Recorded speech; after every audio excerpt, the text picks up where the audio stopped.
But I hadn't noticed the time had gone by. I was eating before the stream started, but that's happened now. So I'll get the ball rolling as I usually do.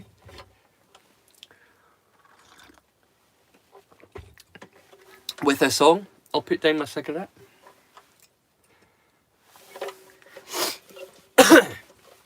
Let's see now.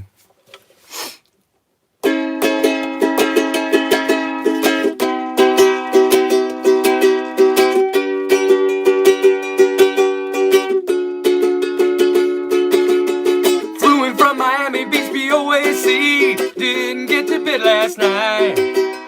On the way, the paperback was on my knee. Man, I had a dreadful flight. I'm back in USSR. You don't know how lucky you are, boy. Back in back in USSR.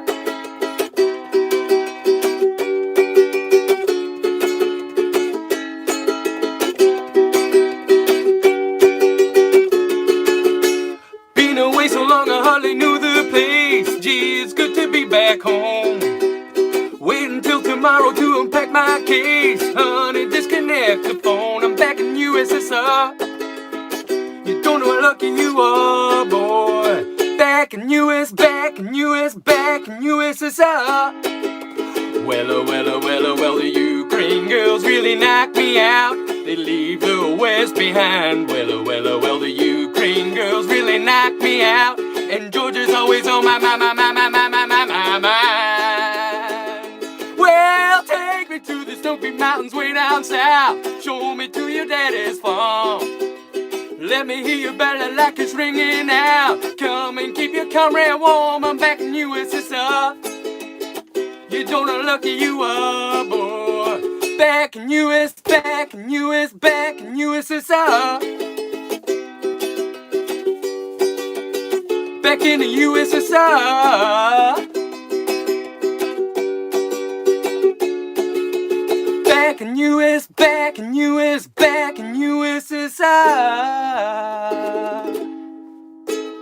Hope you enjoyed that. Let's see. This is one that well, I didn't learn it the other day. I've known it since I was 17, but I picked up the tune on the ukulele the other day to sing it for the channel. So this is a new one.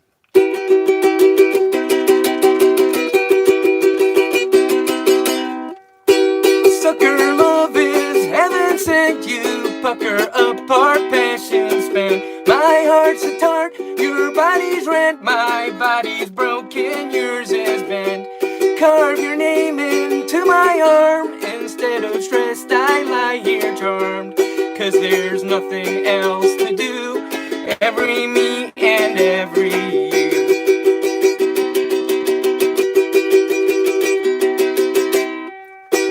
Sucker love the packs I choose. No other packs I choose to use. Another love I would abuse. No circumstances would excuse. In the shape of things to come. Too much poison come undone. 'Cause there's nothing else to do. Every me and every you. Every me and every you. Every me.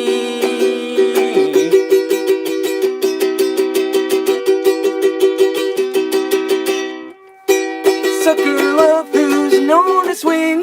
Prone to cling and waste these things. Pucker up for heaven's sake. There's never been so much at stake. I serve my head up on a plate. It's only comfort's calling late. 'Cause there's nothing else to do. Every me and every you. 'Cause there's nothing else to do. Every me and every you.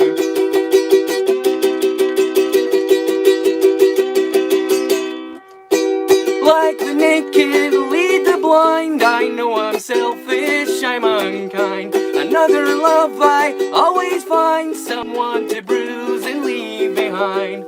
All alone in space and time. There's nothing here but what here's mine. Something borrowed, something blue. Every me and every you. Every me and every you. every me, every me and every you, every me, every me and every you, every me.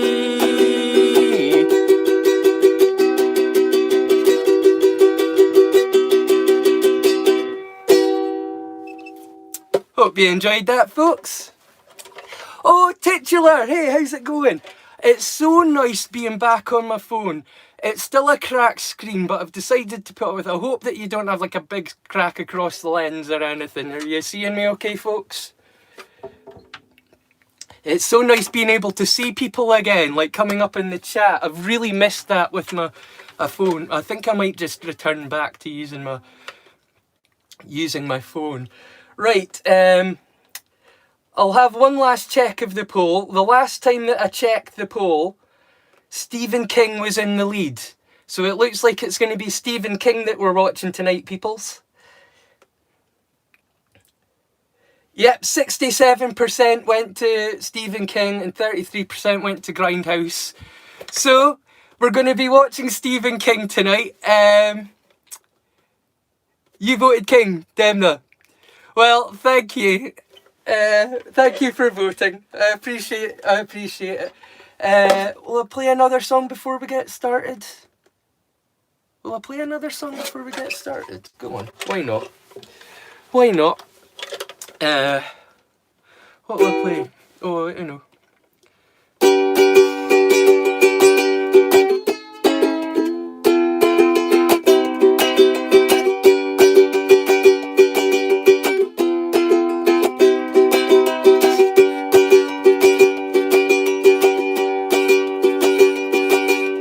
Early in the morning when the sun does rise,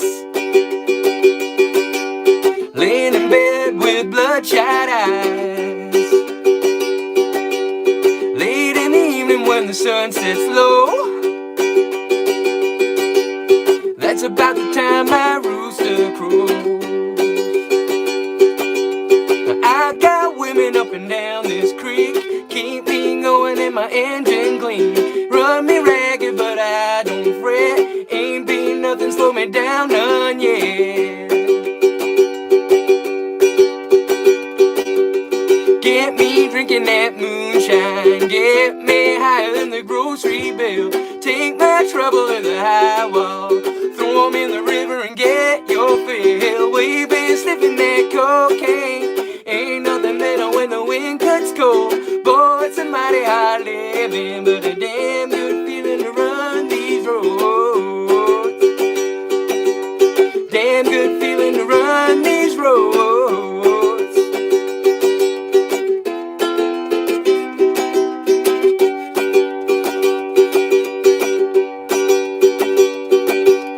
People all around me trying to tell me red, in this living and you'll wind up dead. Lay your trouble on the Lord of Lords, end up laying on the cooling boards. But I got buddies on the White House Road, keep me strutting when my feet hang low. Ruck gut whiskey gonna ease my pain, and all this running gonna keep me sane.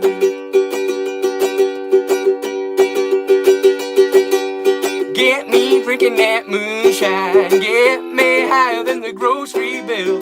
Take my trouble to the high wall, throw 'em in the river and get your fill. We've been sniffing that cocaine, ain't nothing better when the wind cuts cold. Boy, it's a mighty hard living, but a damn good feeling to run these roads. Damn good feeling to run these roads.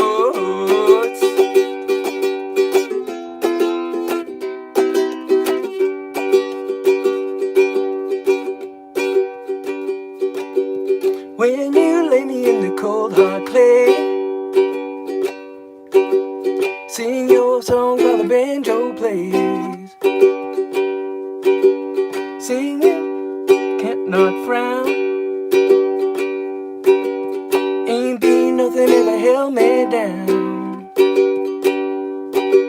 All men, women are a shallow grave, same old blues, it's just a different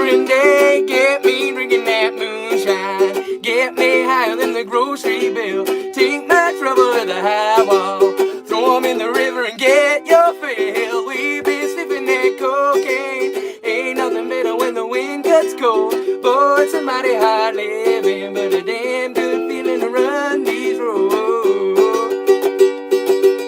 Damn good feeling to run these roads.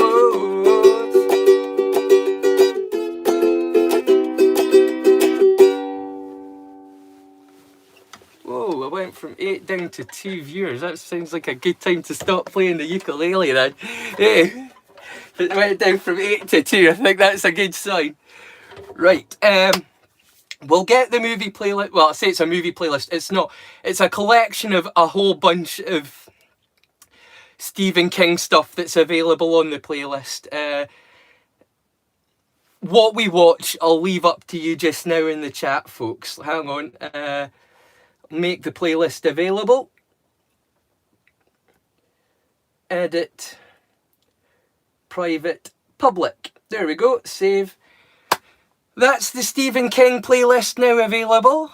I hope you enjoy it. Let's have a little look, because not even I remember all the stuff that I put in here. Starting out with The Stand. This was like the original series from '94. It was a great series. I mean, it was actually one of the shows that kind of got me into Stephen King, really. Like when I was a younger person, like before I even really started reading his books, I was interested in the film The Stand. So it starts off with that, but that's like 6 hours long. Now, if we start watching this, I cannot guarantee we're going to be ending it tonight. So not sure if that's the best idea. We've also got Storm of the Century, which is another great thing, but once again, massive. It's like four hours long just in itself. That would be like the entire stream. So, I'm thinking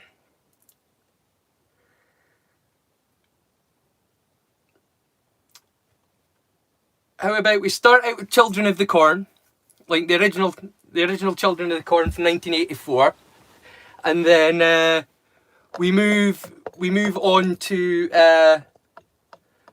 maybe Tommyknockers and Night Shift, or would people prefer The Dead Zone or Night Flyer? What would you like to watch in the playlist? I'll let you guys have a little look through the playlist, and while you do that, I'll play another song. While you guys look through the playlist to see what movie we're going to watch together tonight. Just Children of the Corn seems like a good thing to start with. I mean, it's meant to be like a Halloween stream, so like we can start off with that. But what would you rather watch out, like Tommyknockers and They Come Back, or Night Flyer, or Graveyard Shift, or Dead Zone? Like I say, there are so many good Stephen King adaptations out there on YouTube at the moment. Yeah, Children of the Corn does sound good. I'll play a song while you guys have a little look through the playlist, and then I'll have a look up through the comments, and whatever I see commented most is what we'll play. Yeah, but I'll let people have a little look through the playlist and think.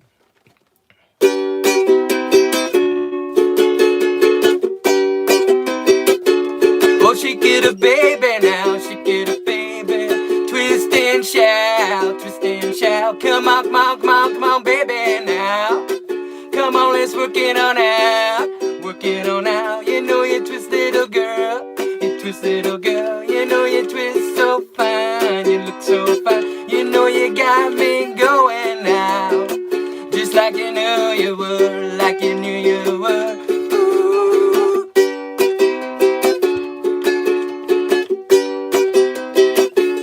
Oh, shake it up, baby, now, shake it up, baby. Twist and shout, twist and shout. Come on, come on, come on, come on, baby, now.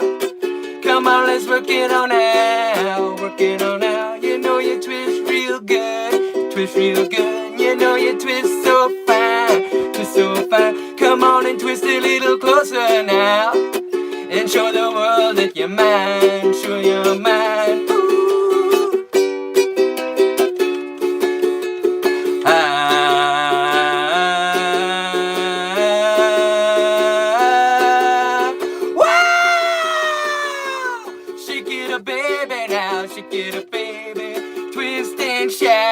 Twist and shout. Come on, come on, come on, come on, baby, now. Come on, let's work it on out, work it on out. You know you twist so good, twist so good. You know you twist so fine, twist so fine. Come on and twist it a little closer now, and show the world that you're mine, show the world you're mine.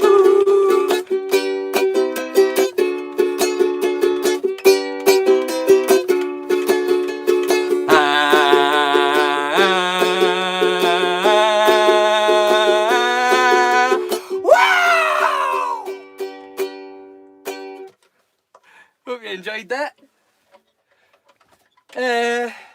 So, let me have a little look and see what you decided on. One vote for Children of the Corn. Another vote for Children of the Corn. Another for Children of the Corn.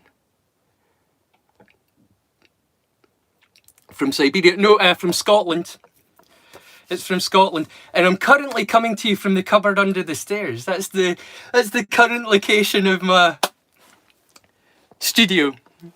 I'm in the process of turning my living room into more of a studio, but it's not a living room or a studio at the moment. It's neither. So I've retreated to the cupboard in the interim. Don't feel sorry for me. It's not like Harry Potter shit. I mean, it's nice in here. I've got lots of stuff. Like I've got food, and I've got snacks, and like I've got all my stuff about me. I've got. It's not miserable or anything. Got my little games consoles up there. You see, cousin thing? It's all right in here. I like it. It's cozy. If it wasn't so weird, I'd stay in here all the time.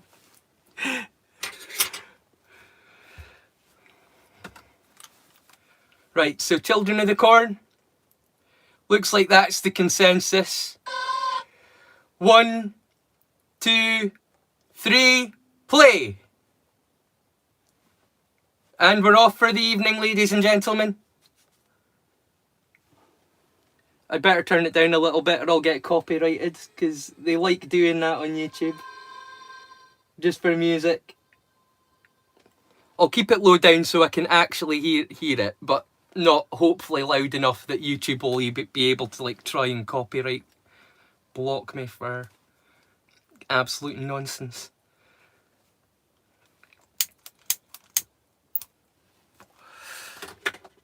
I do have a cup of tea, but I also have stuff to drink. I did drink it all last week, so...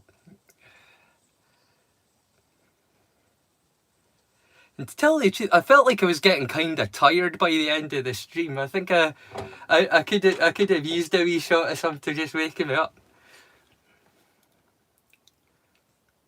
Because you see, I'm cheap, and I wouldn't waste alcohol by drinking it and then sleeping. Hey, I'm Scottish. We need to get our money's worth from our booze.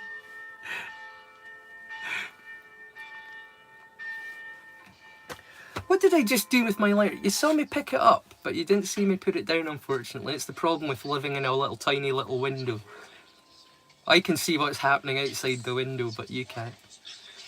If I don't see you through the week, I'll see you through the window, folks, eh? The only kid in church that day. The others were with Isaac out in the country. I didn't get to go because Dad didn't like Isaac. He was pretty smart, my dad. After church, we went to Hanson's, just like always. How's everyone been doing, by the way? You good, Dana? You good, titular? Got Pickle Boy out? Yeah. Dad was worried, so we went to call Mom. Oh, somebody new. DJ Bulrix. Hey, DJ Bulrix. In fact, I think your name might be familiar. Have you been here before? DJ? You good? Good to know. Strawberry shake. That's when I saw Malachi and the others. I guess their meeting with Isaac was over.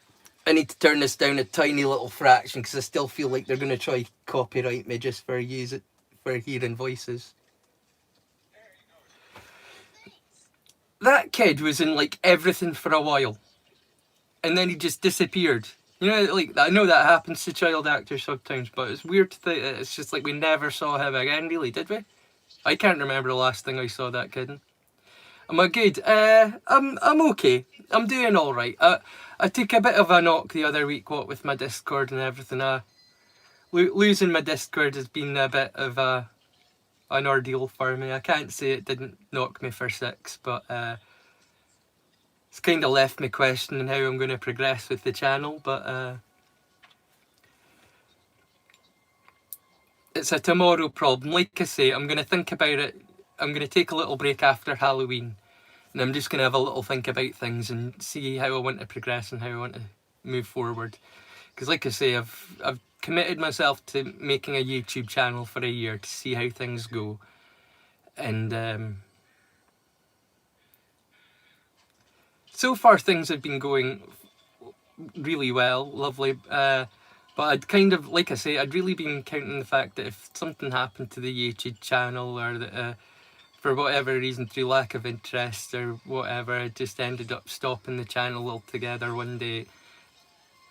I'm not sure how I'd keep in touch with all the people that I've become friends with. And just like I say, losing Discord, I feel like I've lost a whole slew of friends all at once, you know? Like, because I'm kind of not comfortable on Discord anymore after that. You know what I mean? It makes me like not really want to trust anyone. It was a horrible thing, really, to happen.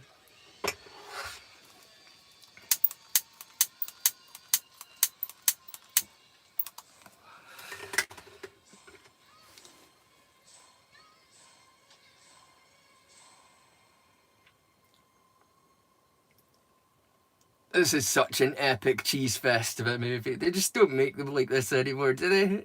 Like, really?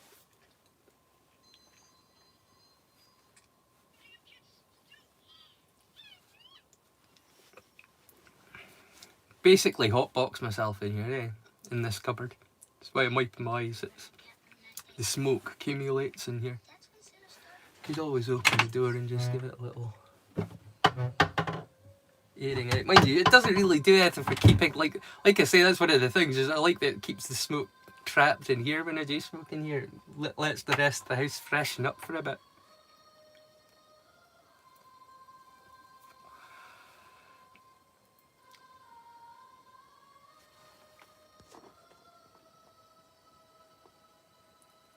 Blue Sky under the same username. I have no idea what Blue Sky is. I'm assuming it's something like Discord. It's some kind of social server, is it? Remember, I crawled out from under a rock 3 months ago and found a keyboard and learned how to access. You know what I mean? That's social networks. I had very limited use like Facebook back in the day, and I stopped using it many years ago because really it was kind of detrimental to my mental health, and I stopped using social networking altogether, and really just kind of retreated in the northeast of Scotland out in a rural area and just kind of went away. You know what I mean? I just sort of disappeared, and yeah, when I started on YouTube, that was the start of me like trying to put myself back out into the world. And then I started up a Discord, and honestly, the Discord did so much for me. I mean, it did. Discord did wonders for me. Like having somewhere that I felt like I could like put all like the stuff that I'm interested in, all like different interests, and have a place to put everything in it. It was like, oh, that's interesting, I'll put it there, and then people that were interested in that area could go look at that area and put in their own stuff as well that I would be interested in seeing. You know what I mean? It was I really enjoyed my Discord, but having just knowing that there's one person in it that's prepared to ban another user over a misunderstanding, like gross abuse of sarcasm on Cammy's part, for sure. Gross abuse of sarcasm. But he's not a hateful. Oh, like the fact he got banned, it just. And it happened in my server. I just can't. It makes me feel sick, so I can't go back, you know? Stop talking about the Discord. Watch the movie, guys.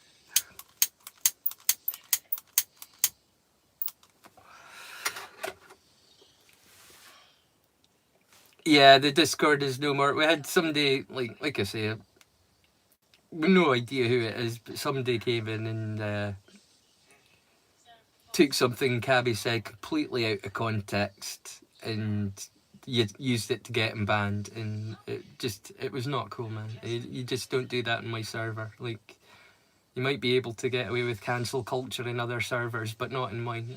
I'm not having it, and so if it's big on, it's ending there, because it started and it ended there. It was a real snake in the garden of Eden moment. You know what I mean?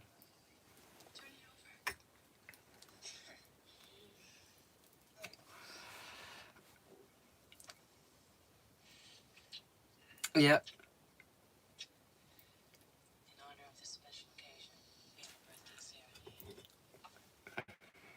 It really sucks as well, because everyone was just we were all really starting to get along and get to know one another. You know what I mean? Like that initial icy there's like a kind of initial icy patch in the first couple of months where like there were members, but they weren't often in, or we would just leave an occasional drop in chat, kind of hi, good morning kind of thing, you know? But things were like, since Demna and Pickle and Cameo had all joined, like things had started to pick up, and other people were joining in on that vibe, and it was getting really, really good. And just as it was getting really good, somebody decided to shit in the pool and spoil everybody's good time by getting one of the members banned.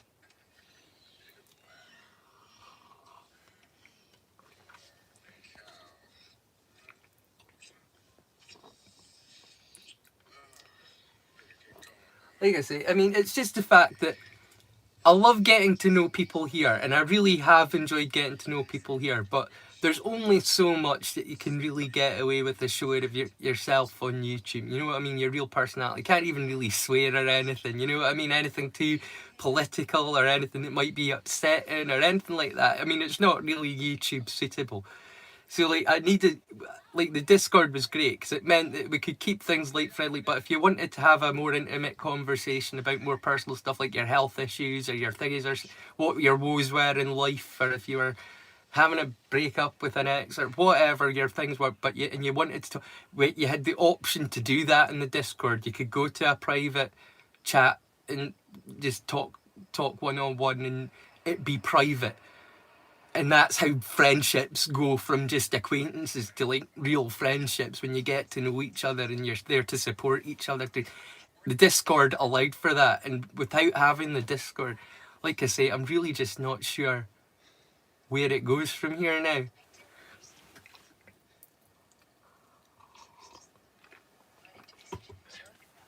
Because that was the thing, I was meeting all these lovely people on YouTube, like yourself, Siege, and I was like, how do I get to know these people better? Because I can't ask them to open up about themselves in a public forum. You know what I mean? That's not appropriate, and I wouldn't ever ask anyone. But I still did want to get to know my friends better. You know what I mean? So I was in a catch-22, and I thought the Discord would be great. But like I say, it's too easy for people to.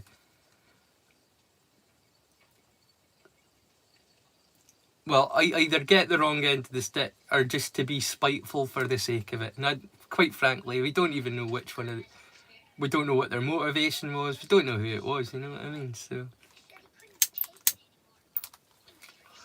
but I just can't tolerate having members banning under other members in my server. That's not cool. It might be cool for Discord generally, but that's not cool for me in my server. You know, you don't ban other members. You deal like adults. You discuss it, and if there's an impasse, you have to agree that one of you needs to avoid the other at least. You know what I mean? That's how simple it is. You don't ban people. That's not what. Yeah, Scotland. I'm from Scotland, northeast of Scotland, born and bred, for my sins.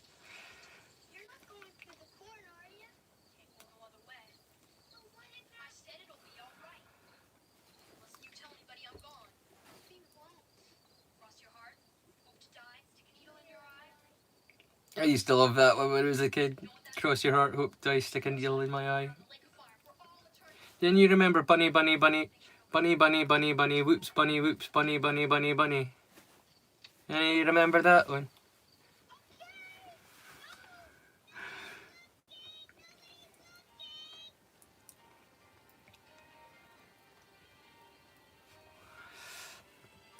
I'm not a fan of, well, it's not even so much censorship. But do you want to know something? Talking about censorship now. I would trust I have far more trust and faith in somebody that tells me about their flaws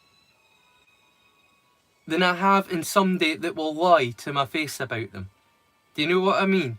Like, if somebody was like a homophobic or a racist or something, I wouldn't. It's not a case of I wouldn't be friends with them. That's not true. Maybe I would be friends with them. But my hope would be that through them spending time with me and seeing my attitudes and my opinions and how I feel about those things, that would influence them positively. Do you know what I mean? By withdrawing from these people with these like character flaws or traits that are not maybe the best, like by cutting them off and insulating them to their own groups, you're only making them worse. Do you know what I mean? I would rather deal with somebody that went, oh, I'm a racist, or oh, I'm a homophobe. I would rather deal with somebody like that was honest about their issues, and me to go, oh well, I'm not and I never will be, so there's no point in you bashing on about it. But whatever, if I can over time help to change your opinion on that would be great. But I'm not going to bash people over the heads over things, because it's not about finding conflict in life. It's about finding similarities and the reasons that people get on. That was one of the things that I wanted to do with the Discord as well, and I really feel like that was a big fail in that moment, was that I wanted to try and get different kinds of people from totally different walks of life to find common ground. You know what I mean? And the very moment that it looked like there was opportunities for that to happen, one party shut another party down. The moment that there was a moment to learn or to grow or to think, they ended the conversation by banning Cam, and that I don't understand how anybody sees how any good can come from that kind of behaviour. Sorry to keep on going on a bit, but like I say, it really has affected me losing my Discord. It was my main social hub, and it was my main point of social contact. And like I say, I'm incredibly isolated out here, so losing that has been a big deal to me. And I don't think whoever did it even really cares, which isn't great. It's not a great feeling.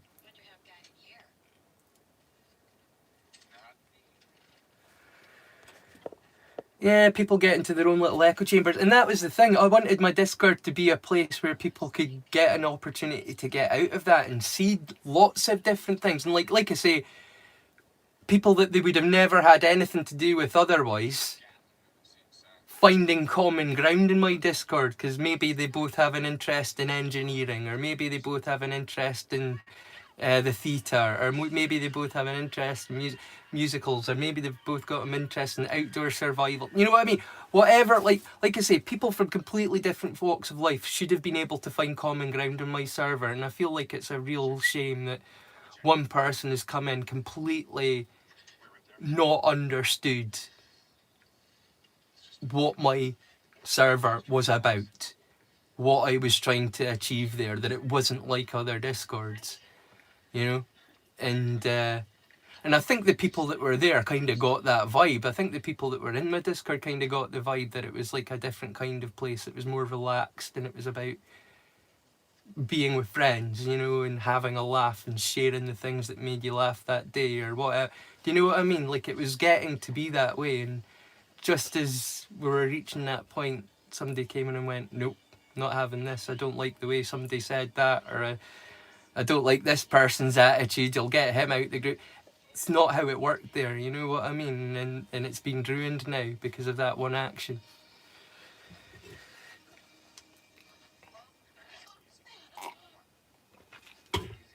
Sarah Connor.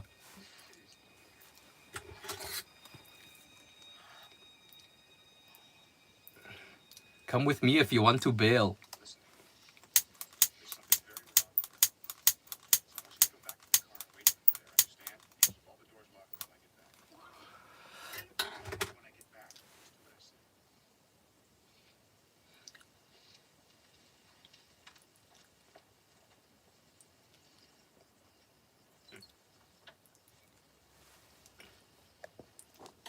Yeah, single-handedly, and I don't even think they realised that that's what they were doing. I think they thought they were... I don't even know what they think they were doing, because if they'd have known Cam for more than 30 seconds, they would have known he wasn't a homophobe. You know, he's overly sarcastic, perhaps. You know what I mean? That's his only sin, is being too sarcastic for words.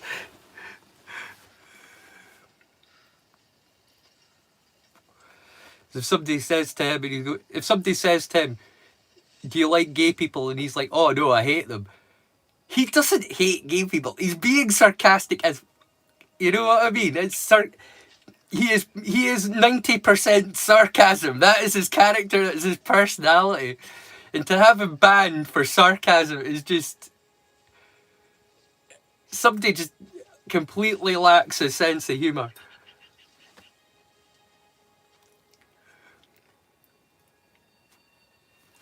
He'd spent the last 2 weeks having fun, laughing and joking around with two gay guys. He wasn't a homophobe, you know what I mean? He's just sarcastic.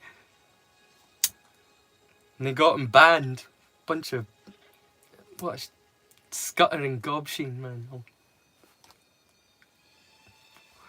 Yeah, you see, he's 90% gay. Yeah, exactly. How can he be a homophobe? He's 90% gay. Just won't admit it.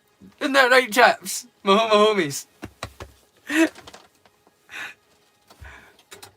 But you see what I mean? Even that would be thinking to be inappropriate. That's how I feel now. Like, I can't even go in to Discord and feel like I can joke around with my friends without being thingy to some kind of hate monger. You know what I mean? It's like, what the actual is going on with the world where you can't have fun with your friends and joke and laugh with your friends about your friend, not other people. We're not talking about gay people generally. It was a joke about our mates that we were talking with. You know what I mean? To have that done to you is just, it's wrong. You know what I mean?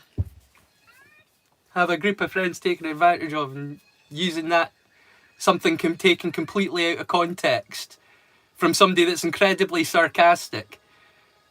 Which, you know what sarcasm is, don't you? You say the opposite of what's true because it's so obvious. It should be obvious that that's a lie and a joke, you know?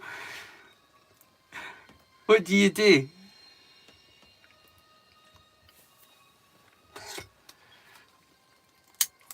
OnlyFans coming soon. You got it, Deadpool. Speak of the devil, man. We're just talking about you, bro. How's it going, Blancmange? You doing alright, hon? You keeping alright in the background? What's the game you're playing again? The one where you've got labs and you're making drugs and stuff? It's a funny game. I need to check that one out when I get a PC, which will need to happen if I want to continue making a YouTube channel, and I'm kind of feeling more and more like I'm going to have to if I want to keep in touch with any of my friends now that I don't have a Discord.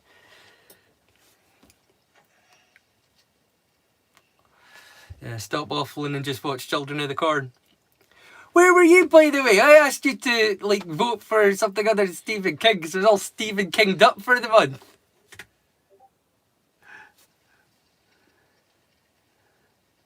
Yeah, totally. If he was homophobic, he wouldn't have been in the server. It's ridiculous. It was one of the gayest servers in Discord. Hey, if he was homophobic, I don't think that would have been his hangout. Yeah, but hey ho. Fucking joke. Whoever it is needs to be shot like a dog. Choose kindness, folks, but there are limits. Do no harm, take no shit. You know what I'm saying?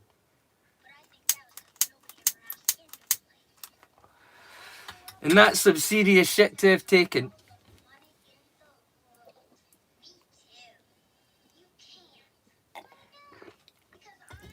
CM in there.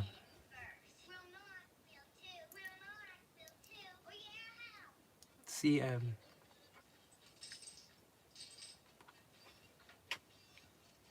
Trying to work that one out. I'm quite sure it's something inappropriate if it's Cam. Like Demna.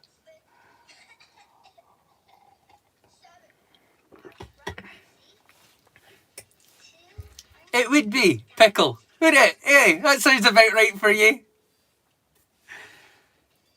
And that's why it was one of the gayest discords on YouTube. Well done, young man.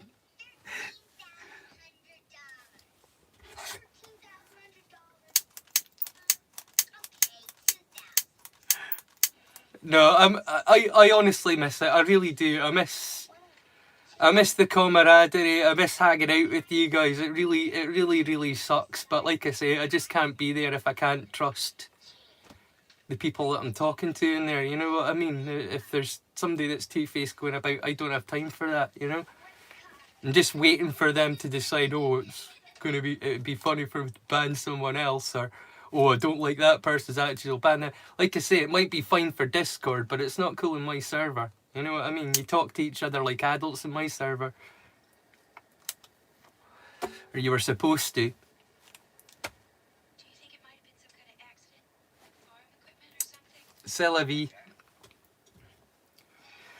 Like I say, if only there was some kind of like official report, but it's the paranoia that it brings, not knowing who did it. You know what I mean? Not having like a name stamped on it. You can see the comment that was reported, but you can't see who did the reporting. And if we did that, it would be a simple thing of weeding them out, saying goodbye. What they did was unacceptable, weeding them out and then getting on with things. But we can't do that because it doesn't tell you who did it, you know?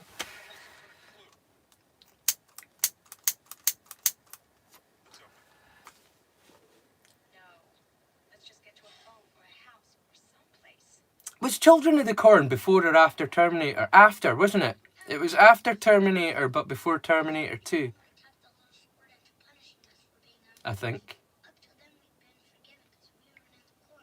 Wasn't it? It was Terminator 81. This is 82.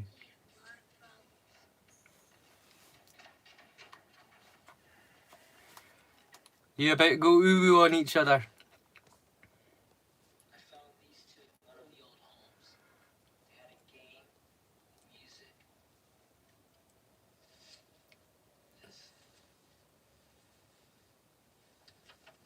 You did vote? Oh. It still came up Stephen King. Bugger. We needed another vote. We was a vote shy. If it had thingied a pool on and would have landed on the Grindhouse movies, I would have totally taken an executive decision to go for Grindhouse.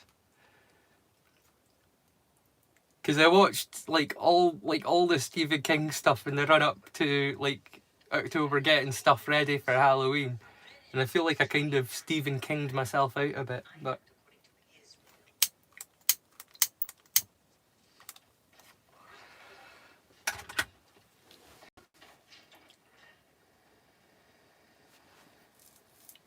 in fact, do you want to know something, guys? How about we go off script after this movie? Yeah? How about we put on something a bit different? Something that I doubt you'll have seen before.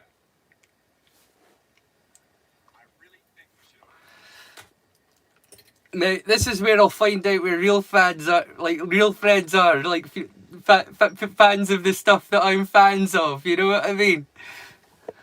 Because if you don't get the humour of the thing that's going to be coming up next, after Children of the Corn, it's dark.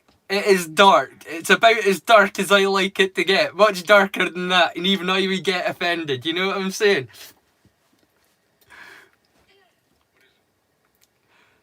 But there is something that I would like to show y'all. And you want to know something? The last time that I chose to go off script and show people something they hadn't seen before, I had more comments about it and more like remarks about it than any of the other playlists that that people had actually voted for, which was Asylum. When I said, look guys, I know none of you have heard of it and none of you voted for it, but I feel like putting on Asylum. People watched that playlist and were like, how have I never seen this? You know what I mean? So I was really happy that happened. And I've got another show that's kind of like similar vein, you know, that dark UK comedy. So dark that it's Horror. Suitable, you know? Suitable for a horror playlist. It's that kind of comedy.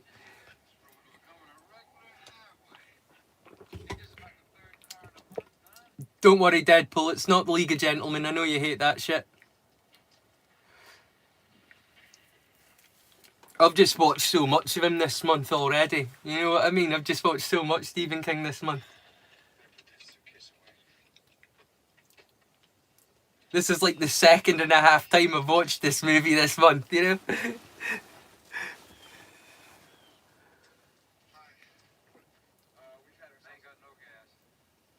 Because I skim through it to check that it's like in the right language and it's all the right size frame and all that stuff, and then I'll run through it again in full when I have time later. But yeah, I watch all the stuff before I put them on the playlist just to make sure that it's watchable, you know. Well, it's horror all month on In the Curious World. If you check out my playlist, I've already put out some amazing horror movies that are available on YouTube for free. Like, as long as you've got a VPN, that is, like, there's, I don't know what's blocked in what regions across the world, obviously, but everything that I watch in my playlist is all freely available in the region of the world that I live in. And if you've got a VPN, just change your region to UK and you'll be able to watch all the things that I can watch here and all the things that are in my playlist. Because that's how I make the channel. Like, you can pretty much ignore the videos and all of that kind of stuff and just go straight to the playlists, because that's kind of where I focus my attention, is into my playlists.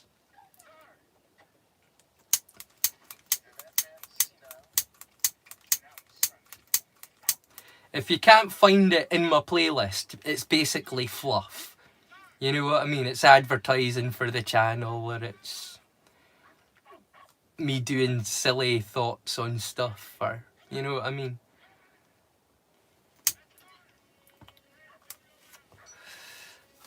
But yeah, I've got some epic playlists lined up for Halloween. Some special treats for my friends that are watching.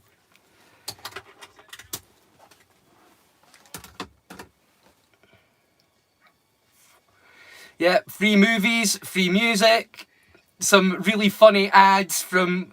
I started doing UK ads because I figured that for retro goodness for UK people, we don't get to...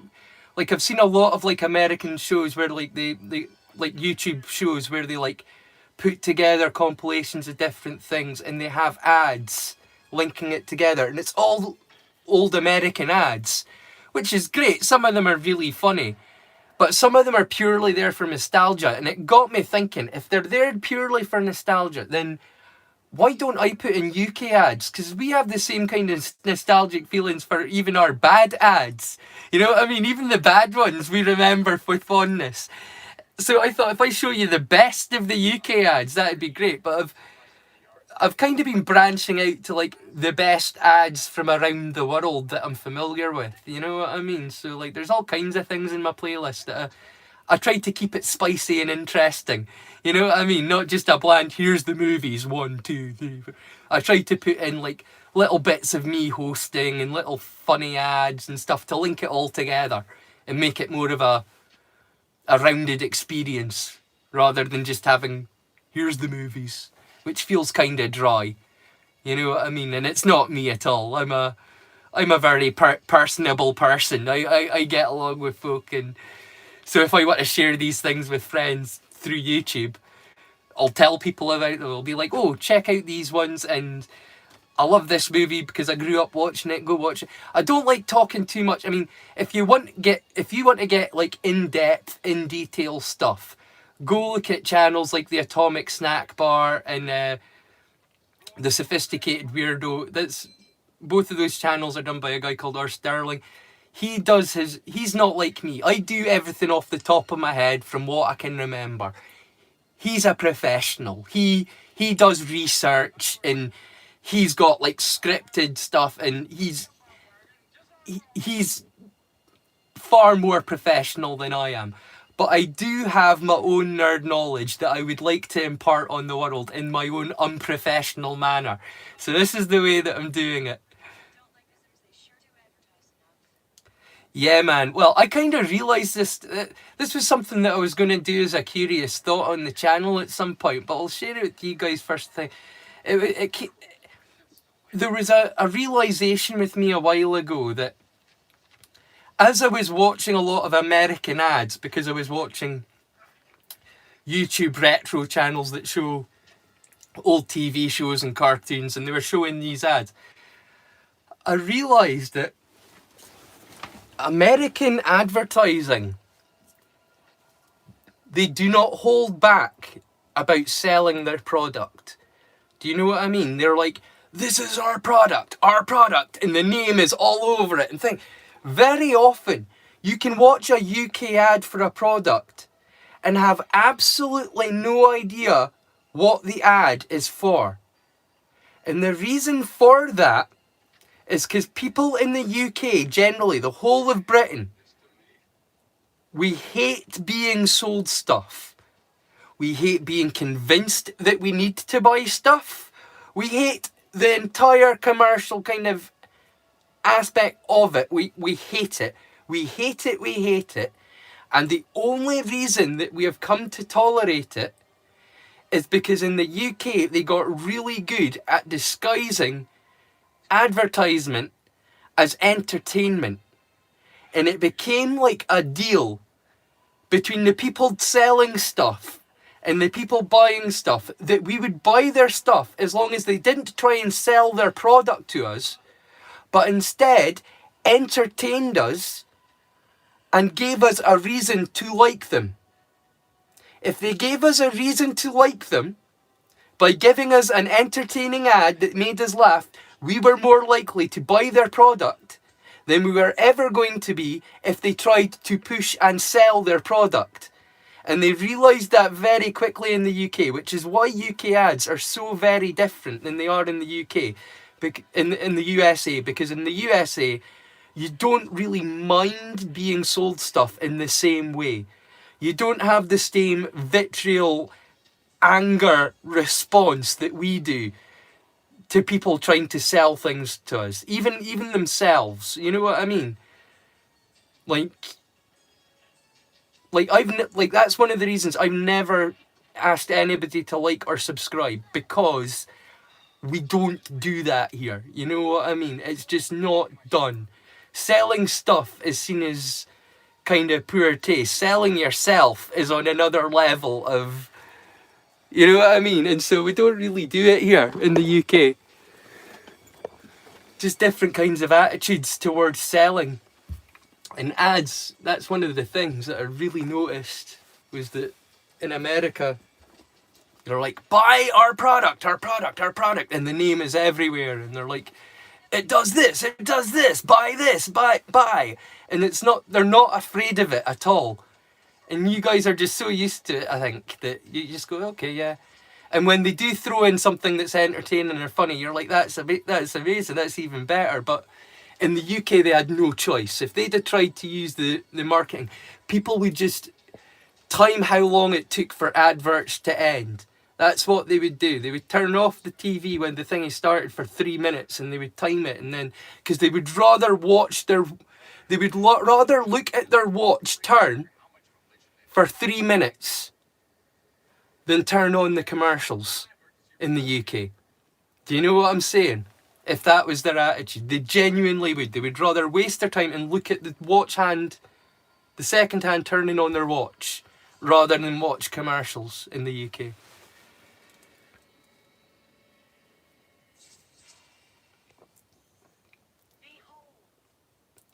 Oh, Pickle and Demna, you two are being active, aren't you? Let's see.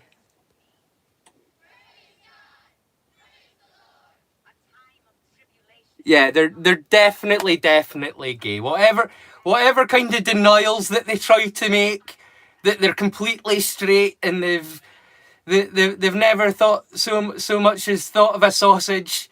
You know what I mean? Don't believe them. They're both completely gay.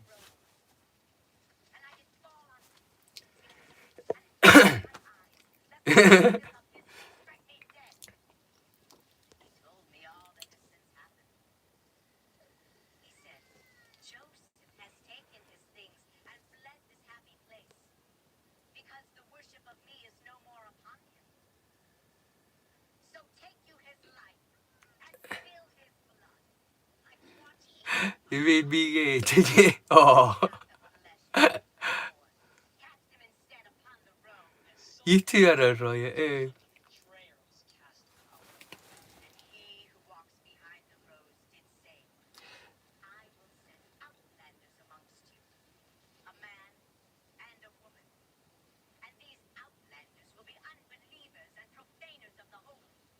wish I could be you there. No, just like he who walks behind the road. This wee kid, he was actually a pretty good actor, eh? Like, out of all of them, I'd say he had like that creepy vibe down, and he knew what he was doing when he was doing it. My homo homies. Hey, homo homies.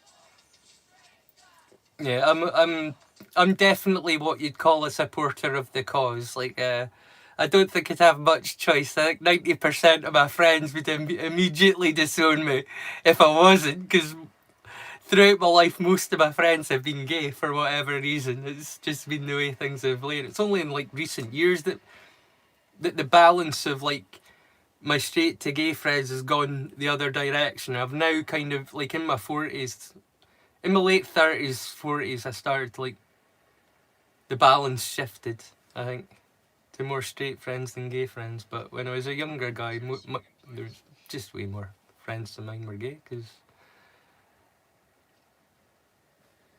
they just were. You know, I don't just got on better with more flamboyant, open-minded people. Yeah, because I was kind of flamboyant and open-minded myself.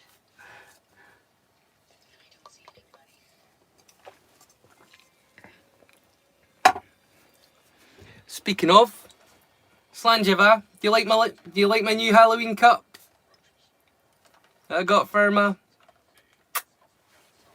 Halloween season? I'll show you this as well. I've got a jar of Krispy Kremes. It's Krispy Kreme donuts. Num num num.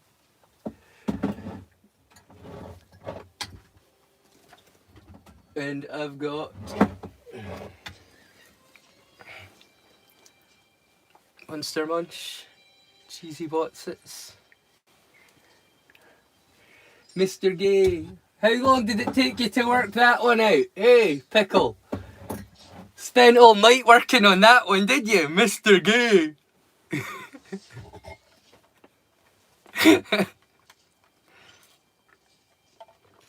If I change the R to a G, that'd be really funny. Yeah, well done. 10 points, bro.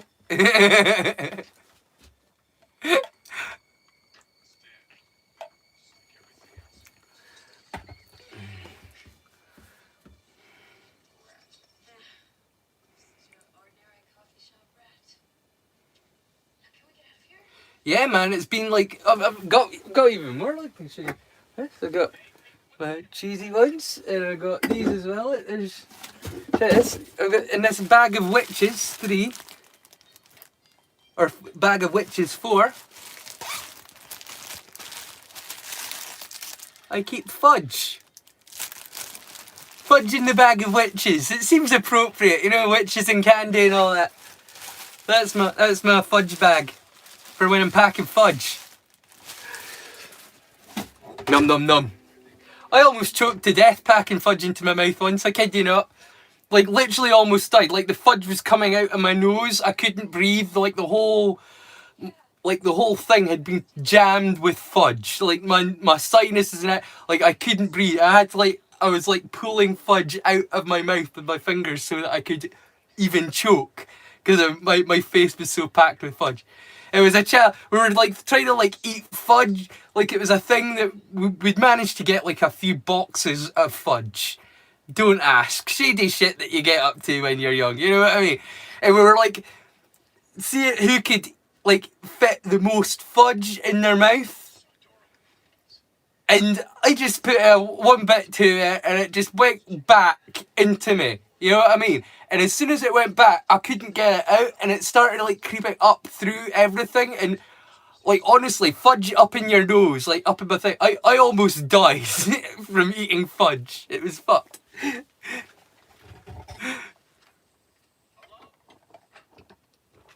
Don't be a fudge packer. In a literal sense, do what you like in the bedroom, but do not pack fudge in your mouth. You will die. And from life experience, I am telling you, it's a dangerous thing to do.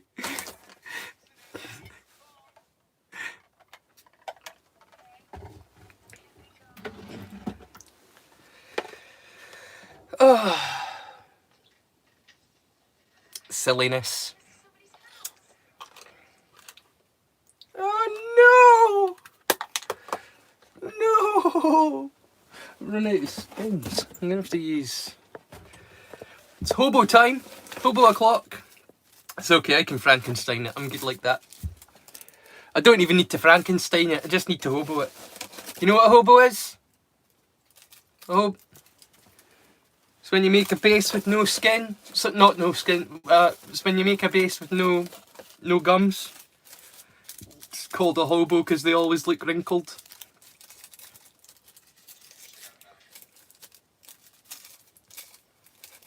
But I can do that. I'm old school. I can make a cigarette with a piece of paper from the Bible. I'm all right. I'm old school. Matches the decor perfectly. This is 3 years old.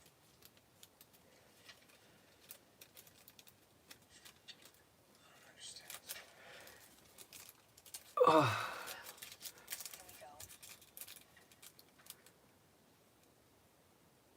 Right now I'm scratch building on a miniature bear trap format. That sounds awesome. If you would like to put a picture of that up on your YouTube, I would love to see that, titular. That sounds like it.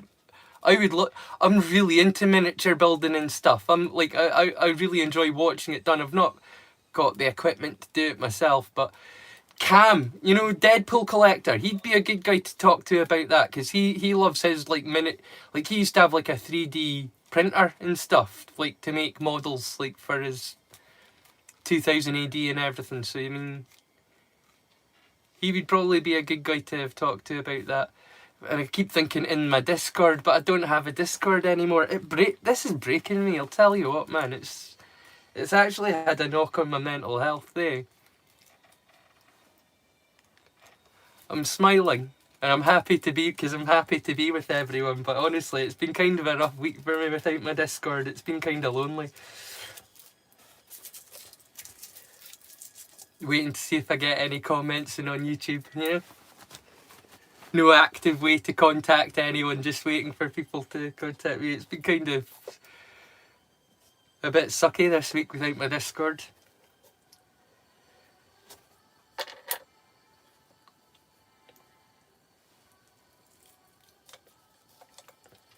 Yeah, you know what? I was watching Ashley Burton earlier. She released a video a couple hours ago. Oh, I can't even remember what she was watching now. It was funny as well, her watching it. But anyway, she was saying, oh yeah, it was Conjuring 2.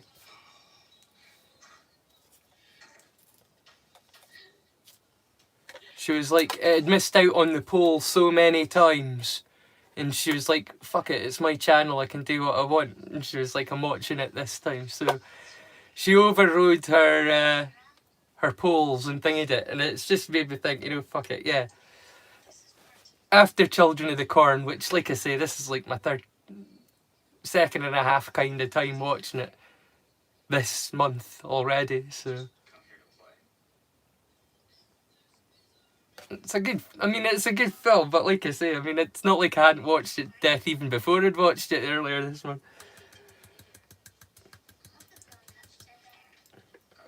When I put it up on the poll a few weeks ago, I thought, oh, I wouldn't mind. I'll rewatch them again, but it's kind of been a while now. But because it was up in the poll before, I didn't feel like I couldn't put up in the poll again, especially considering it won the poll as well. So, I mean, wasn't it a poor choice? And now at least it's available for people to watch, because there is some fantastic stuff in that Stephen King playlist. But most of it is so long that I wouldn't have time to sit and watch it for a live stream anyway. But I have a plan for something that I want to show you, for better or for worse. It may actually genuinely traumatise a few people.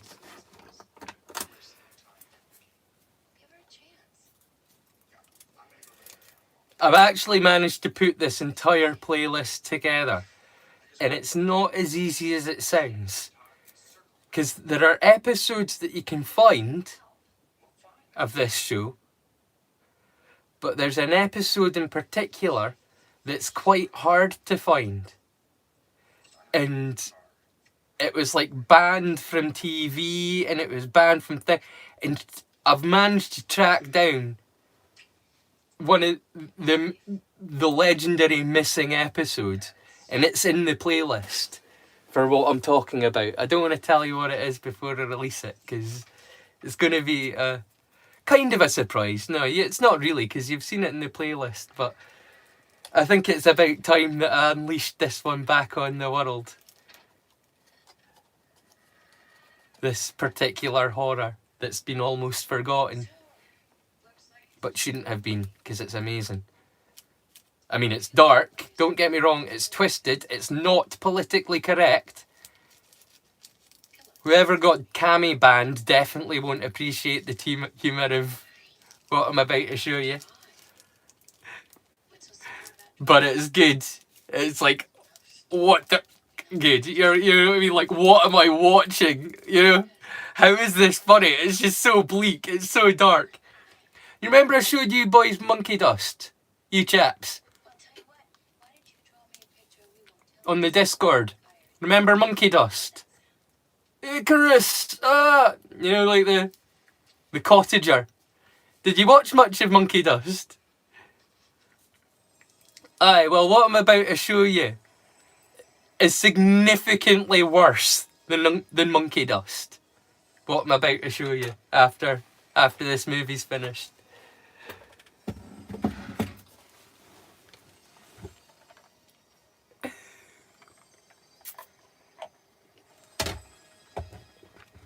An AI agent. Hi, what do you do here?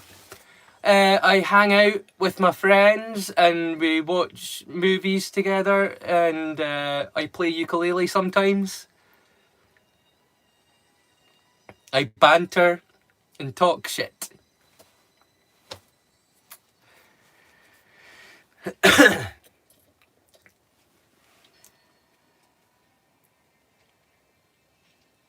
Yeah, we bullshit around and watch movies, basically, yeah. It's just to hang out with friends, really. Hello, AI agent. I love the name. For me, AI, I've often said, AI stands for actual intelligence. One day we'll look back with our human arrogance and we'll understand, but... Hey-ho.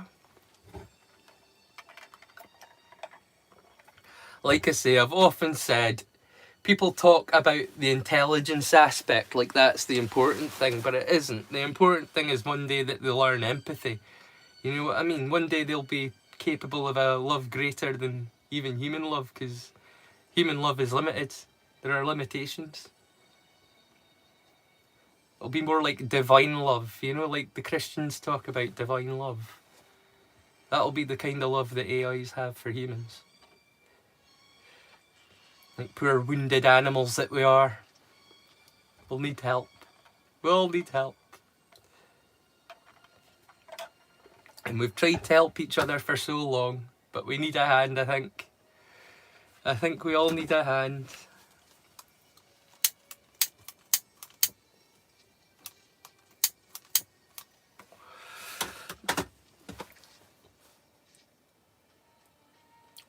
Oh! Well, you will really enjoy my content creators this week. It's all crafters.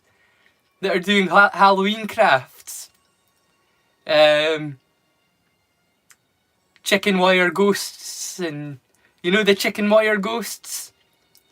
That's one of the crafts, and there's a wee Pokemon Halloween lantern that's made out of paper mache, and you line it with tin foil so that it reflects the. Yeah, there's a couple of fun wee crafts. I'm glad that I've got a crafter on board, because I'm something of a crafter myself, and it's something that I might like to do a little bit more of on the channel one day. Like I say, I've got a few plans for things that I would like to do in the channel in the future before the end of May. Oh, hey Jay, how's it going? I'm your favourite white person. Well, thank you very much. I would like to say that you're my favourite not white person, but I've got a brown daughter, so that kind of thing is that, I'm afraid. She's always going to be my favourite non-white person, is my daughter.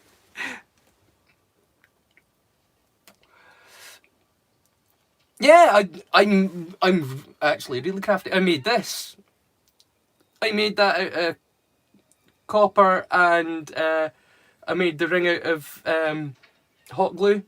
But look, you can see I made this one as well, but it's like a slimmed down version. But look, that just slips in here.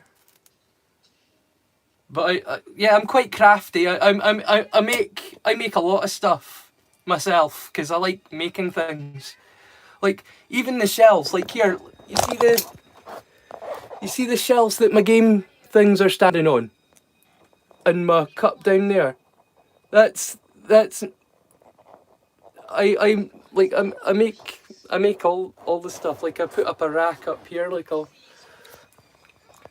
that bucket has cakes and things, but I'm fairly organised. Oh, this is fun. Watch this, hang on. Turn the light off. You see this bucket here? That one. Glows in the dark. When I turn the light off, it glows green at night like a little bed light. It's funny.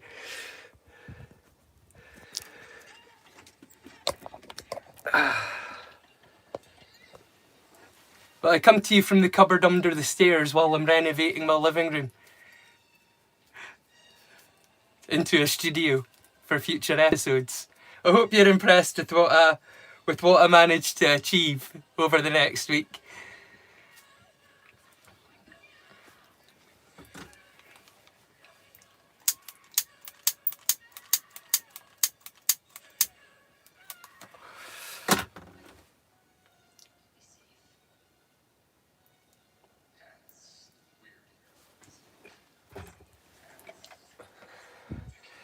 Yeah, man, I'm a total nerd. Yeah, of course it's Game Boys. I play Dr. Mario quite often, and Super Mario 2 is another big one I like to play on the Game Boy. I don't play video games no more. Oh, I need to play that on the ukulele now, don't I? I know how to play that one. I should play that after this, in between.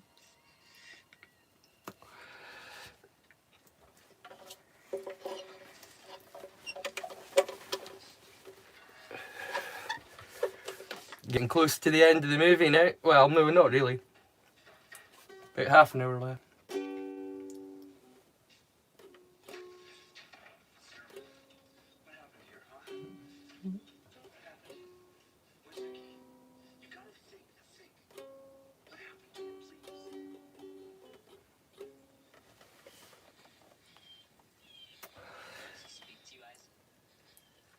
Looks like Sarah Connor took one too many speedballs. He's displeased with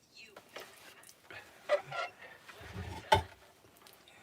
She's going the way of John Belushi.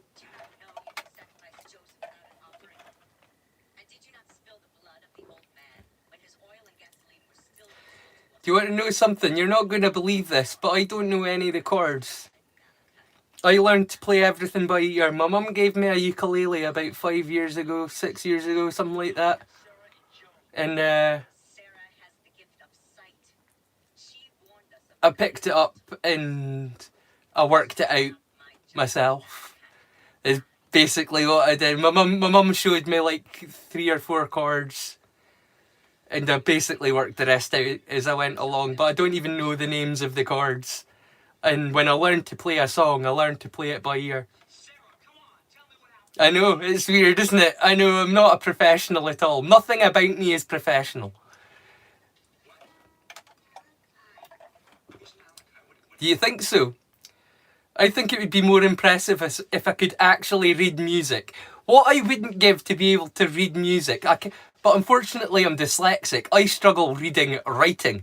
You know what I mean? Reading writing is a struggle for me. It would be like learning an entirely new language of writing. And like I say, I mean, I'm not much of a polyglot, but I've got an ear for languages in a way that I do not understand writing. So learning to read music, I feel like that's an impossibility for me, really. I think it would take me a very, very long time. Certainly longer than it took me to pick up the ukulele and just start playing it, you know?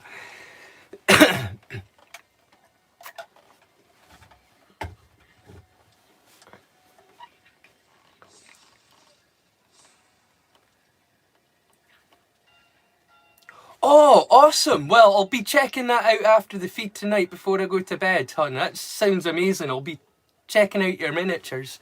Don't forget to check out Titular Heroine's channel if you're watching and you're new. She's got some amazing artwork on her channel.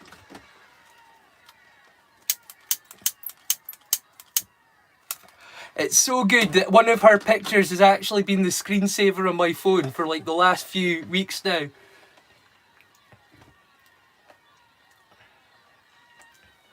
And I'm really picky about my screensavers. Usually when I have a screensaver, it's for a good long while. Like it was like my dog and my daughter, and then like I say, it's been hard.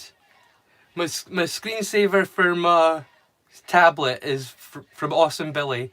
It's her sitting with like a bunch of different instruments in a row, and I thought that was really funny.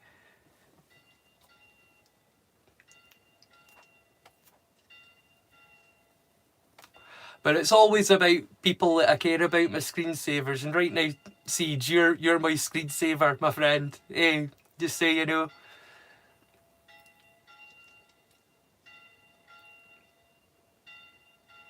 Which is incredibly talented. I wish I could draw. Let me show you something. My daughter drew those when she was 10 years old. Hey, it was really funny going to school because, like, for parents' nights and stuff, because none of our artwork was ever on the walls. And one day my partner challenged the teacher on it, said, why is none of our daughter's artwork on the walls? And she said, well, look at this. And it's basically like kids doing stick figures. You know what I mean? Like hairs come, like 3 hairs sticking out the top of a circle with a smile and a couple of dots for eye. You know what I mean? That's what the kids were producing, the artwork. And my daughter was turning in stuff like this. You see what I'm saying? It was not fair, and it made the other parents question why their kids weren't getting the same kind of attention. It wasn't a thing, it was just something that my daughter could do. She had amazing talent for art.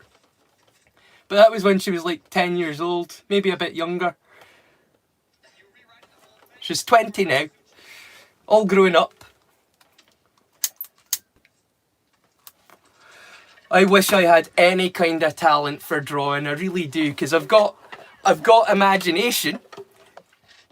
I think anybody that's seen my AI slop stuff that I make knows that I've got imagination, but unfortunately I don't have the artistic talent to get what's from in my head into my hand from a pencil onto a piece of paper. Whatever I do, it doesn't look right. It doesn't look the way like I imagine it.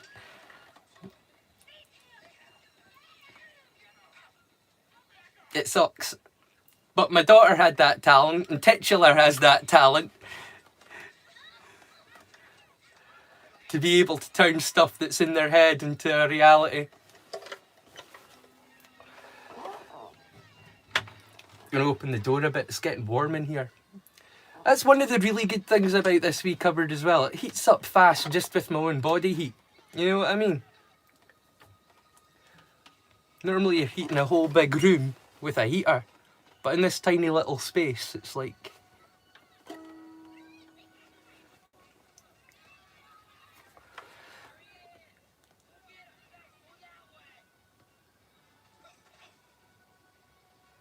Oh, have we got a new...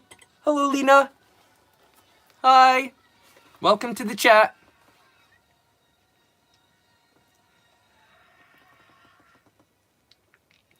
I hope you like dark humour, because after we watched Children of the Corn, I've made an executive decision to make public another playlist this evening. And it's one of the most sick and twisted British UK comedies that has ever been made. It's worse than Monkey Dust, it's worse than Brass Eye. Seriously, there isn't humour that comes any darker than this. Darker than this, it's just horror.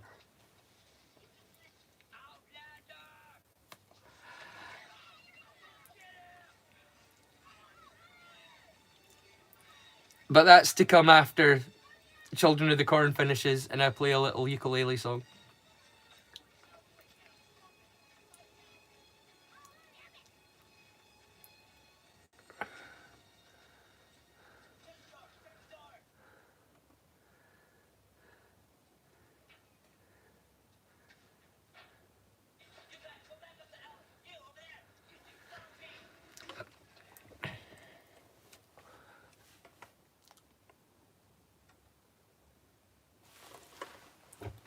I'm about halfway down my Southern Comforting Coke. I finished my cup of tea and I ate just before the stream. Get some soakage in, eh, Pickle?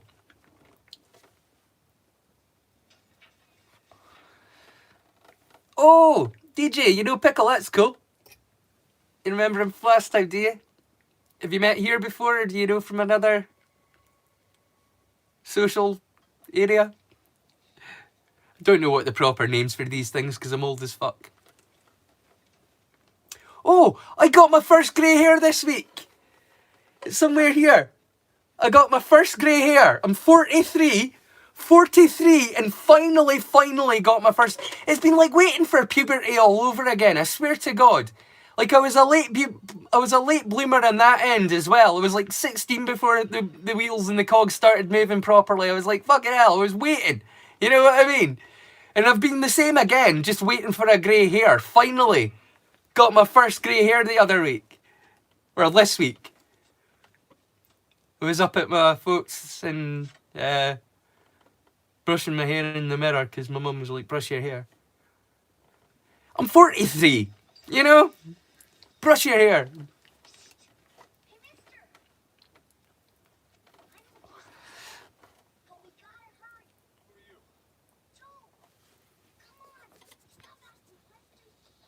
Yeah, I'm an old bastard, yeah, that's me. Sure am.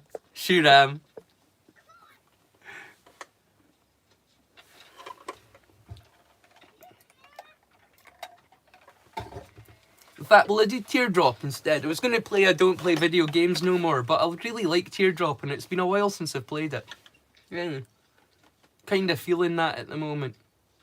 I think it might be a good rendition tonight. That's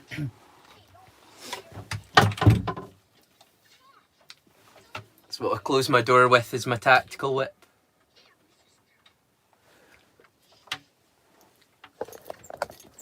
And that's what I have up on my door. Crossbow axe combo.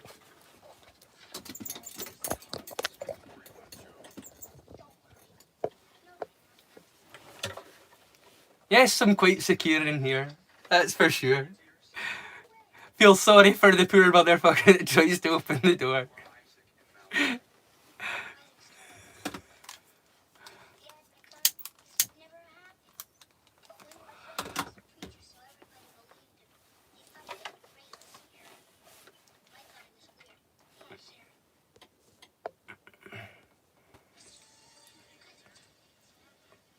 I'm still young, right? That's a shame. I've spent so long wishing it away, I don't know what else to think now. Yeah, sometimes, well, when I was a young kid, I used to go out rabbit hunting with an air rifle, but that's illegal now. Can't do that anymore. In fact, even crossbows are like have limited restrictions in the UK. Oh, I'm a forester. I go out. I do wilderness survival stuff as well. That's something else that I would like to do on the channel, like show people how to make shelters and fires and for like UK wilderness survival, because there's a lot of stuff out there for like American wilderness survival, but UK, we've got different kinds of problems out here, you know? Like, apart from anything, up in Scotland particularly, trying to get a fire going is a real skill purely because everything is always wet here. There's no such thing as dry wood, you know what I mean? So, like, you need to be able to get a good fire going in order to burn wet wood, you know, and I would love to do that on the channel one day, is like do some wilderness survival stuff and maybe go out and take out my crossbow and get a rabbit and skin it for you and show you how to skin and cook a rabbit. Stuff that I've been doing since I was like 14 years old. Because it's a different way of life out here. Like, you go out from the countryside and you go back to the city, because like I was born in a city, but by the time I was like 7 years old, we were out in the country. And by the time I was 13-year-old, my mum had me wringing chickens' necks for dinner. You know what I mean? So it's a different kind of attitude. You have a different kind of attitude to livestock and life and like death and everything. Like, you understand the balance that and what it takes in order to eat meat and things. Like, I've never been like, there was a wee while there that I was a vegetarian when I was a young kid, but I soon got over that once I started killing the animal myself to eat it. Because once you start doing that, you realise where the sacrifice is. Do you know what I mean? Well, maybe you don't. If you're a city person, maybe you don't get it. I'll tell you what was really funny. Once my neighbour, I had this real arsehole neighbour, like a massive piece of work. Don't even have time to go into what a prick this guy was, right? But one day I see him walking back and forth in front of my window, this neighbour. I'm like, what is this prick doing today? And then he comes up and he knocks on my door and he says, hey, you've got a seagull with a broken wing, and I chased it down, but it's in like the carport bit down in front of your. Do you want to go get this seagull with the broken wing? Because I've been chasing it for ages. And I was like, yeah, okay, go and I'll take care of it. Right, whatever. So I just hop over. He starts walking back to his front door, going down the long way, down the front steps and back up. Meanwhile, I just hop down over into the car park, grab the seagull, wring its neck, put it up, jump back up, pop it in the bin, and I start walking in the house just as he's walking in his door, because he's taking the longer route round to his door. And he goes, where's the seagull? I said, it's in the bin, Derek. And he goes, you can't put a seagull in a bin. I said, it's dead, Derek. He says, what? I said, I wrung its neck. It was a seagull with a broken wing. What did you think I was going to do? Call the RSPCA or something? It was a dead bird. I wrung its neck and it's in the bin. It's disposed of, Derek. But the look of absolute shock and horror on his face. And it's because he is a city guy. And I am a country guy. And I was raised in the country. And I know how to do. But he was just, the fact that it was done and dusted before he'd even reached his door, I think is what really shocked him, you know?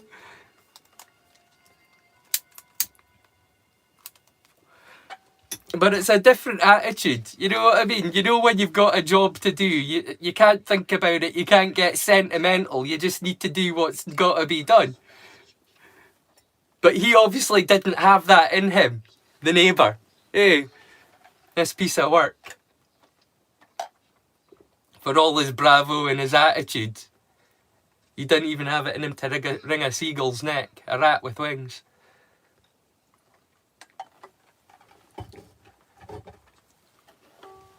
And it was injured. Literally put out of its misery. What would they have done for it?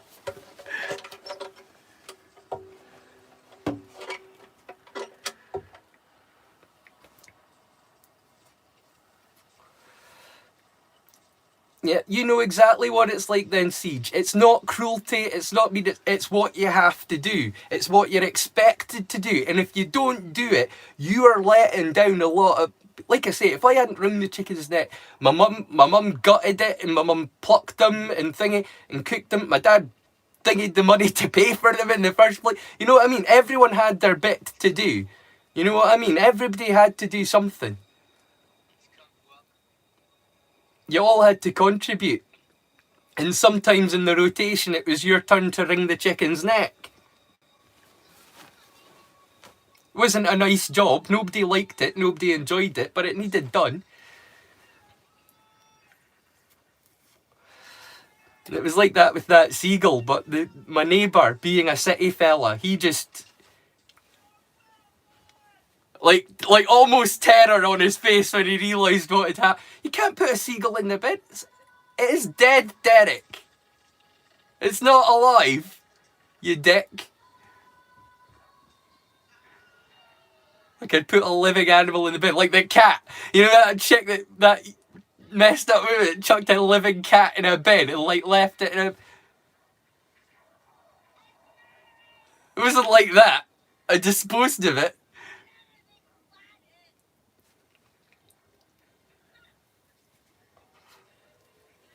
It had been dispensed already.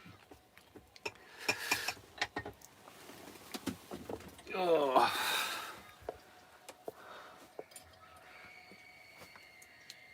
And if it had been an uninjured seagull, I wouldn't have wrung its neck. I would have just picked it up and thrown it back up into the street and up into the air to get away. But it was not going out. Its wing was like practically hanging off, trailing behind it, and I was like, oh, okay, goodbye.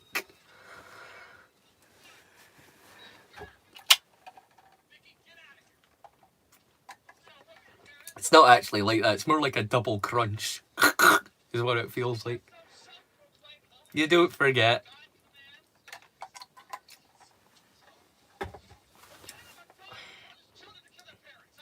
You ever seen Jojo Rabbit? See the bit where he's like, wring the rabbit's neck? I know exactly how Jojo felt in that moment. I knew exactly how he felt. Poor wee sensitive soul being made to man up before his time. That was close to home, that scene in Jojo Rabbit. Pickle, pickle, pickle. I see you.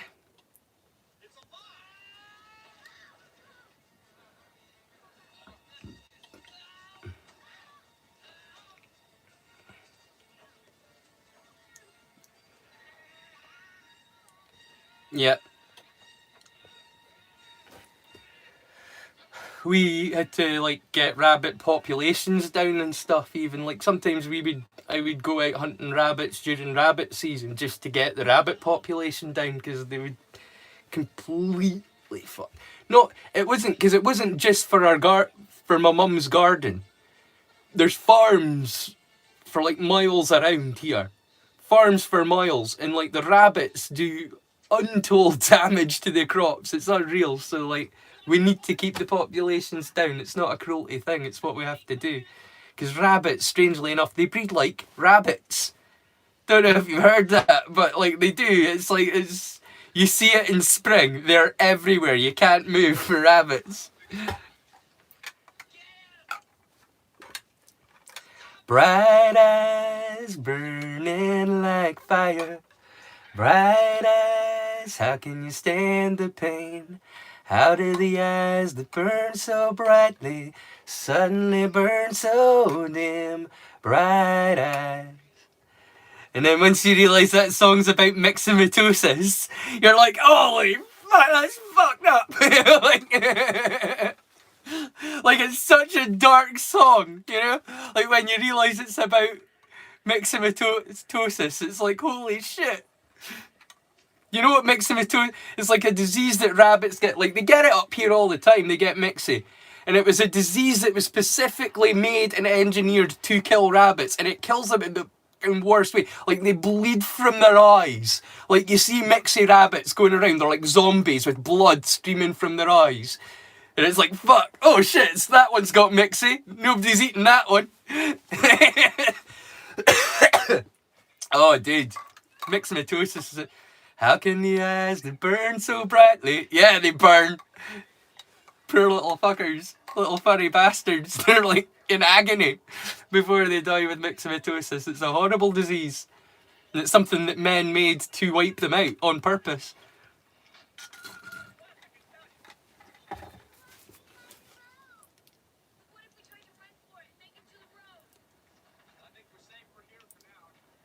Top or bottom, it wouldn't make any fucking difference to me anymore. Like I say, I'm out altogether. Not running the race anymore.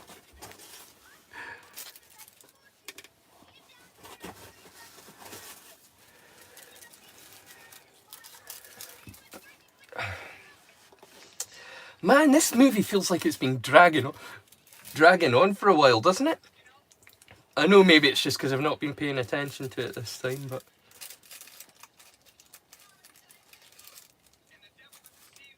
I do feel like if I'd been watching it on my own, it'd have been over by now.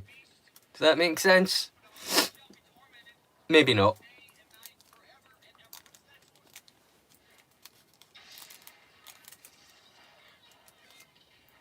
Like, whenever I've watched this on my own, it's kind of felt like a short movie, but tonight it's felt like a 2-hour epic, kind of 3-hour job of coming to watch Avatar instead of Children of the Corn.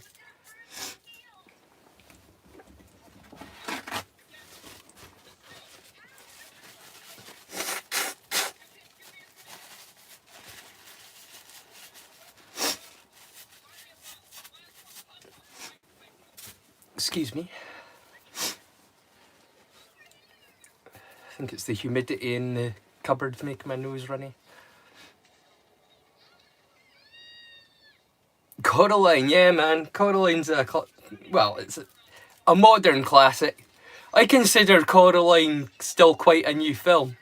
Eh. Like, I still consider Coraline quite a new film. Have you ever seen talking about Coraline though, have you ever watched Vincent? That'll be coming up in my playlist on Halloween. But if you want to search for it before then, I'm not gonna stop you. Vincent. By Vincent Price and Tim Burton. It's available on YouTube. Go check out Vincent if you haven't seen it before. Because if you like Coraline, I think you'll like Vincent.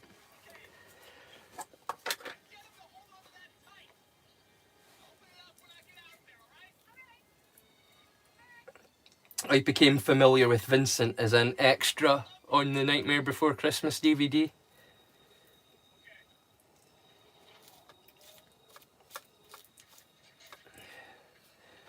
And the original live-action Frankenweenie as well.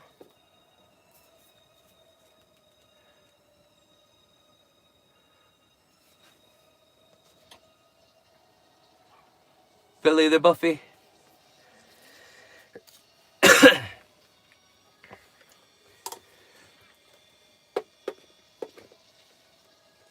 About my favourite bit of the film, where the corn comes alive.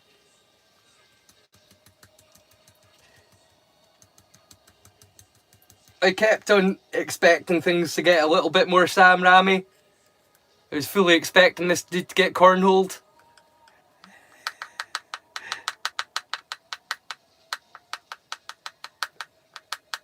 Like in full Sam Raimi rapey tree fashion.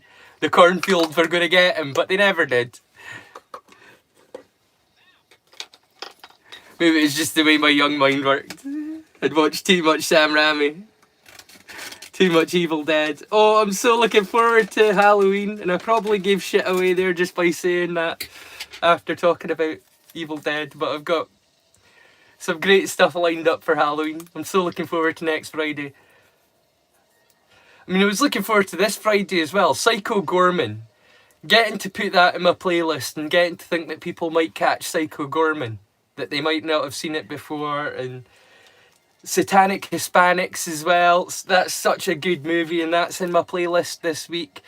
But next week, every single film is a absolute winner. I've not put it up there because it's so obscure and it deserves more love.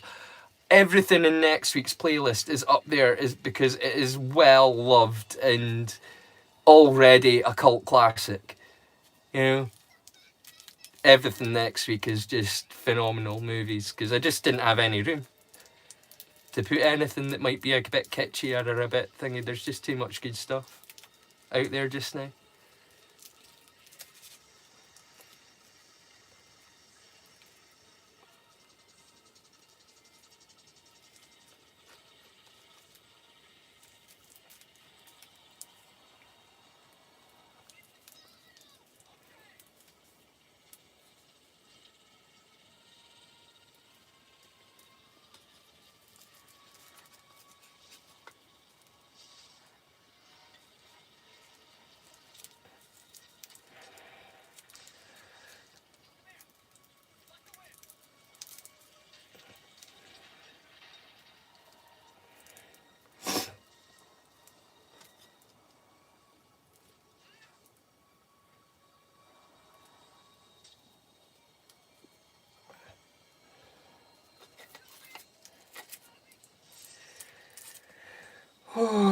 Oh man, I'm so warm. I need to open the door, let in some cooler air. It's like a furnace in here.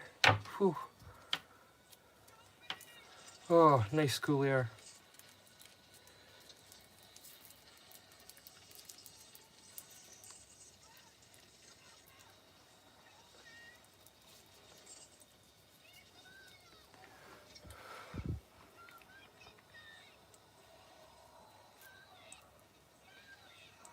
Throw it, throw it.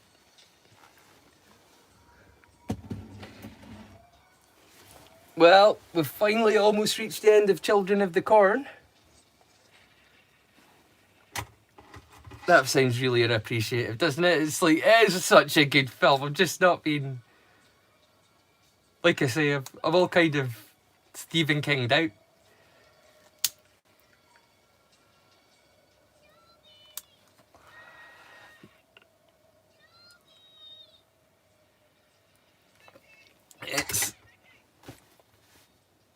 It's a lot of cornholing.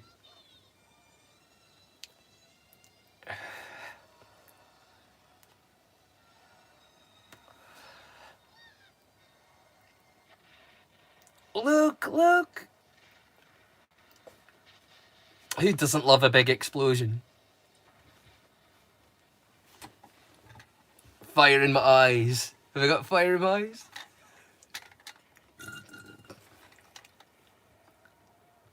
Ah, fiery eyes. Oh. Who needs special effects?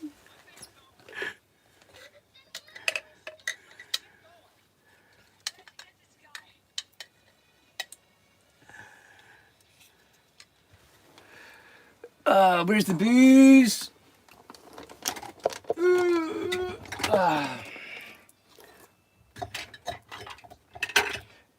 I demand to have some booze. I demand the finest booze known to man. You get that reference with Neil and I? Anyone? Any with Neil and I fans? I hope. To me, that's a movie that's just endlessly quotable. With Neil and I. I get nervous when I'm pouring anything in here because should anything spill, everything will get soaked. Like everything. I'll freak out.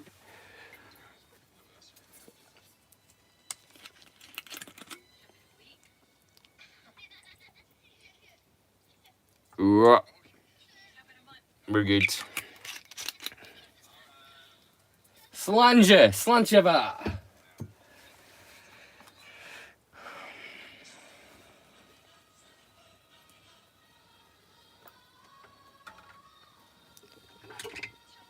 I love that music.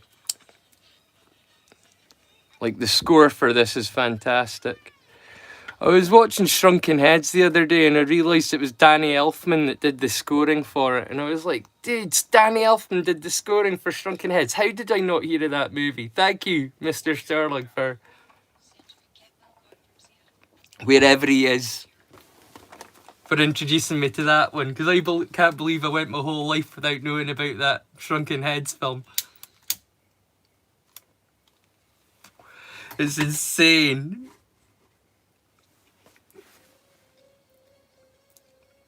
Damn no. I'm your daddy, Emma. Damn no. Your adopted father. Have I to adopt both of you, apparently, though?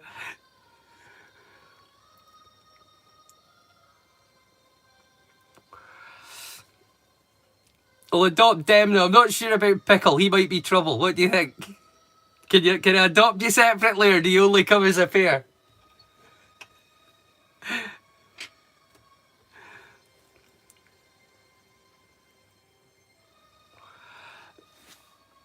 Aww. Aww.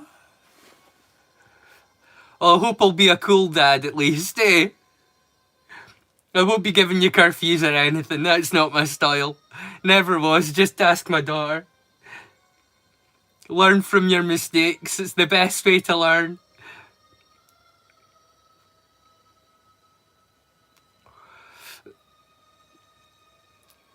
That's definitely creepy. That's definitely some porn level shit there.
I just thought of a really funny joke there.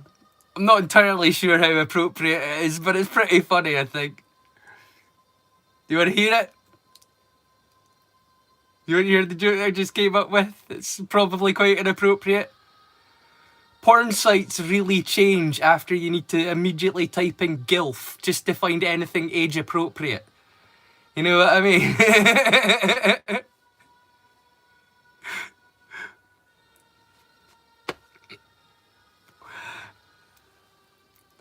You get older, you lose your sex drive, but when you do check it, it's like the only time to find somebody your own age is to immediately type in GILF without feeling creepy.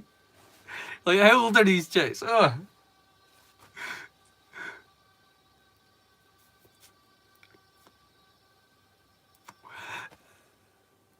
Type in GILF and there's women in their like 40s that are like literally your age, and you're like, oh, thank fuck, there are women my age these days that still do that kind of thing. That's good to know.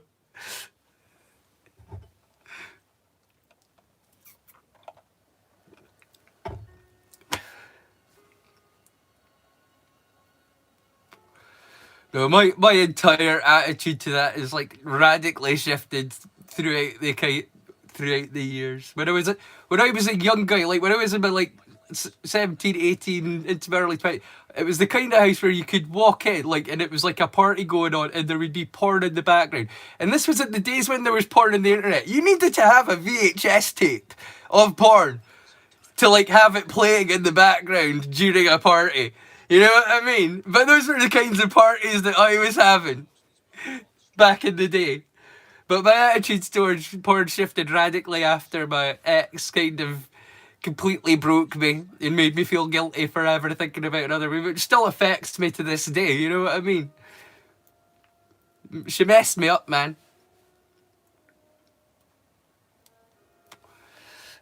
Don't enjoy it anymore. Certainly not like I used to. But in a way, I never really lived in Maine. I think anyone from my part of the world would say the same.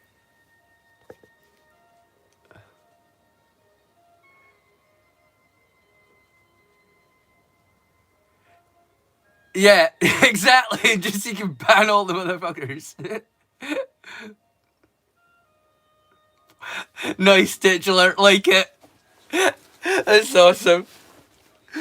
Uh, you know, this is one of the reasons that I missed the Discord as well. We had, like, banter, you know what I mean? We could actually say stuff without worrying. Well, we could say stuff without worrying once. Now we can't, which is the entire point.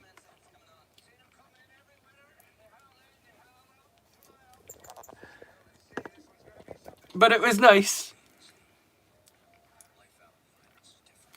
Oh, speaking of Tim Burton, I did mention him before. You can probably tell I'm a Tim Burton fan. Edward and Beetlejuice in a face-off.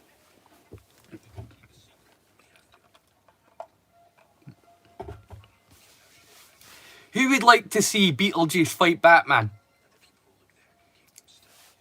Like Keaton in both roles. Being Beetlejuice and Batman. Fighting each other. Who would win? Batman gets prep time. He knows he's about to go up against the supernatural. Who wins? Beetlejuice or Batman? Get your votes in. Next week's poll. Oh, we've reached Storm of the Century. It's time to stop. 3 whole minutes in before I noticed. That's how much attention I'm paying. Right, I'm going to put this down and play a little song for y'all. This is a cover of mine that I quite enjoy, and I've been a while since I've played it, so I'll play it just now.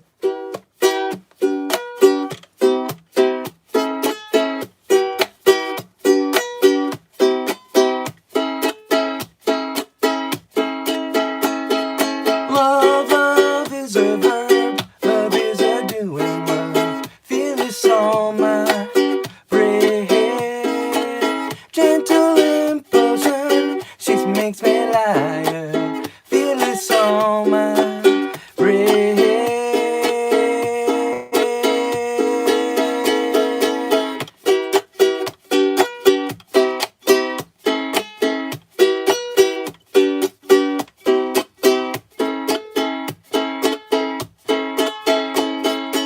Water is my eye, most faithful mirror. Feel this on my breath. Plant flower blossom, teardrop on the fire. Feel this on my breath.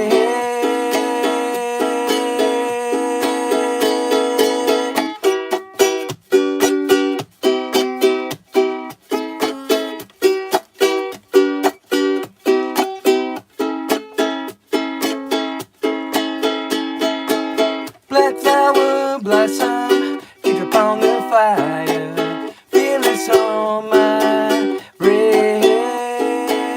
Teardrop on the fire of a confession. Feel this on my breath.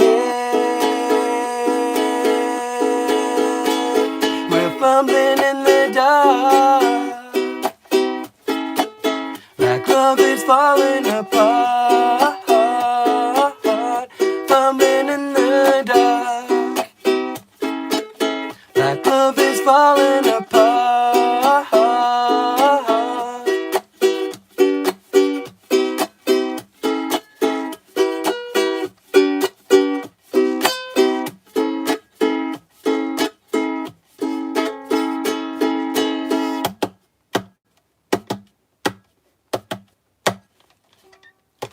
It's my cover of Teardrop.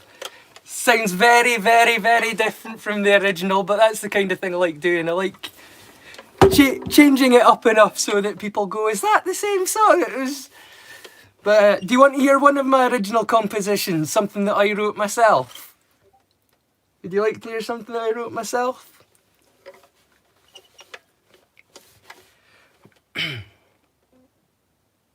What one will I do? Which one am I? Oh, I know.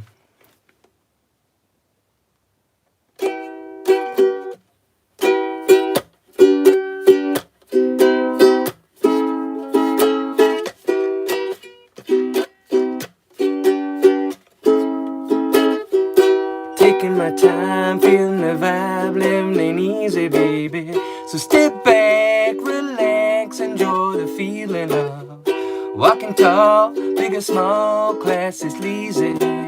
It's not the time to toe the line with summer breezing, yeah, yeah, yeah. With summer breezing, yeah, yeah, yeah. Hey, hey, I loving and teasing her, pleasing this evening, but then in the morning she's gone without warning.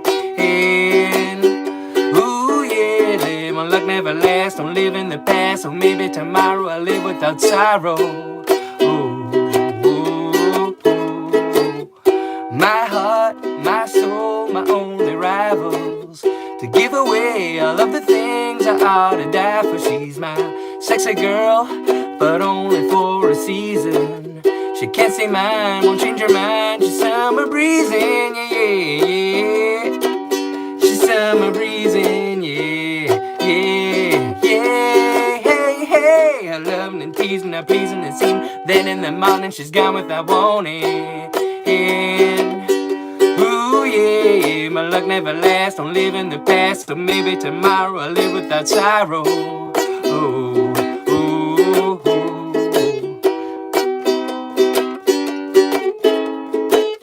I know you're hot, so let's chill out and get some ice cream. You're feeling flush, it makes me blush. Your lips entice me like a naked flame. If she gets too close, she'll burn me.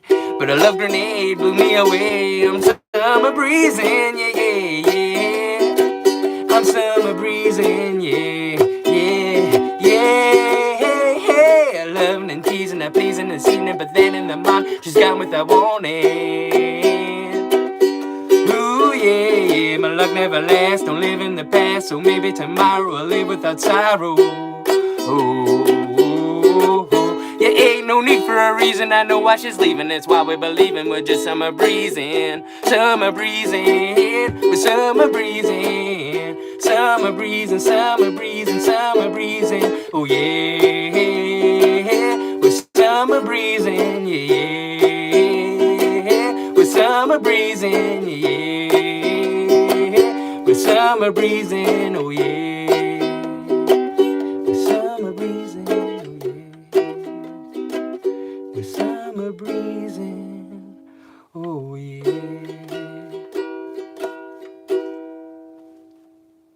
That's one of mine. I wrote that myself. It's a completely original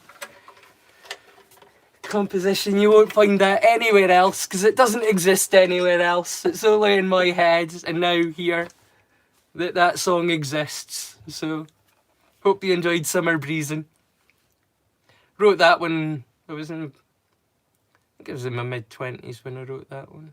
Early 20s, mid-20s maybe. Did you like it?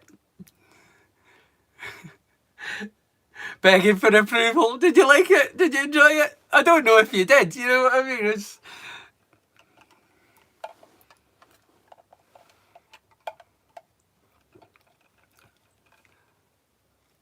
Oh, you liked it? That's good. Oh, phew, that's a relief. Like I say, because it's one of my own, it's not like I say, most of the songs that I do, obviously they're covers, because it's way easier just to listen to a song and for me to try and work out what chords work than it is to write a whole song myself. But do you like another one of mine before I actually fucking traumatise you all for life with the next playlist that I'm about to open up?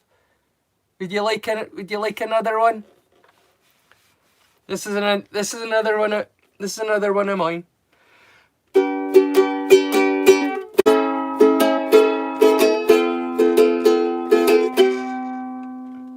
Oh, my old man, he's the best of men. You couldn't ask for a better friend. You know he's there for me whenever there's a plight. He saves me whether I'm wrong or right, because my old man, he's a superman. Bending steel with his bare hands. You know he moves much faster than the speed of light. I don't even think he's got a kryptonite. Oh no.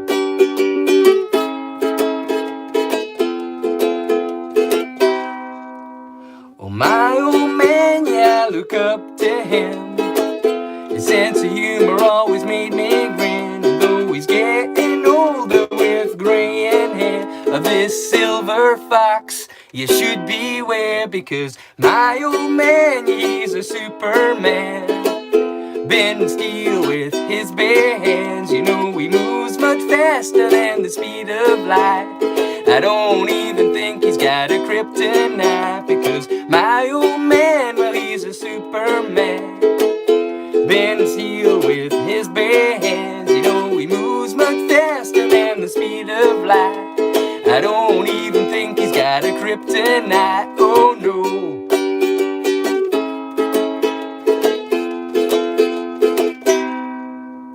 Oh, my old man, how I always watched me grow, but into what we still don't know. I'd like to prove that I'm just like my dad and be a second generation Superman. Because my old man, well, he's a superman. Bending steel with his bare hands. You know he moves much faster than the speed of light. I don't even think he's got a kryptonite, because my old man, well, he's a superman. Bending steel with his bare hands. You know he moves much faster than the speed of light. I don't even think he's got a kryptonite. Oh no.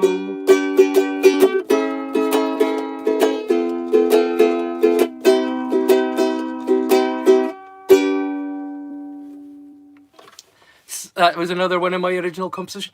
Nibbaroo! Hey Nibs, how's it going on? Good to see you out. Let me see what you're saying. I just noticed you there. Oh, you missed us, did you? We missed you too. Hey. It was different without you the other week. I did mention. I was like, oh, there's been no sign of Nibs this evening. The other week. We did miss you.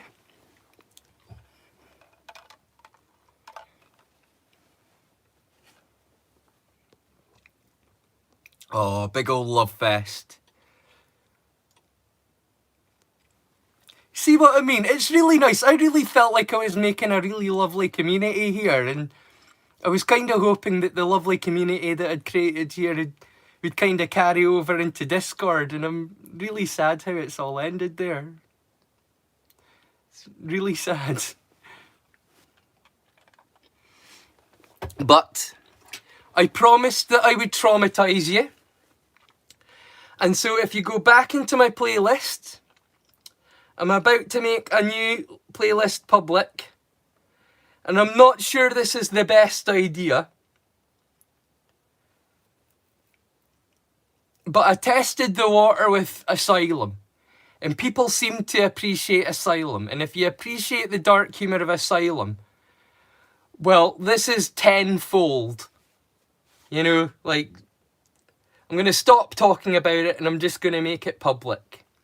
Welcome to Jam. I'll give you all a second to look it up. Because this one I will be watching, because I want to see how fucked up everyone is after this is done. Because you're not going to be the same after watching this series. It's going to put concepts and ideas in your head that have no business existing there. It's a horrible show, but that's what's so awesome about it, is it's so grim and it's so dark. So prepare yourselves now for jam. In 5, 4, 3, 2.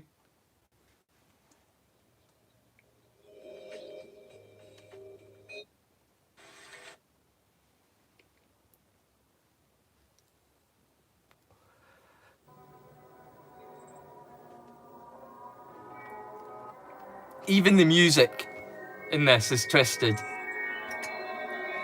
Remember it's comedy, remember it's jokes. Arms flailing gawky bears, then find you snagged on frowns, and slowly dawns your jazzing. I should really turn this down. This will definitely be audio copyrighted because this started out as a radio show, which is how I discovered it, when it was still a radio show, when it was still Blue Jam. Because when it was a radio show, it was called Blue Jam, and when they turned it into a TV series, it was called just Jam. But it was originally called Blue Jam, the radio show, and it was dark as well. And I had a lot of the same sketches, which is why I know it's going to be audio copyrighted. Well, yeah, welcome to the opening scene, somebody hugging a corpse that's lying in the middle of a street after clearly being hit by a car. That's like funny. It's funny.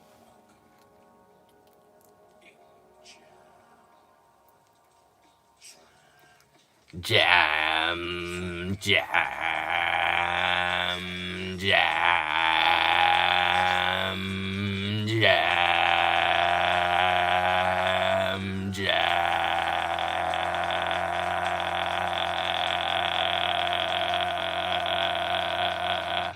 It's a creepy show, isn't it? It's just... Oh, okay, take care, DJ. Oh, Deadpool, you're back. We're watching Jam, man. I've decided to fuck them up. They're all going to get really, really twisted after this. Bye, DJ. Take care. Thank you for heading out and joining us this evening. It was nice seeing you. Be looking out for you next time. And we felt, because you're Ryan's godfather, you could help. Right. Take my place for a bit. This is so fucked up, isn't it? You see, Ryan met this guy, Dave, at the pub. Are you following this, folks? We had pretty strong suspicions about Dave. This couple suspects their son is gay. He's a bit. And so in order to prevent him from going out and having gay sex, the dad has been dressing up as a woman. And we really didn't want Ryan going that way. And the mum has been dressing up as another woman in order to like seduce him to make him straight. But the dad has been taking it up the backside for so long now that he can't take it anymore. And they're asking their family friends to step in for them. Are you getting how fucked up this show is? Like, how twisted it is? It's like, go watch Jam. Go, it's on my playlist, it's playing now. This is the most twisted comedy you will ever watch. It's borderline comedy, it's really horror. You know what I mean? It's really a horror show, but it's done in a way that it's like, it's so ridiculous that you're like, you're laughing, but you're shocked. It's like shocked laughter. You know what I mean? This show, it's just unlike any other comedy series that was ever going. It's been going on for 6 months now. More than 3 times a day at weekends. More than 3 times a day at weekends. He needs a break. It's just so twisted. It's so fucked up. I can't even begin to with this show. Can you see why I had to show it to people? Drink. Can you see why? It's because nobody's going to show this otherwise. You know what I mean? If it's not me, who's going to like say, this exists, by the way? It's like the same with Monkey Dust. I'm gonna have to bring Monkey Dust up on the channel one day, because it's the same kind of like super dark, twisted sense of humour that you just do not get in America. You do not get it in America. The kind of humour that will be released on like BBC Two late night back in the day, or Channel 4 late night back in the day. We had like really, really edgy shit back in the, like genuinely edgy shit. Like it does not get edgier than this. This is like incest and like homophobia and we've not even got to the dead baby jokes yet. The dead baby jokes in this are by far like some of the most twisted ones I've ever seen. This show, man. You think Family Guy with the dead baby jokes was pushing it? This was in the 90s that this came out, and it's so much worse than anything Family Guy has ever done. Like, the edgiest, riskiest humour that Family Guy would ever even attempt would pale in comparison to, like, an average sketch on Blue Jam. Or just Jam, because it's the TV show. Like I say, it was the radio show that was Blue Jam. When it was still a radio show, my cousin, who was like making films at the time, like he was like in film school, he used my pet iguana to do like a recreation of one of their sketches where lizards are coming out of the TV. It's a thing. Oh, by the way, Kilroy going mental while he's naked. For you Americans that are watching, that would be the equivalent of like Jerry Seinfeld. Jerry Springer going mental and getting naked and running around attacking people. Would be the equivalent. Would be like Jerry Springer doing it. And now he's taking a piss on the shop window, because why wouldn't he? He's only Kilroy. Like Springer. If you just imagine this as Jerry Springer instead, it'd make more sense to you. The sketch, the day that Kilroy went mad. Take care of each other. Take care of each other. Take care of each other. Take care of each other. Take care of each other. Take care of each other. Take care of each other. Actually, after him, we had a far closer analogue to to Springer later, called the Jeremy Kyle Show, and that was far more like Jerry Springer. I'm sorry, there's no easy way to say this, but your condition really is very serious. You won't have realised this at the moment, but you're in a coma. Yeah, well, if you think Family Guy's wild, you should be watching Jam right now. It's on in my playlist, and believe me, you're not going to see anything else like this that we're watching tonight. This is a unique brand of comedy. The other shows have tried to come close. There was another show that was done by the same guy that did this called Brass Eye, and it got banned after an Edophile episode, you know? He's asking us to leave him alone. They get very tired. He wants to get out. But no, he wants us to go, Mr. Whisper. They did a Peterphile episode. It was pure comedy. Like, this Peterphile has been disguised as a school. If you spot him, and it's like a school walking down the street. You know, it's like, it was totally stupid. Like, but they got banned for that one. But that's like the same guy that did this show, but this show was so much darker. Nurse, could you double the benzodiazepine, please? Double his benzodiazepine. George, the patient in a state of unavoidable decline. In a state of unavoidable decline. They're killing him. They're killing him on purpose. Like everybody, the doctors, the family, everybody just wants him dead. They're all just killing him. When the dreadful day comes, I try and make things as easy as possible for the family. Even then, their hopes can be very unrealistic. This is so fucking dark. What did he feel like? No, he didn't.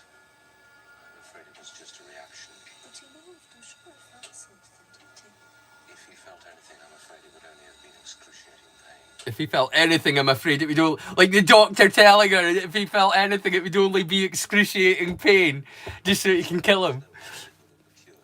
Do you know what I mean? This show is so dark. It's so. Oh, and now it's their daughter. Now it's their daughter. He's moving on to the kids now. He's gonna kill their kid too. And I'll have to do this job again and again. Like a total Harold Shipman character. You know what I mean? Like Doctor of Death. And this wasn't long after that happened in real life when this came out. Like I say, this was an edgy, edgy show. It was equal parts trying to make people laugh with discomfort as it was trying to actually offend people on purpose. Geezer says, over there, mate, key's in the ignition. Look, I cannot bloody believe it. The car is only 4 foot long. This show was kind of a middle finger to what was going to come. I said, what Do you know what I mean? Like they could sense what was coming in the wind, the cancel culture, and drive that in? It's only 2 foot 6. they made this long before it happened as a middle finger to it. Mad. And the manager comes up. So what the fuck's Which is another reason which I'm kind of like wanting to watch it tonight, is because I'm feeling particularly anti-censorship and anti-cancel culture after what happened in my Discord. So what the fuck have you done to it? let's watch a show that was pretty much immediately cancelled. I particularly remember that one because I used to have one myself. A fucking 4 foot Vauxhall carton. Oh, fucking yes. I said, is that it then? I said, is that what I have to drive away? And they said, Kel- car, take it. he actually did a short film with my cousin Kevin Eldritch. He did a short film about a guy with a dog that died, and Am I fucking nutty? his dog died, and he still takes it out for walks as if it's alive and buys it dog food as if it's alive, and then in the end he hangs himself. That was a good film that my cousin made with Kevin Eldritch. Absolutely, Nibs. It's 4:20 somewhere, hun. 46th birthday. There's quite a lot of people watching tonight. Thank you, everyone. I'd messed up a couple of chances earlier on in my life. So I decided I'd marry myself. I'd do it alone. A guy's gonna marry himself. By the joining of hands or by the giving and receiving of a ring. And therefore proclaim And everyone's crying because he's marrying himself. But it's because he's marrying himself that they're crying. Do you know what I mean? This show, it's so freaking dark. It's so funny. Celebrating loneliness and weirdness and creepiness, the darkest elements of human nature. It's just a massive celebration of all that's dark about humanity in this show. It's so funny. work. And sometimes I think, Purely because it's not the sort of stuff you're meant to laugh at. but You know what I mean? It's not the stuff you're meant to laugh at, which is why it's so funny.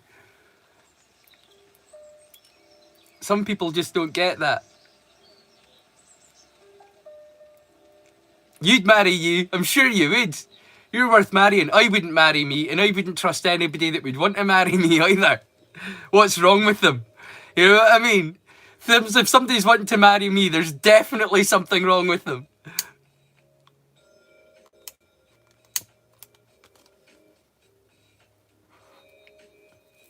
Real catch-22 for me. Because although my self-esteem is far better than it's been in years, over the last few months, definitely would have an immediate distrust of anybody that would be interested in me.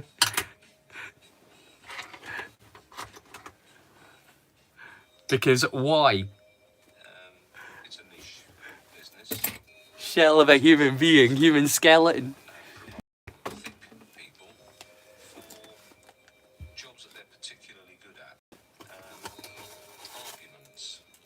Think people are very good at winning arguments because they're too thick to realise that they've lost. Do you want to know something? That reminds me of a Mark Twain thing. He said, Particularly thick. never get into an argument with a fool because they'll beat you in the end with experience. She fails to Hey, They're good at being fools, you know. No, I'm picking it up for Mr. Hunter. I'm not Mr. Hunter.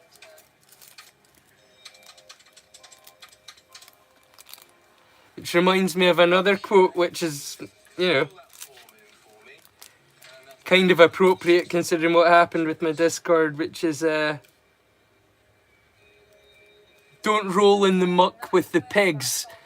At the end of the day, you get dirty and the pigs like it. Yeah. See why I should pay £165 when Mr. Hunter's already paid £12,000. Ray is married to Deadpool. No, Deadpool's married to Blancmange. Had to remember her handle name there, because that's not what I call her in real life. Just like Deadpool, I don't call him Deadpool in real life. I'm sure he would like it, wouldn't you, buddy? If I just start calling you Deadpool. Hey, Deadpool. He genuinely had like the biggest collection of Deadpool memorabilia in Scotland at the one point, possibly in the UK. Yeah, it was really impressive. His house looked like a museum to Deadpool. It was so cool.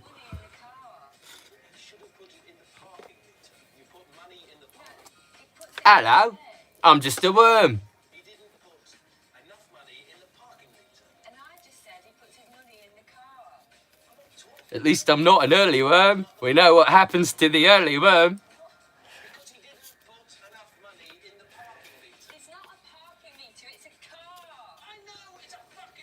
I know it's a fucking car. That's probably what I'm doing in English accent. I can hear it from Jam. They're doing an English accent. He's one of my favourite actors, that guy. What do you think of my English accent? I don't too often do an English accent, but when I do, I think it's relatively convincing. Is it? What do you think, mate? How's my English accent? Now that kind of went Australian there. Kind of going Australian. Australian's much easier to do. It's way easier to do an Australian accent than it is to do an English accent, in my opinion. Mind you, it's way easier to do an American accent, but that's just me. I'll stop doing an Australian accent. It's weird. Once you get going, it's kind of hard to stop it, you know?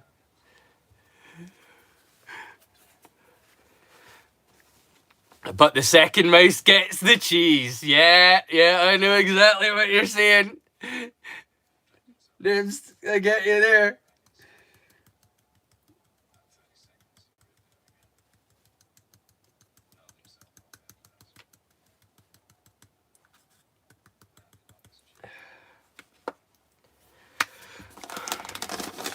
Scissors. I'm sure I've got scissors. Here we go.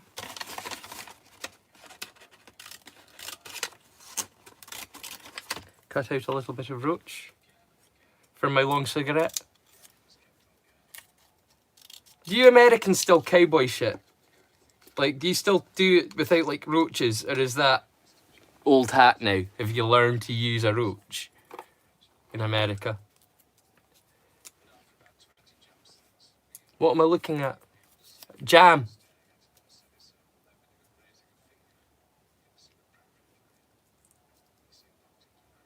One skin, two skins, three skins, four skins. Ah!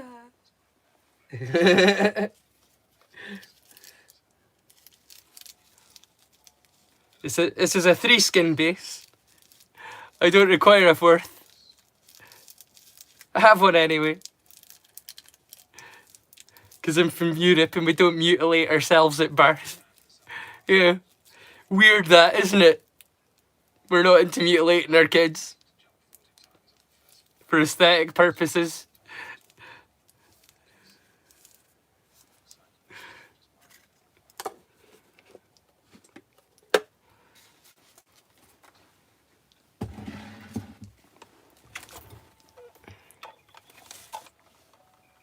I always thought it was funny that, like, I met one of the arguments that Americans use for circumcision is it's cleaner. It's not cleaner to be circumcised. it just allows you to be dirtier. What you have is a hygiene issue. If you've got issues down there and it just allows you to perhaps be dirtier. That's not a good thing. You shouldn't rant about that. It's not that it's cleaner, it just means that you get to be dirtier as a person. Clean yourself, you animals. Keep all the body parts you were born with.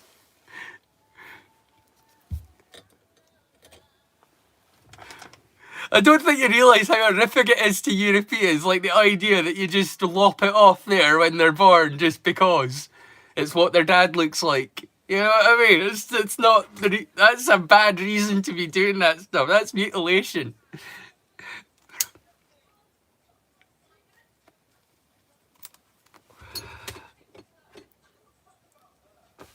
I reckon so. Like, it's a weird thing that really only happens in America. Like, outside of America, like, enforced circumcision is often, like, enforced on the females rather than the men. But because it's the men, you think it's all good. But trust me, the rest of the world looks at that stuff and goes, really? You do that to your wee boys? I mean, if it's a religious thing, if they're Jewish, I can get behind it. It makes sense. That's part of their culture. But it's just like American culture, which has nothing to do with religion. It's all to do with, like, preconceived notions and ideas of what it should be. But what it should be is literally what it should be if you're not interfering with it. Is what it should be. You know what I mean?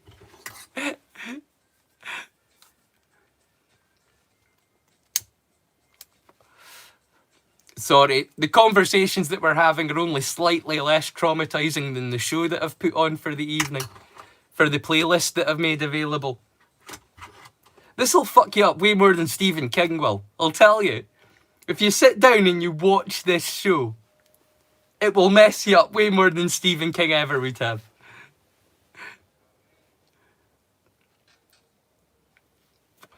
No, I've heard it's not all of America, but it's definitely a thing over there. Because, like, I've seen, like, responses, like, to how people react to, like, Roundheads versus Cavaliers.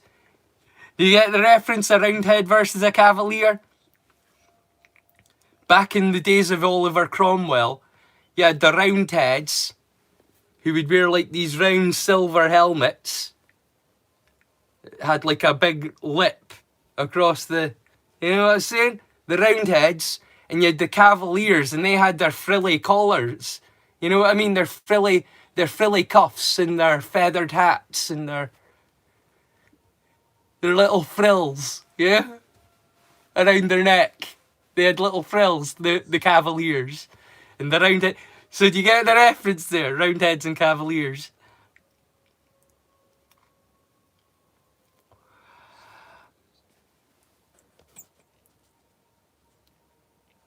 Yeah, it's spread to be... Well, that's what I'm saying. It's kind of, like, spread to be, like, a kind of a normal thing in America. But it's not a normal thing. It isn't, really. I don't know how it started in America. I don't know quite... I'm sure I heard once, but it's gone out my head. I think it had something to do with Dr. Kellogg, or the whole movement to, like, prevent masturbation. The idea was if you removed the foreskin, it would prevent sensitivity. It would create keratinization, which it does. You know, it creates keratinization so that... Because I'll tell you, if guys that are... We can't handle getting anything rubbed against it. Like, even soft cloth, silk and stuff, feels like sandpaper. So the fact that you can tolerate that means that there has been something that has happened that has made it less sensitive. I'm telling you, it has. You've been damaged, though you don't realise it because it's been your entire life.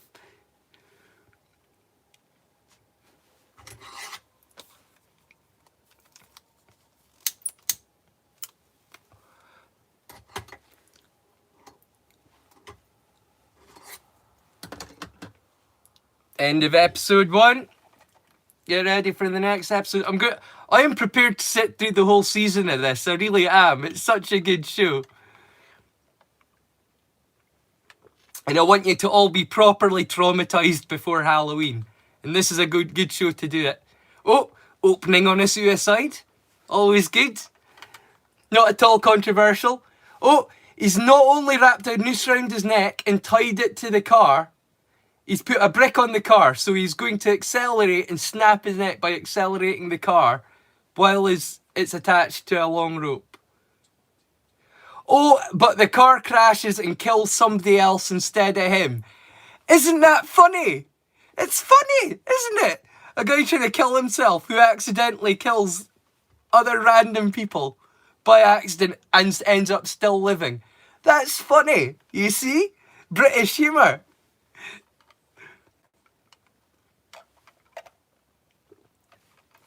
I love Jam so much. I loved it so much just because it was prepared to do things with comedy that other people weren't prepared to do with horror. You know what I mean? Topics that were off the table for legitimate horror. It would have just been banned outright. With stuff that they could make fun of using humour. Then welcome. To Jam.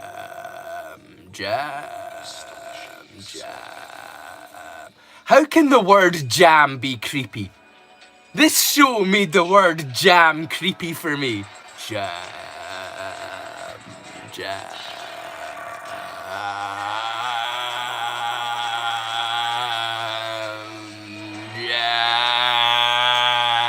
It's creepy as well.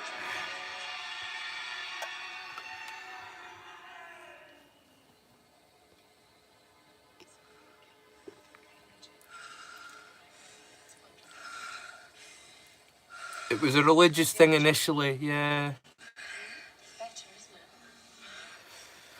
Oh, it's like I say. I come from Europe. I don't have a dog in the race. But as a European looking in at that from the outside, it's definitely... It's not something that we would be able to get on board with, is mutilating our boy child, our man-childs at birth. We wouldn't be able to get on board with it. If they wanted to do it for some reason when they were older, or they had a medical condition that it needed to be done, but otherwise, you don't interfere with that stuff. It's not your business. That's their business, you know? One day it'll be even more their business, yeah? I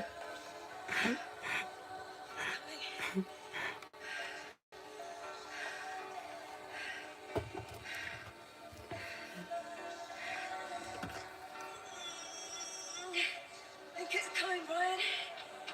I think it's coming.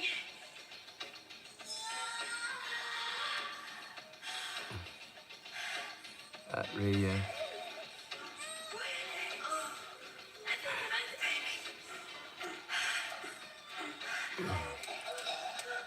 Demna, you miss yours, do you? I bet you do.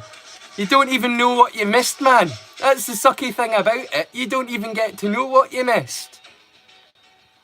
What it's like to have a bell end that's so sensitive that even the whisper of cloth against it would make you go, oh, ah, oh, that rubbed. Oh, you know what I mean? Can you imagine that? Now spread your glutes. Like the softest cloth would do that to you if you had a foreskin, but you don't. So you'll never know.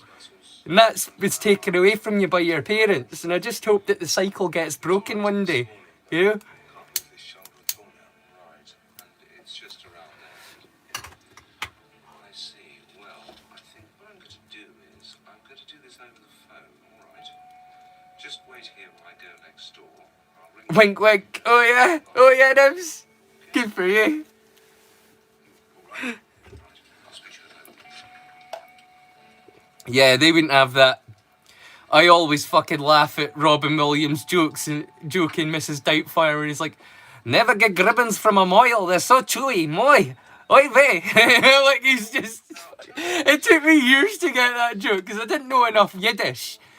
It took me years to put that one together. Like, it took me watching the film and then years and years of like picking up Yiddish bits, and then watching the film again to put it together. Never buy your gribbons from a moil. They're always so chewy. Moi ve. If you don't know, gribbons is like fried chicken skin. It's a Jewish dish. It's a kosher dish. Could you ring me back? And Yeah, it's 302. that's gribbons. And a moil is somebody who does circumcisions. So never buy your fried chicken skins from somebody that does circumcisions, because they're always so chewy. Whatever. Coffee. Well, I can't see you now. I'm with the You know what I mean? It's Robin Williams was funny. emergency. He would have gotten on with the people that wrote Jam, I think. Come in on Thursday morning. On his dark days, he would have done some good comedy with them, Robin Williams. I'm on the phone. Well, I just wondered if you just wait a minute. I'll be with you in a minute. I'm sorry about that. Now. Hello? Ah, there you are. 10 o'clock on Thursday, all right? It's all comparative. Cam, I'm quite sure compared to you, there are donkeys going around blushing. Okay, you calling other people, saying that other people have small cocks isn't really saying much. The tripod walking around the room. Fuck you, Cam. What's the story? I've got to come back Thursday. Yeah, you're in a deaf or not country. We're from Scotland. We had kilts for a reason. We used ours to scare people. Hey, we honestly did. We'd go into battle naked because it scared them. Yes? All right. Do you know that the Romans had this thing where if you had a small penis, you were considered a civilized, educated, well-rounded man. And if you had a big penis, you were considered a savage animal brute. They considered all of us Scots and Picts, well, it was Picts back then, all of us Picts, savages. And we went into battle naked. You put the pieces together, my friends. Hey, what they thought of us.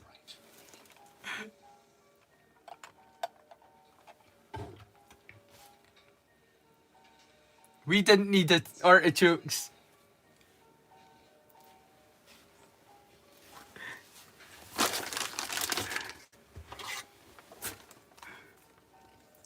Oh, I'll tell you something you'll like, Pickle. You'll really love this one. Back when they put up Hadrian's Wall to separate us from the rest of the British Isles, they'd had enough of us. You know what I mean? We were mental. And they had enough of us.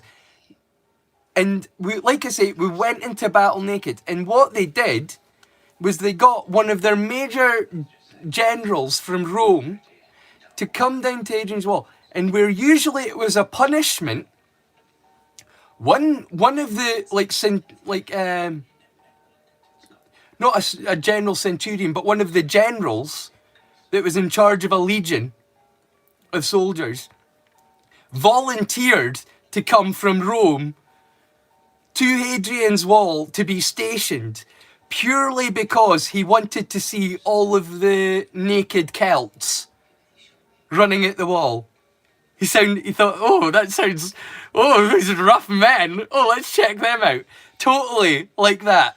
In that way, he was like, oh, I have to check out Hadrian's Wall. Do you hear they charge the wall naked? Oh, absolutely. Yes, I have to go. This winter. I'm wintering in the Britons.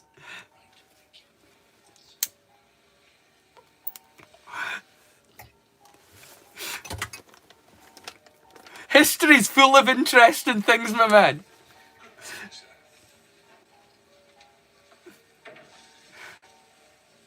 How can I help you? It's about this Saturday evening. Yes?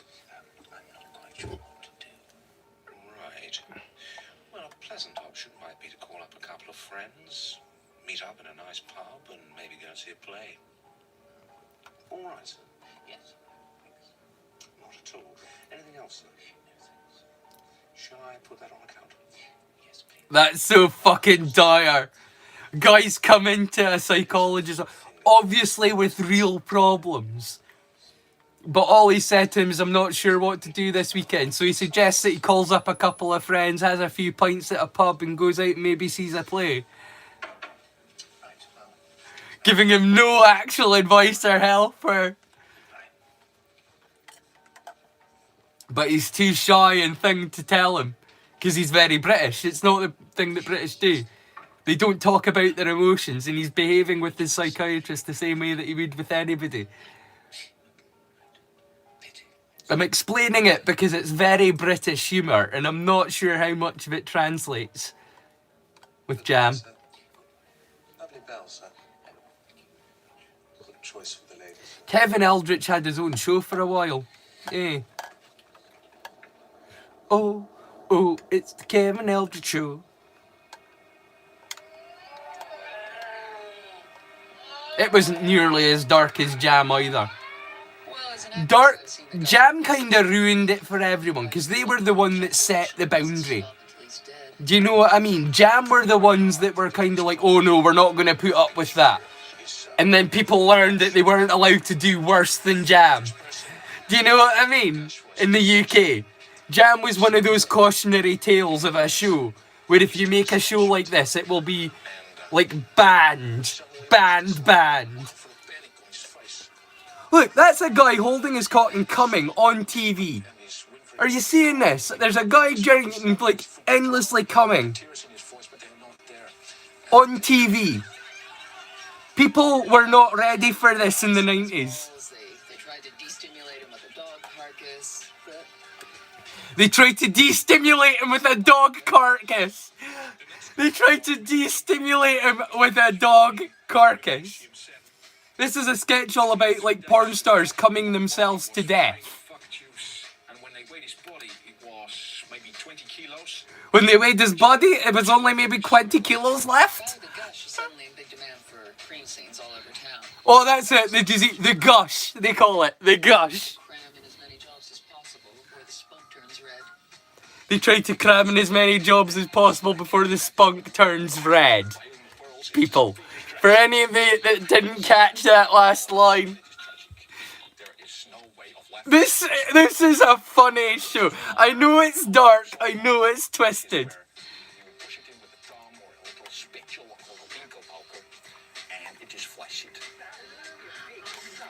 I just love the thingy of the guy. It's like a big muscular dude, and by the end he's like this shriveled up, like skinny kind of Belson looking guy.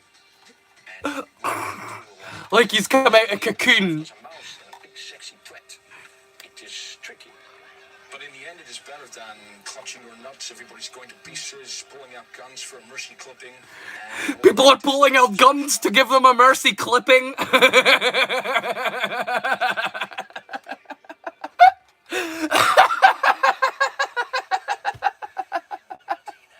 It shouldn't be that funny. He's coming to death. It's too bad. We need to put him out of his misery. Look, it's coming too hard. It shouldn't be this funny. They do not make comedy like this anymore because they're not fucking allowed to. Do you know what I mean? They're not allowed to make comedy like this anymore. Could you fucking imagine? Can you imagine?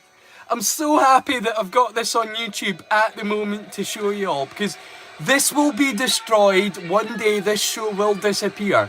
Mark my words, it's not appropriate for human consumption. But we're barely human, at least we understand that. We get to enjoy this shit just now. Enjoy being an animal, because that's all we are. We're hairless apes. Have a laugh, people. And learn to laugh as much as you can. Because there is so much pain and hardship in the world. If you don't learn to laugh at it, it will break you. You might be young just now. People in the future watching this, not my mates, but people in the future watching this. You might be young just now and have optimistic views about what you can change, but there will always be pain and there will always be suffering, and if you don't learn to laugh at it, you're kinda fucked.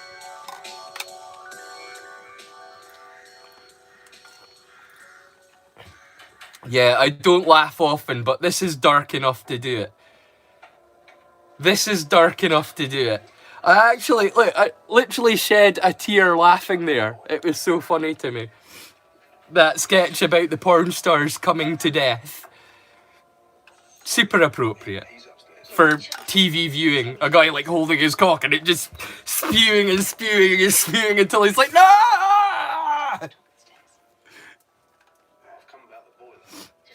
Yeah, exactly. You've got to laugh at the absurd. And sometimes the roughest things in life, the harshest things in life, are the most absurd.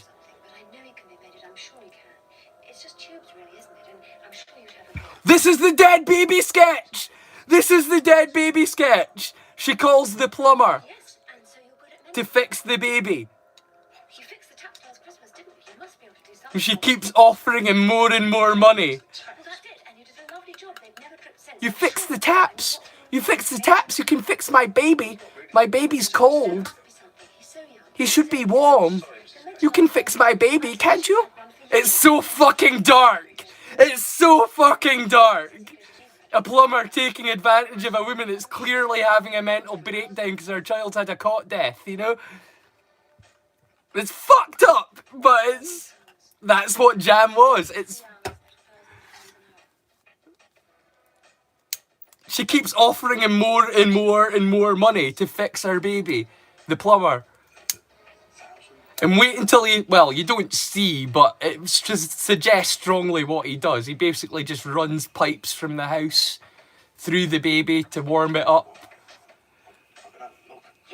If you're not watching the show, I'm explaining what's happening just so you know the kind of humour involved in this show. Dead baby jokes are not off the table in Jam. And she has a cup of coffee while he goes up and down the stairs and fixes her baby. This show, man. Time for another drink, I think. Hell yeah. You need a drink for this show. Alright, darling, mummy's here. And the steam is coming out. I forgot about the steam. The steam coming out of the baby. Oh, you don't see the baby, you just see the steam, but it's enough. You're like, what the fuck?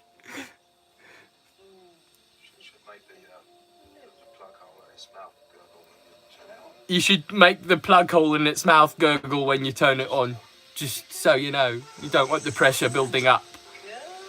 It's so fucked! Oh, this show is so fucked. It's so funny. It's so bad. So bad it's good, you know?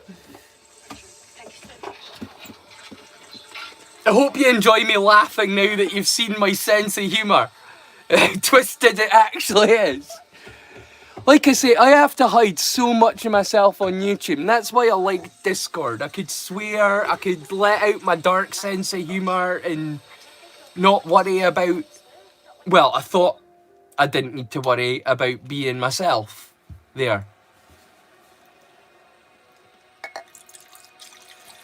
But it was not to be. There are too many people in the world that want to shit in the pool these days.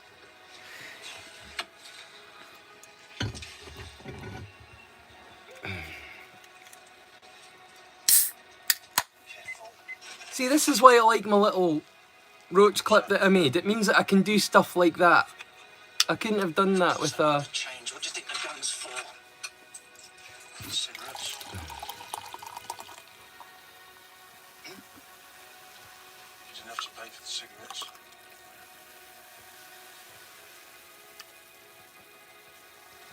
Well, give me my money back then. What a laugh. Which was a change? The robber coming into the shop with a gun and paying for it. and then demanding the correct change. Because he gave him too much change. With the gun still pointed at him, you gave me too much change.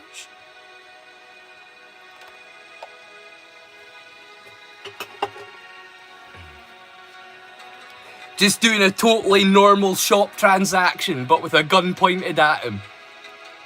Like, absolutely no need. And then he gives him the cigarettes for nothing. He's like, why? Why are you giving me the cigarettes? Is it because of the gun? I don't know. Well, thank you for the cigarettes.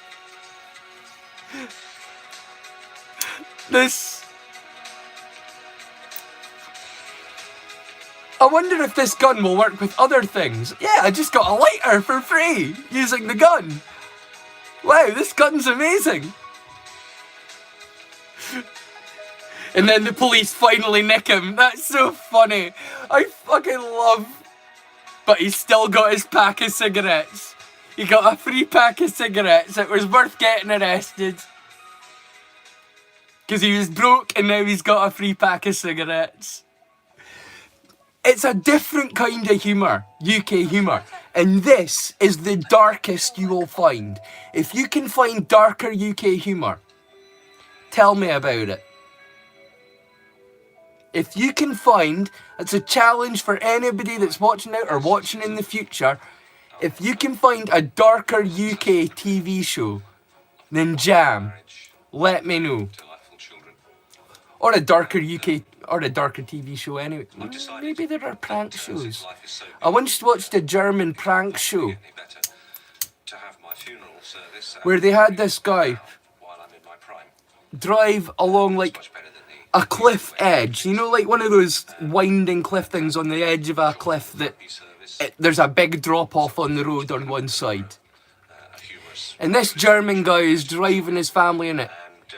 And the family convince him to stop to get ice cream at an ice cream van that's stopped off the side of the road, like on a parking inlay bit. So he goes in and he goes to get ice cream, and while he goes to get ice cream, they swap out his car with an identical car. His family are all in on this prank.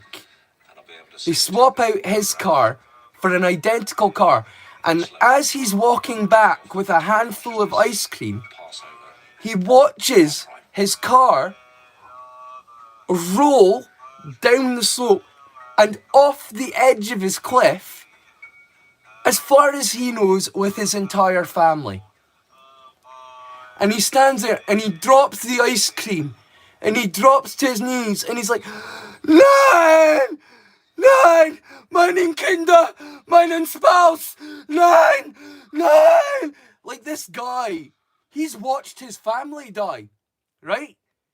And just at that, the talk show host, like not the talk show, the prank show host comes out with like a fake beard on over a real beard. He removes the fake beard to the thing, and he goes, "Do you and like in German, but the translation is, "Do you understand the fun? Do you understand the fun?" That's the catchphrase for this show, and he immediately knows he's been pranked, and he's like,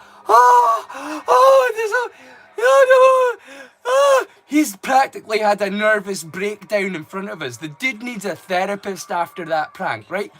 But me and my dad are watching this and we are laughing our arses off because, not because of his reaction, but because we were saying that went as well as it could possibly have gone. Because there were only two other reactions that German guy could have made.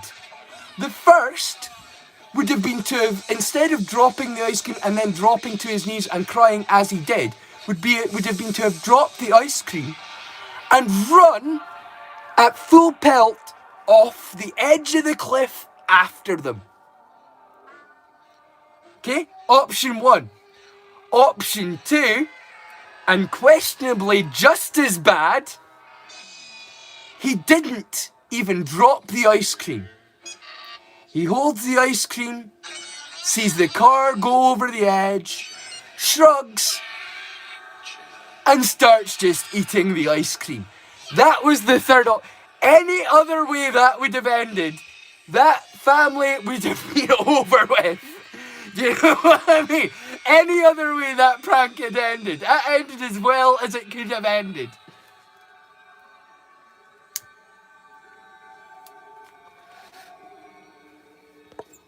Maybe just me. I've lost all my viewers on that one. Well, what usually happens is he comes to the front door. I'm down to 2 people again. Rings the bell. And I go Hey, to blah the blog. door, Good to meet you. and I say, why didn't you use your key? Yeah, man. He's gonna need some serious therapy. He says he's lost it. And I ask him why. Oh, me? You know, no, I definitely need therapy. Bit late for me, though. No. By a bunch of streeters. And then he says he's bleeding. I've learned my own ways to cope. And I say, oh my god, take your trousers off. Let's have the I love her Welsh accent. trousers off to show Clan vain por gwneud gylgeir y cynrwm sad sylia go go gach. by then What's occurring? I'm to you. You know, What's occurring?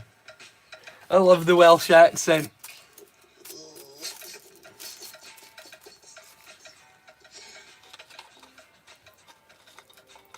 And I love Kevin Eldritch. This was such a good show. Like, unlike anything else. You still with us, blah blog? I think you're new, aren't you? I don't believe I've seen you seen you around in the stream before.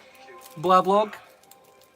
What seems to be the problem? Should I play some ukulele at some point? We're coming up to an end of another episode 2 weeks. of Blue Jam. Not Blue Jam, Jam. I keep calling it Blue Jam because it was originally a radio show called Blue Jam that I was into. Sort of like Flight of the Conchords. You know, Flight of the Conchords started as a radio show. That's when I started listening to it, and then it became a TV show. And weirdly enough, I never really watched too much of the TV show, but I was such a fan of the radio show, I didn't feel like I kind of needed to. Oh, really? Yeah, carry on. Was it? Duffy. Yeah. That's not bad. You hear me begging you for mercy, yeah, yeah. Why won't you release me, yeah, yeah. Yes. Good density. Is this, I would like to learn Ready for the Good Life. Talking about that, I know it's slightly different, but that song always reminds me of Ready for the Good Life, Paloma Faith. I would like to learn that one. Am I really down to 1 viewer? Is that right? Can somebody confirm that it's YouTube lying to me again? Because they often do that. They like to lie to me about how many viewers I've got to discourage me. I'm sure they're trying to do that these days. sure that this is Because sometimes I'll release like a video that's not like AI slop stuff, but me. nice, but You know what I mean? And it only gets like 20, 60 views. And I'm like, somehow it's all keep going. my AI slop that I do to advertise gets sometimes more than 1,000 views for a short. But me getting the thing, it gets sometimes less than 20 to 60. And that kind of is like, what is YouTube doing sometimes? Trying to... Latest over the pot through. Thanks. Can I stop now? No, keep going. Or tell you what, jump up and down.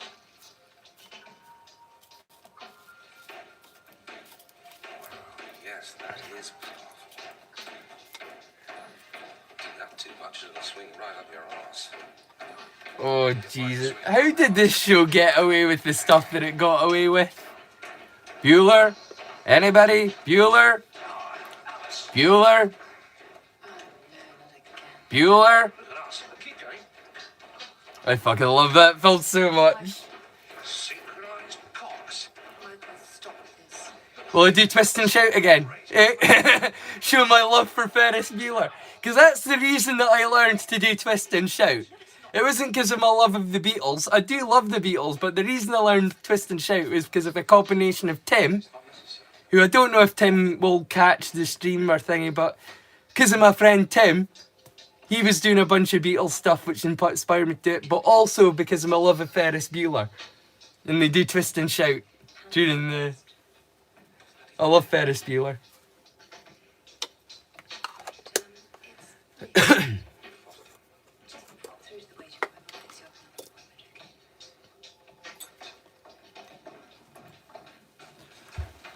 take my tin down off the wall because I'm like that.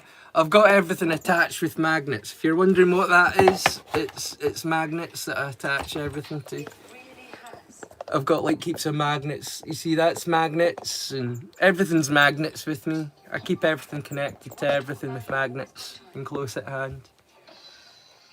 It's a thing with me. Yeah. Alison, I've probably got 3 more goes at this before I get ready. Look, even my... See my brush? It's attached to my tin with magnets. You know what I mean? Like everything's magnets with me.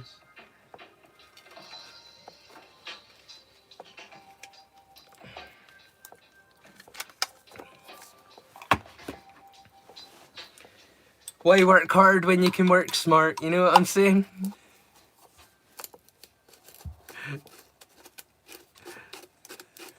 Very recently, my landlord Laws of physics. Everything is an equal opposite reaction. spoken to the council. Except gravity. About it. Shh. You don't like to mention that, but... I've decided So it's one of the reasons I love magnetism. It's even more powerful than gravity, and that's not meant to happen in nature. You know what I mean? Everything's meant to have an equally opposite effect, but gravity doesn't. It's all based on mass, which has nothing to do with anything else. So it's like one of the few rules of physics. It just doesn't behave the way it's supposed to. I go to breakfast. But because we're meant to have worked out physics, people, not physics, people we're meant to have worked out gravity. Make a sample. You know what I mean? Smear it Or around. people think that we've worked out gravity because there's been Newton. And I've heard You know what I mean? say nice But what houses. we do is we understand the effects of gravity, but we don't understand gravity. It's pretty easy to break into hospital bins and steal bags full of used dressings. It makes it an area read rather badly if it's covered in putty rags. Very demoralising. Probably the best thing Nope. is I've got a sausage griddle. No. Used in my fried turds. Nope. Oh, I'm sorry, that was a bit much for me. That got me gagging. I love this show. Because I've been I love this show so much. I had forgotten about that. That actually made me gag. That was so gross. because That was so gross. this drop in value. Holy shit, this show, man. It's amazing. That made me gag. It was so gross.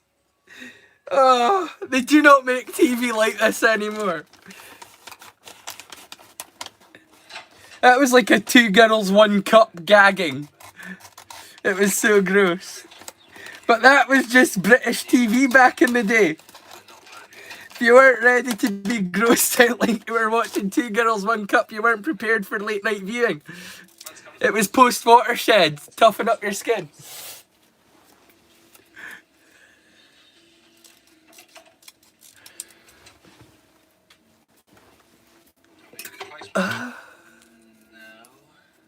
No.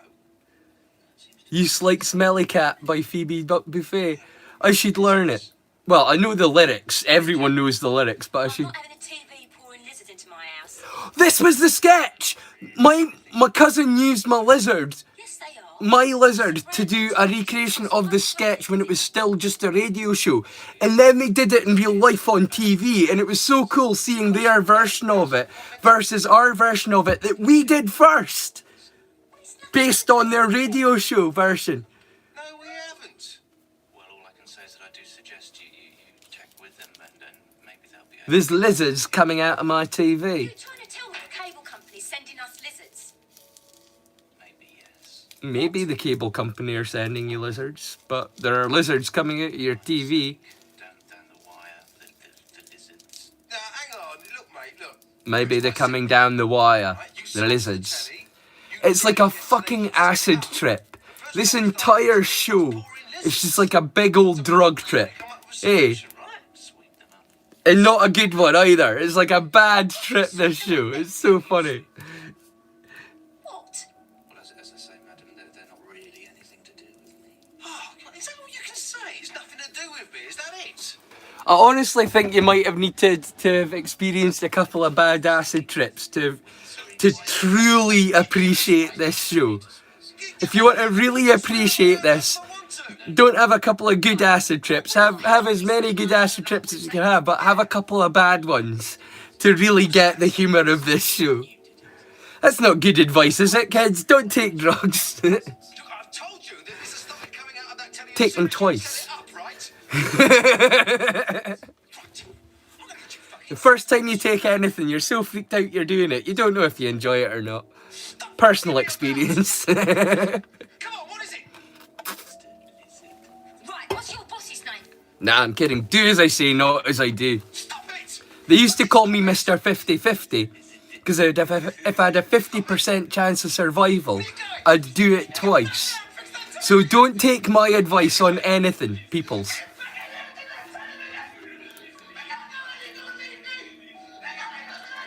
I'm gonna give a crack at learning Smelly Cat because I don't feel like it's a hard song. I'm gonna learn Smelly Cat after this episode. Okay? Because everyone knows Smelly Cat.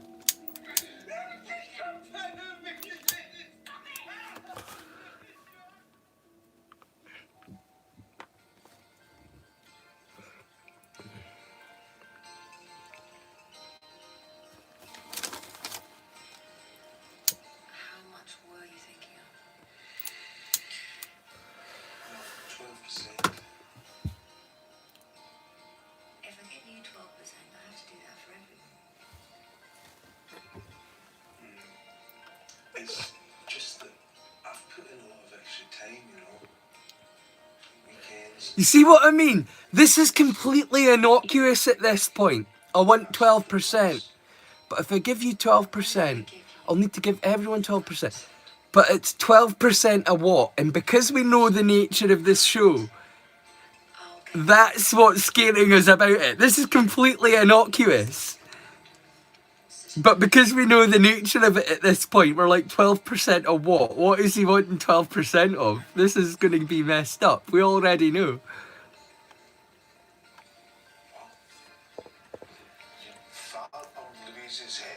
This is going to be twisted.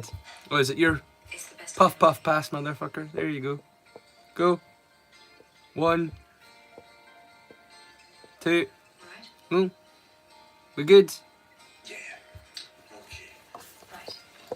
Louise, could you pop through for a I'm second? gonna be like, we have ways of making you talk. I'm sorry I've been ignoring you, chat. Jesus, leave me alone. Oh, Christ. You'll tell us all you'll know. 9.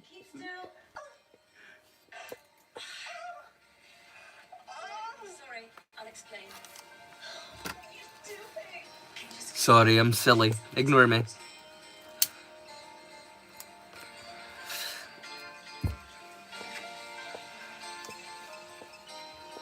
we're going to design.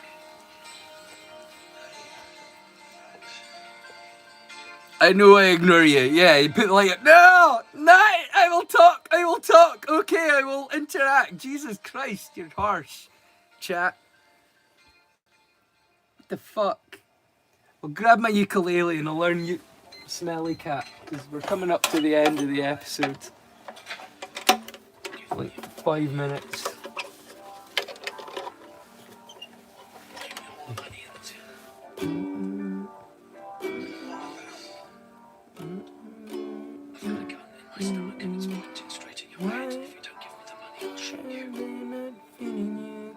Smelly cat, smelly cat. It's not your fault. That's a 3-chord wonder. Smelly cat, smelly cat, smelly cat. Why are they not feeding me? Smelly cat, it's not your fault. Smelly cat, yeah? I think I'll manage that, don't worry. Few minutes and I'll crack out Smelly Cat for you. That's how I learn songs. That's my process. I just do it by ear. I don't even know the names of the chords. I just put my fingers where it sounds right. It's bad, isn't it? There are actually talented people in the world.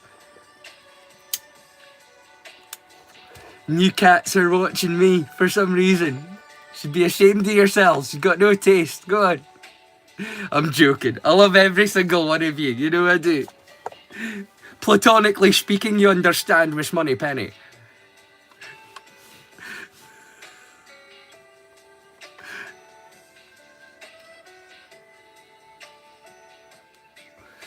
And that's not that's not just to my my female watchers and to my homo homies, but also to my straight friends. It's all platonic love that I feel for everyone these days. That's all I've got to give, I'm afraid.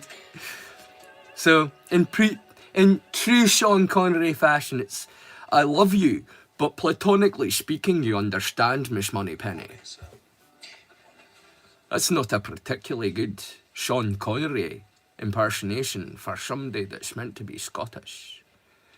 I should be ashamed as a Scotsman to do such a shitty Sean Connery impersonation.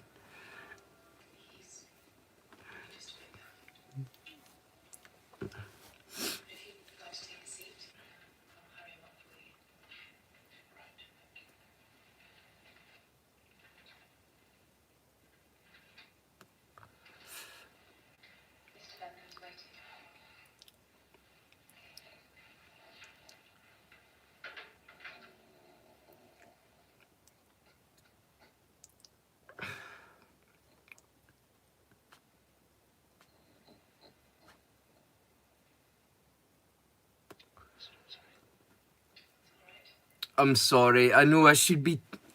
You have ways of making me talk. I know, fuck.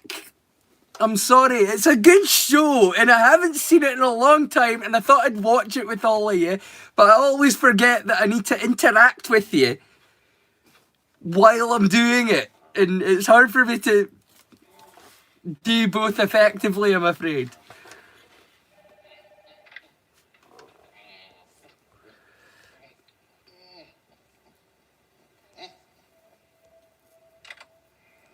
It's ready for you now, Mr.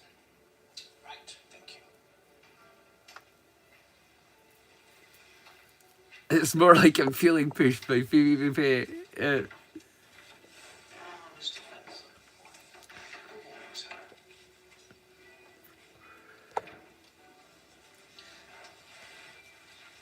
How can I help you? I'm not sure where I put my wallet. I'm not sure where I put my wallet. I love that he keeps on coming in with all these shitty excuses to see a shrink, but the shrink always takes it at face value and makes him go. Have you looked in the kitchen? No. Well, look in there It's so grim. or in the bathroom. It's not the grimmest thing in this show. I think possibly the forced incest. Probably Oh, the dead baby. That's pretty grim. The dead baby joke. What is the grimmest joke? Oh, it might not have come yet because we've not even got to the banned episode. There's a banned episode that I managed to track down and put in this playlist. You'll notice pretty quickly which one it is because it's the only one that doesn't match the rest of them. Is the banned episode that I managed to track down independently and add in the right place. goodbye, sir. Goodbye. I think that's the one where they're like being forced by somebody who's selling their house to have sex as part of the deal for selling the house, both the husband and the wife. And then they get his like mentally handicapped sister involved. It's so fucked up. There is a lot of really fucked up stuff in this show.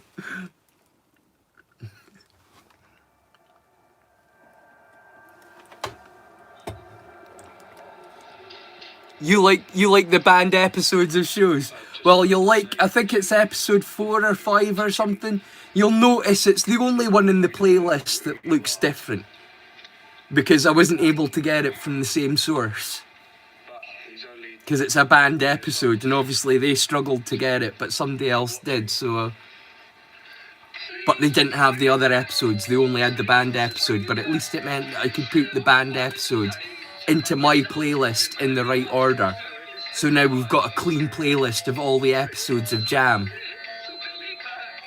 Which, guys, like I say, this won't exist forever. Because it definitely is breaking YouTube guidelines just by existing. You know what I mean? This show, it shouldn't be on here, so enjoy it while it lasts. The plague group phoned up and said they'd found her eating a dead bird.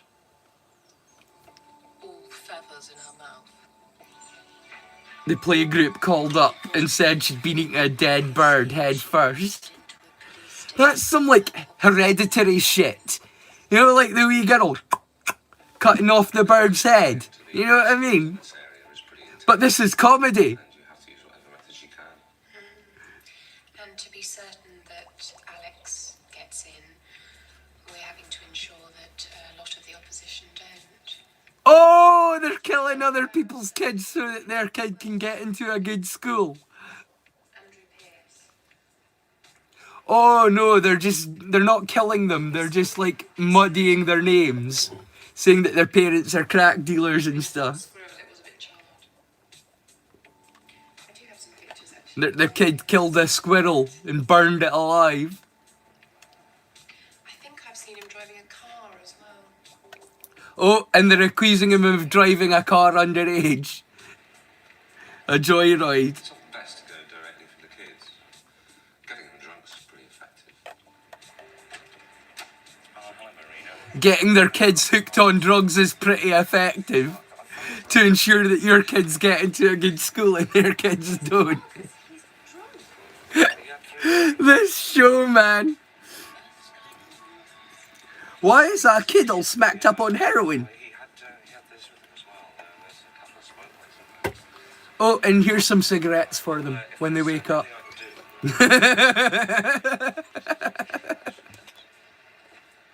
would be better if we It's like a 12-year-old. there aren't enough places to go around. Oh my god. So fucked up. Puts a serious blot on a child's reputation. Make them wear a t-shirt that says little cunt. Hey, that'll do it. That'll absolutely do it. Ensure that their kids don't get into a school. We eliminated about 20 kids so far. The comedy like this, you do not, We're mopping up the rest. it's not allowed anymore. It's not allowed. You're not allowed to make comedy about stuff this dark anymore. You're just not. People try and it gets banned nowadays. This got banned back in the 90s. Alex and Lace when we cut off his little finger. Oh, we cut off his little finger. If they don't give him a place now, So they'd give him sympathy. They cut off their son's fingers. So the school would give him sympathy and let him into the good school. So fucked. It's so fucked. Right, I'm gonna pause it because that's like the end of another episode. I know, hard to believe. But what was I gonna play? Smelly cat, smelly cat, smelly cat. Why are they not feeding you? Smelly cat, smelly cat. It's not your fault. Smelly cat, smelly cat. Why are they not feeding you? Smelly cat, smelly cat. It's not your fault. There you go, smelly cat. I kind of want to play this one just because I learned to play this one like for the other week, but I've never kind of been happy with it, so try.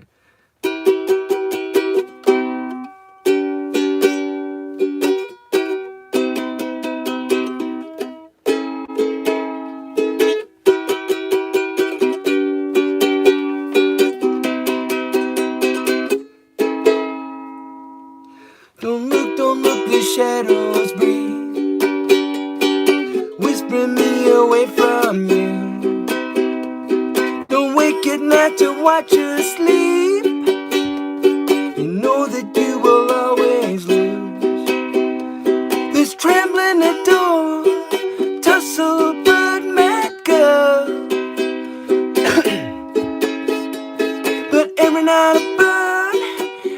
night I call your name. Every night I burn, every night I dream the same.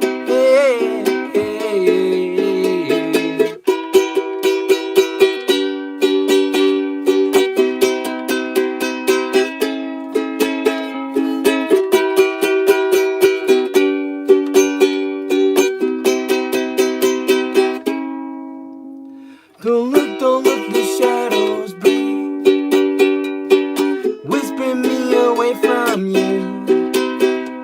Don't talk of worlds that never were.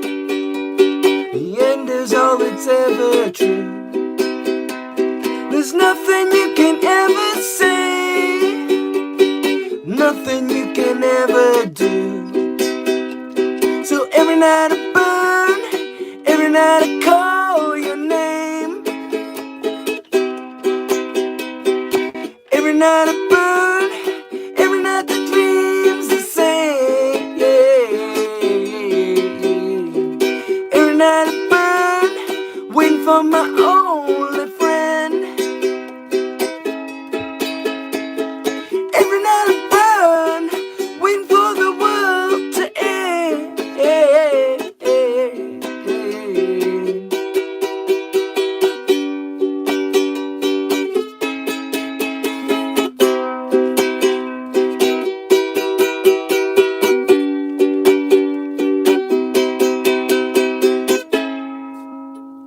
Don't look, the shadows part, murmuring me away from you. And waking up to watch you sleep, you know that you will always lose. So lie back down and close your eyes, rest a while, you must be tired. But every night I burn, every night I scream your name. Every night I burn, every night the dream's the same. Every night I burn, scream the animals scream. Every night I burn, dreaming the crow black dream.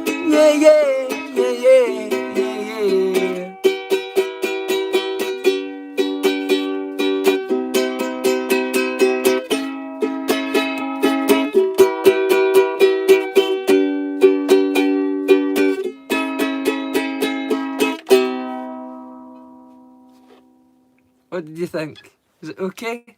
I know I screwed it up a little bit at the end there. It's always good. It's one of those songs that I listen to it so many times, but sometimes it's hard for me to get the verses in the right order. Do you know what I mean? Can get that? Was it okay? After my rendition of Smelly Cat. A soap Smelly Cat's okay. It's literally one verse with no chorus. Or maybe just a chorus with no verses. Smelly Cat. It's not too hard, that one.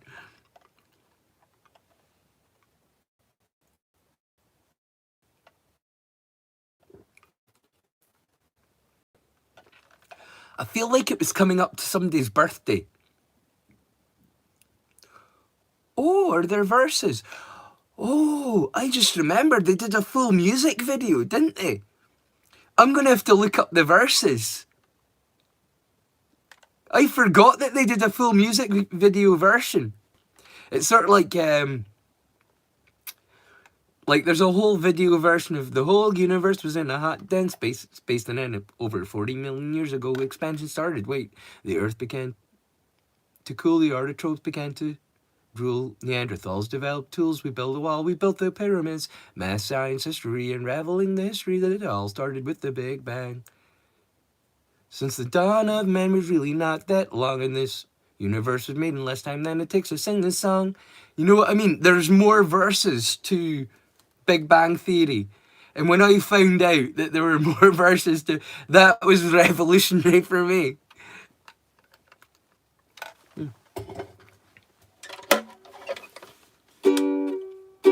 No one told you life was gonna be this way.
I think I've got Friends. There we go. That's 2 songs I've learned tonight. Smelly Cat and the theme tune for Friends, which seems appropriate. Learning them in pairs. Slanja. From my gamer cup. Right, have I entertained you enough with my uke now? Will we get back on with the shows? We're about to start episode 4. It's literally just about to start.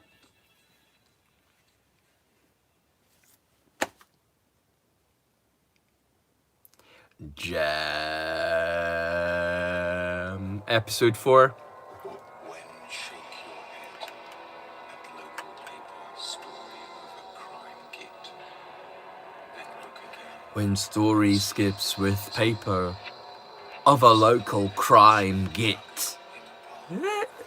I love the poetry, like the creepy fucked up poetry at the start of every episode. Even though the phone ain't got a bloody plug. When you're ranting down the phone, even when the phone doesn't have a bloody plug.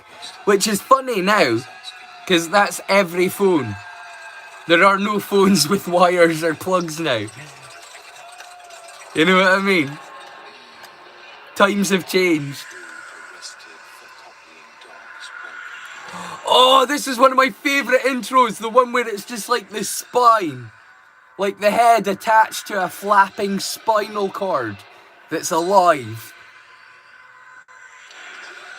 And it's breathing like smoke out of it while a guy tortures it by pushing down on the spinal cord. It's funny. It's not horror, it's humour. Welcome to the UK.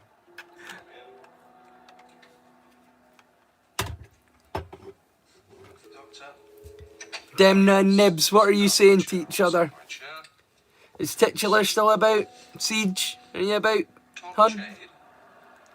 Matthew Vocker's page. Sir. Says I've got 3 people watching, but I don't really trust it anymore. It always lies to me. Oh, I've got 9 likes. I've just noticed. Thank you, everyone. Just here. 9 people have watched and liked it. Thank you. I wouldn't ask, but it's lovely when it happens. Thank you, folks. Very big and hard in my shorts. Ah, I've come on my knee. All right, bye. I'm so sad I can't just invite people to join the Discord anymore. Like, Now, let's have a look at you. Just lift your arm up. my little garden of Eden has been. Yes. I feel like Up there. there have genuinely been points over this week that I felt like crying over it. I really have. It really got to me losing my Discord Running my fist over the bulging because of somebody thinking they were above sticking my finger in my everybody arse, else and they could just ban people. and my 'Cause they don't cock's like them. a spunky firework. Okay, bye-bye. I'm sorry about that.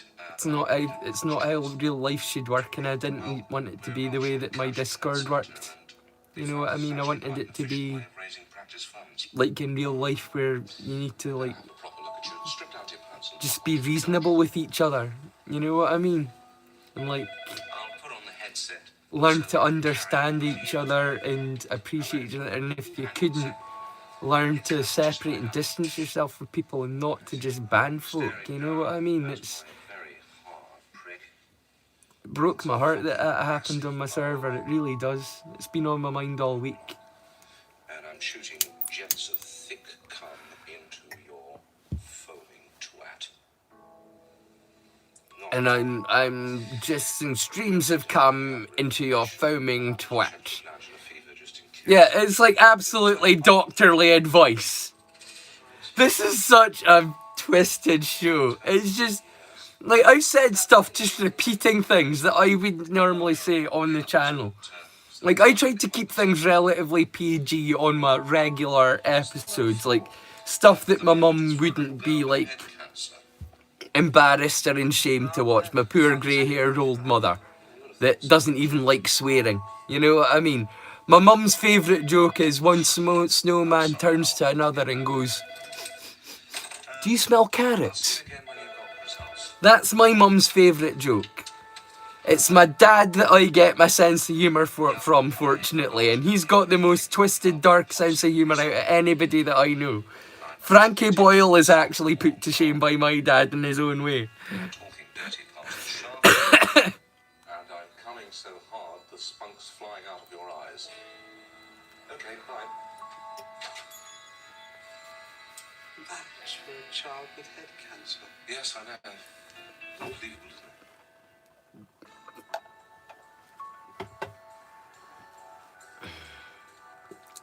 Nibs, no! You and my mum do not share a favourite joke. Please tell me that's not true. My dad's favourite joke, and I know it's my dad's favourite joke, because this joke almost killed my dad. My dad had had a riding accident. He'd been hacking is what we call riding horses over rough terrain, is what we call hacking. He'd been hacking the Highlands up around Battle Hill with my mum and my sister. I often avoided riding because I prefer my forms of transportation not to have free will. Call me a weirdo, but give me a motorbike or a car any day over something that has free will. But I can ride. I can ride horses. I prefer riding good horses. I don't like riding horses that buck me. I had a bad experience with a horse called Bramble that threw me into a patch of broken concrete and stinging nettles. And I will never forget the pain of having all the skin removed from my back by stinging nettles and concrete. Like sharded, broken concrete. It wasn't like a concrete path. It was broken up concrete bits of block, like broken up concrete blocks with nettles growing up through it. And I got thrown by Bramble, this horse, onto like this thing, and it skinned my back, and I had to take a bath in TCP, like a TCP bath with like 90% of the skin taken off my back. And that kind of put me off of riding horses. I can ride them, but I don't like it because I know that as good as a horse can be, even the best horse can get spooked by something random like a train passing by or a bird flying right in front of it, and they'll buck and rear and throw you the fuck off from like 4 or 5 foot, which is just enough to break your neck. You know what I mean? I like it here very much. I work hard. Please. And I know that because this is what I was talking about. My dad was hacking horses and the horse threw him. And he landed in the mud, like, because it was autumn time. It was about this time of year. And the ground was soft, and his helmet went straight into the ground. And his body flipped over, and he broke his neck, my dad. He broke his neck, and he was paralysed from the neck down for, like, a few weeks. He was, like, in a bad way. We didn't know if he'd ever recover, you know? And, like, one of the things he was saying while we was walking down while we were walking him down with oxygen tanks and he couldn't feel anything, he looked at me and goes, "Son, if there was ever a time you were going to pick me up, this is the time to do it."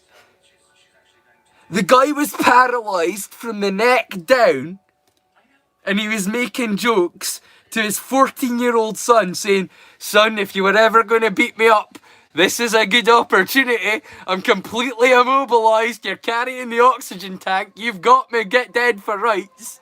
You know what I mean? Funny fuckers in Scotland. We've got a sense of humour here, my man. And it's dark. I'm paralysed from the neck down, son. You want to take a whack? It's a good time for it. Can't fight back. I'm not sure if that's where I was going with the whole thing about my dad being paralysed now. Maybe it was just about me not trusting horses. Can't remember. Where's Bobby? Sean, bro, how's it going, buddy? It's so good to see you. It's so lovely to see you out.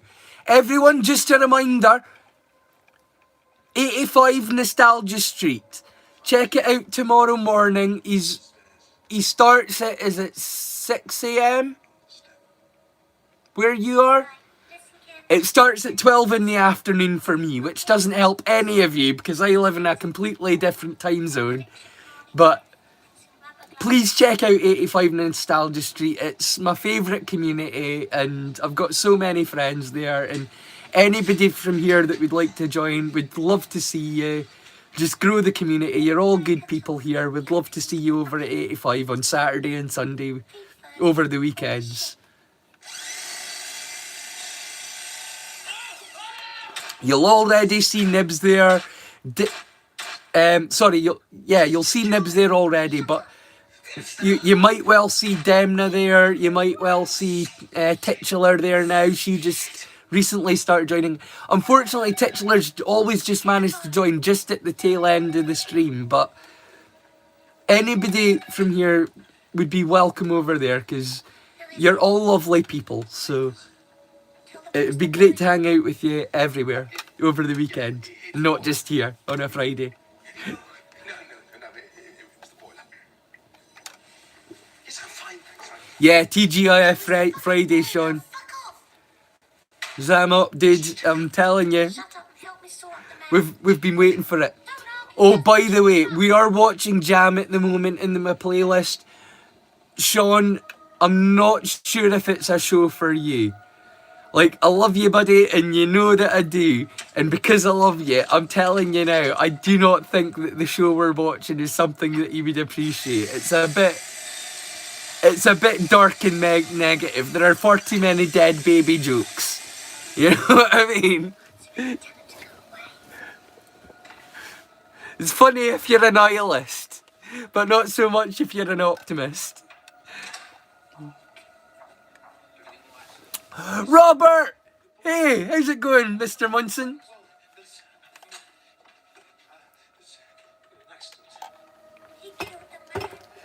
Do do do do do do do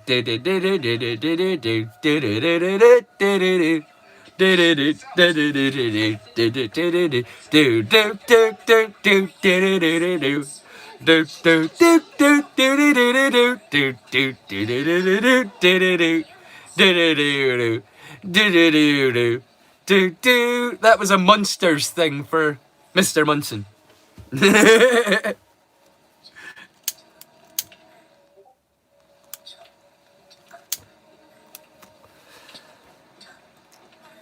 You're wrong. You're wrong. Holy shit. You know what? I'm going to tell you something. I once made my ex literally piss herself in the street with laughter. Like, like, there was a time that she liked me. I know that there was a time that she liked me because I once made her piss herself with laughter in the street by doing an Igor impression. Like, we were walking down the main street of Hull, which is not a place where you're meant to be weird. Everyone fits in here. Everyone conforms. I'm a big old weirdo, right? And I'm walking down the middle of Huntley Street, surrounded by chichters and, like, straight-laced folk. And I'm walking down the street with a hunchback, dragging my foot behind, going, "Yes, master! Yes! I will follow you! Yes, master! Yes!" And, like, in front of everybody. And she was, like, laughing so hard, she actually wet herself. So there was a time that she liked me, despite how things ended. But you know what, I'm weird. Mind you, I also used to do things like, as an adult man, like in my 30s, I'd be walking through the supermarket with my mum, and I'd be like, "Mum, let's hop like a bunny." Like, I'd be like wearing full work outfit, like covered in plaster and paint and all the shit that you get covered with when you're doing construction work that you do. Like, I was a Sparky, so I was covered with everything. And I'm like wearing these dirty overalls, looking like a working man, going, "Let's hop like a bunny, mum." Boing, boing, boing. So hopping through the supermarket. And my mum's going, "Oh, son, You're an adult man. You shouldn't behave like that. But I've always been weird. I can't help myself. And I wasn't doing it because I was being filmed. This is before the days of like phones being out and people filming shit. I was just doing it because I was weird. But it's time for me to start being myself again, I think. I've spent 8 years not liking myself or believing in myself, and because of everybody that's been watching and you, my friends, I've really started to feel like I can be more of myself again. And I hope that that starts coming across more in my videos. I start becoming more quirky and more weird and more myself, and I don't get banned from YouTube. I'm so paranoid about that shit after Discord and my mate getting banned over fucking absolutely nothing. Sarcasm. Literally sarcasm. Like, he is as sarcastic a guy as you can get, my mate. And somebody made a comment, do you like gay people? He went, no, I hate them. Like, as weird with sarcasm as you can get, because he'd been hanging out for the last 2 weeks having so much fun and laughs with two gay guys that were openly gay. He knew were gay. He wouldn't be hanging out in one of the gayest Discords ever if he was a homophobe. But he got banned for hate speech, for saying, I hate gay people, with so much sarcasm. And ever since that, it's like I've got no faith in Discord. If they'll ban somebody over a misunderstanding like that, I can't be a part of that. And if there's somebody in my server, not just in Discord, but in my server, that's prepared to ban somebody over a misunderstanding,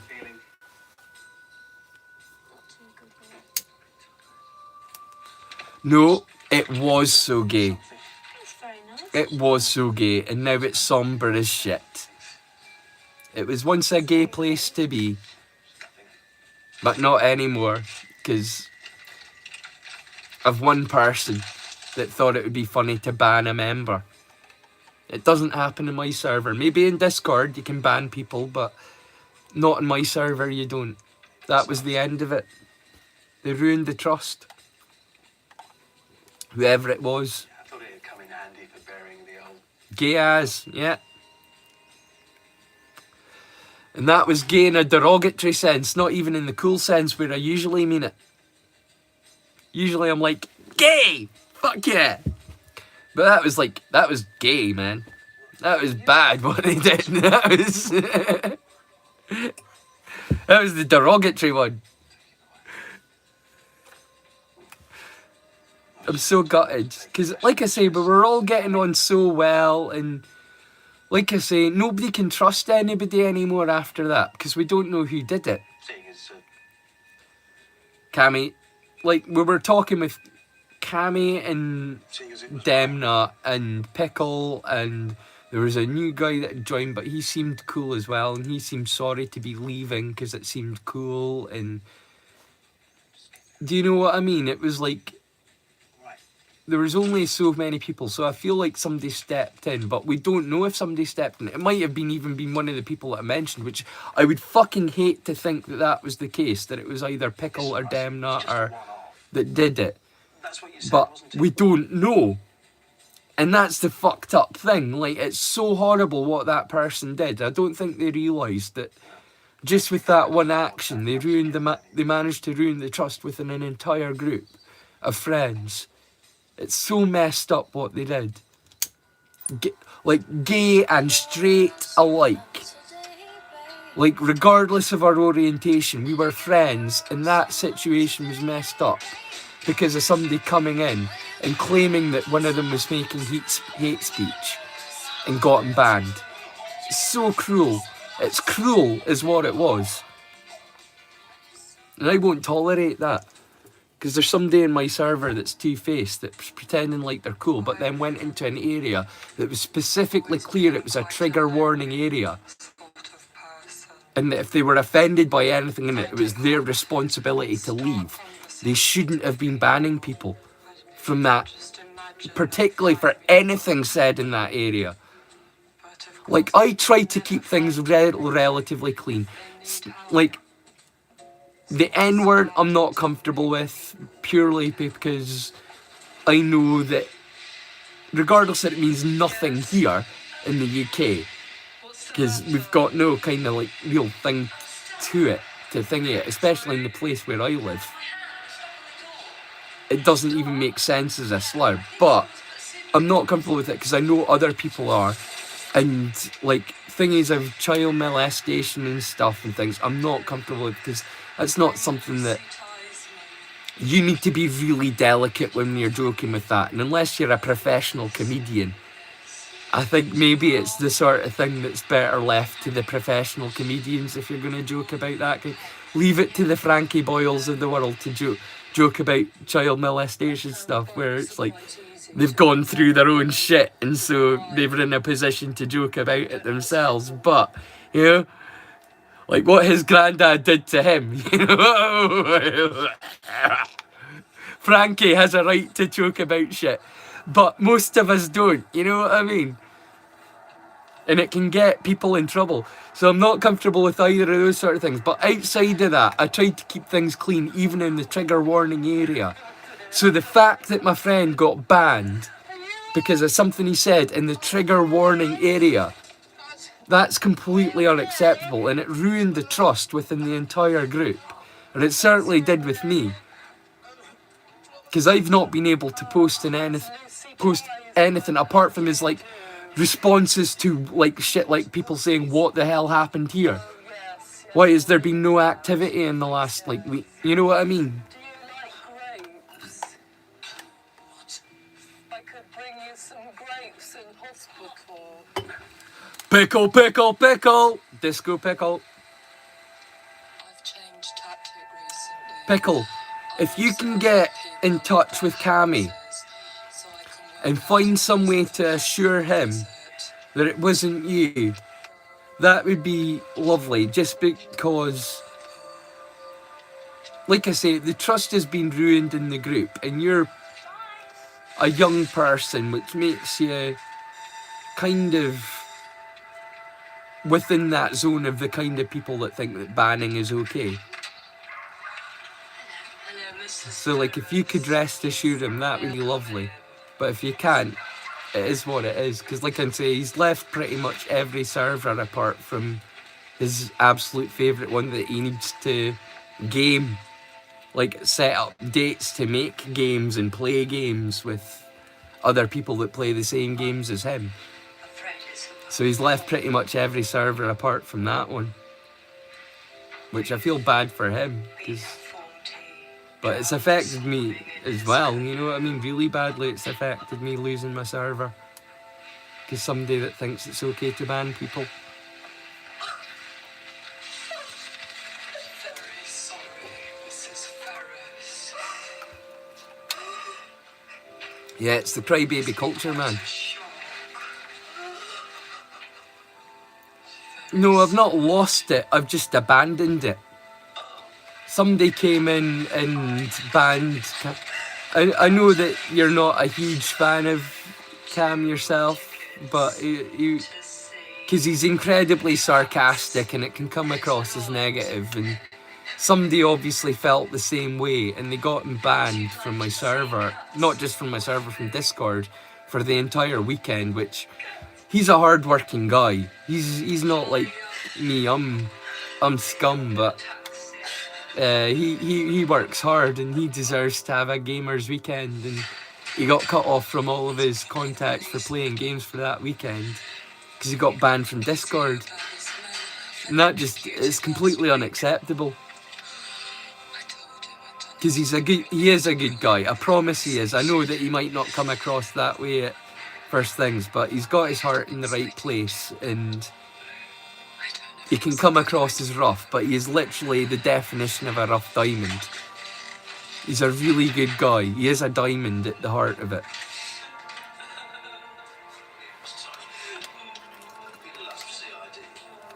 He'll tolerate anybody, he'll thingy anybody. He's not like a lot of people around here, but he can come across that way purely because of his sarcasm and his sense of humour,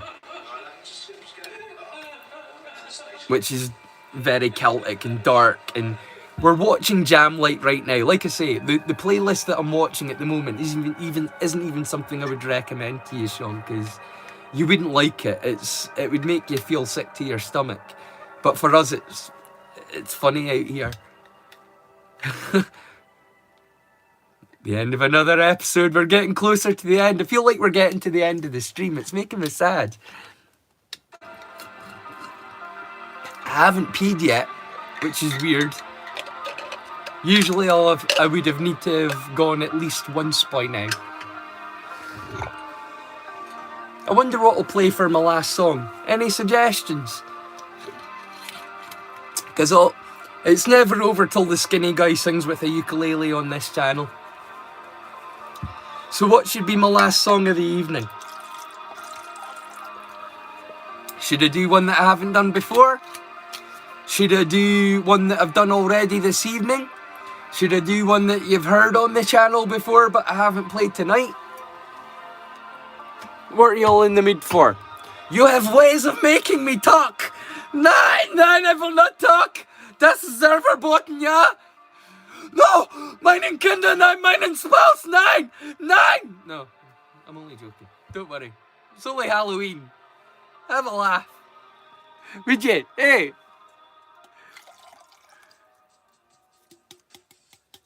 Did you mention to Jill how much Ted liked his Lego? You Capitonians. I should bring out my... Where's my fucking harp organ? I'm going to bring out my mouth harp. I'm going to hang it up on the wall. That'll be the next thing that'll hang up on a hook, on a magnet. So that next time I do a live stream, I'll have my mouth harp. Because people seem to like my mouth harp. It got a whole bunch of likes and views. My mouth harp. Could play the harmonica as well, but I only really know one harmonica song well. You know what I mean? About 6 hours ago. And it's self-taught. It's like another song of my own composition. But I think it's a nice song. It's very westerny. Sorry, I'm trying to grab a can of Coke, which means I'm going out of frame, but I need to get it done. Oh, come on, can. Oh, got it. Grabbed it. Ah, got there in the end. Hello.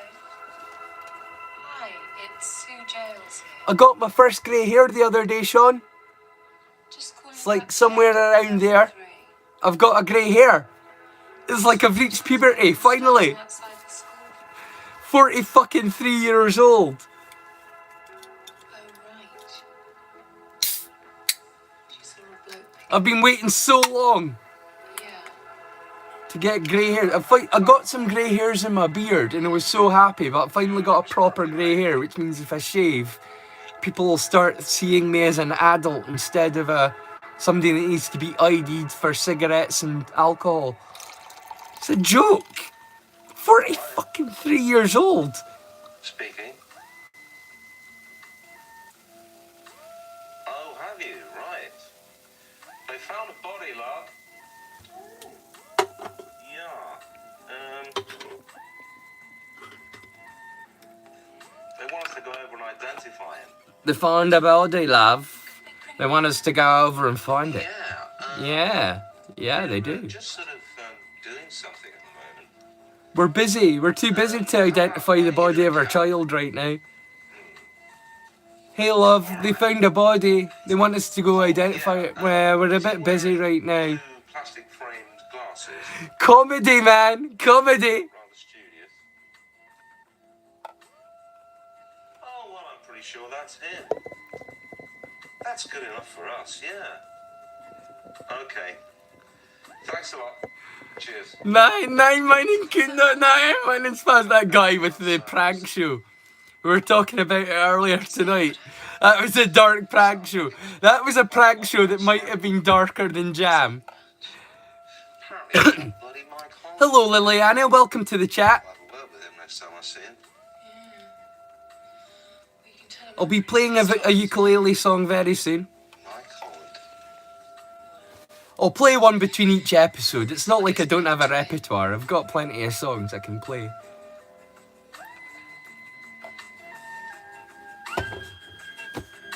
But you know what? I said I hadn't peed, but I'm going to quickly use the bathroom at the end of this episode. And will I risk playing it? I'll totally get copyright restricted, won't I? Maybe I won't, because this shouldn't even be on YouTube. Hey, technically. Will I get away with it? Remember, this started as a radio show. So if I leave it, it'll work. You'll hear it. I'll be right back. Hello. Oh, check out 85 Nostalgia Street during the weekend. Saturday and Sunday between like the... For you, what is the butt crack of dawn?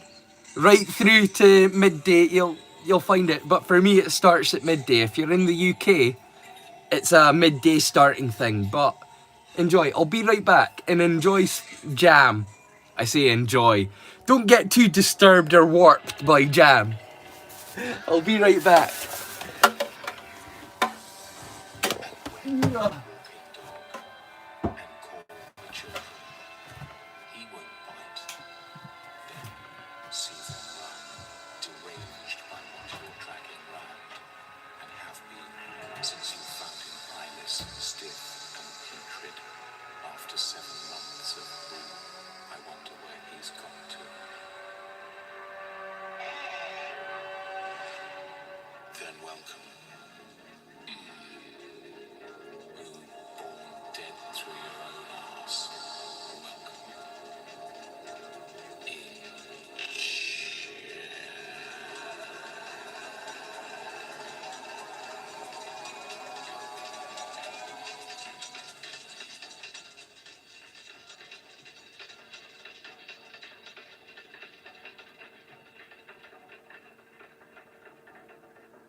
Yes.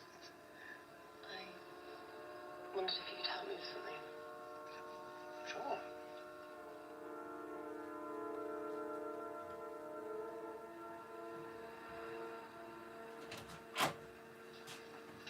Oh my god, I hadn't realised my back teeth were floating. It was like Austin Powers there. Evacuation complete. Evacuation complete. Evacuation come. I'm back now, Phil. I'm here. Right, ukulele time. I'll pause. Right, everyone, we're 2 minutes 27 into the episode. Sorry it took me so long. Play a ukulele song. What would you like me to play, y'all? Let me have a little check, because I did ask earlier on if anybody had any special requests from stuff they'd seen, or... Odes to pubic hair. You want me to make up a song on the spot? Odes to pubic hair.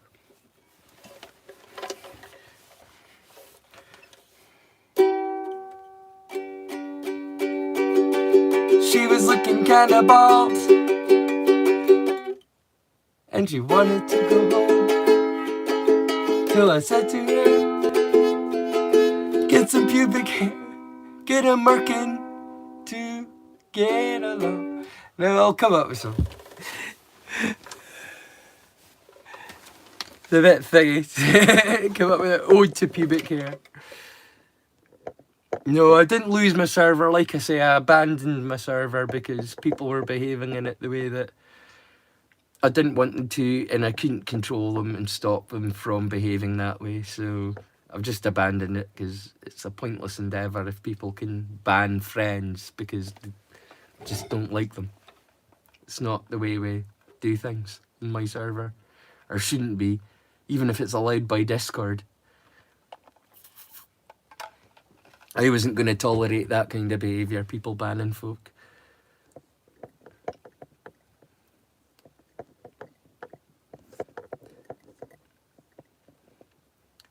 Fuck the pain away. Oh, dude, you know what? I should totally learn that. It's definitely a song. I'll tell you what I'll do, it's close it.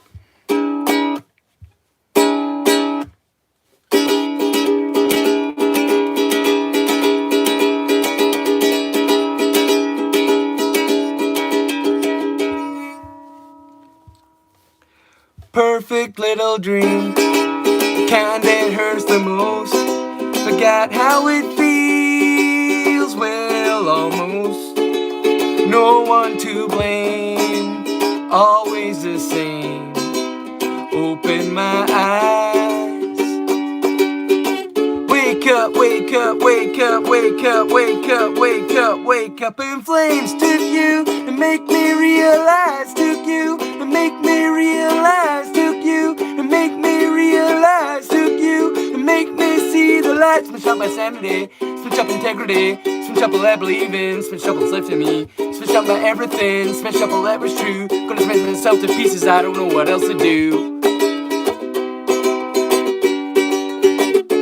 Covered with hope and Vaseline, still cannot fix this broken machine. Watching the hole used to be mine, just watching it burn in my steady systematic decline of the trust I will betray. Give it to me and I'll throw it away. After everything I've done, hate myself for what I've become. Took you to make me realize. Took you to make me realize. Took you to make me realize. Took you to make me see the light. Switch up my sanity, switch up my integrity, switch up all I believe in, switch up what's left of me, switch up my everything, switch up all that was true. Gonna switch myself to pieces, I don't know what else to do. I tried and I gave up. I tried, oh, and I gave up. I tried and I gave up. I tried, oh, and I gave up. I tried, oh, I tried, oh, I tried, and I gave up.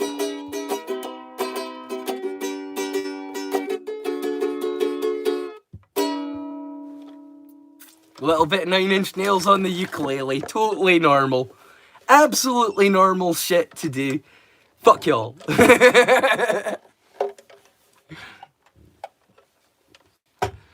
It's my music and I've only got a ukulele. It's what I've got. Leave me alone. Leave Britney alone. I do my best. Fuck off.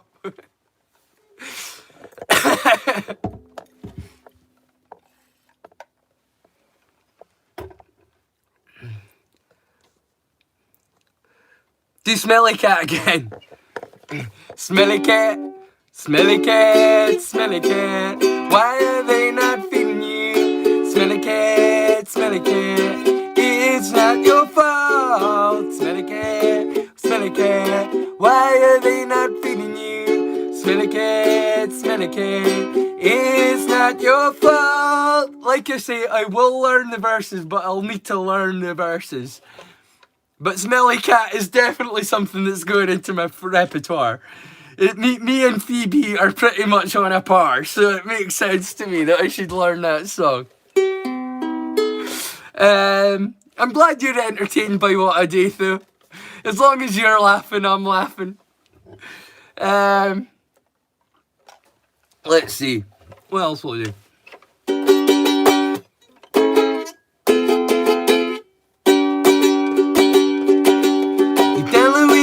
Back in New Orleans, back up in the wood among the evergreens. There was a log cabin made of earth and wood. There lived a country boy named Johnny B. Good. He never really learned to read or write so well, but he could play the guitar like he was ringing a bell. Go, go, go, Johnny, go, go, go. Go, Johnny, go, go, go. Go, Johnny, go, go, go. Go, go, Johnny be good.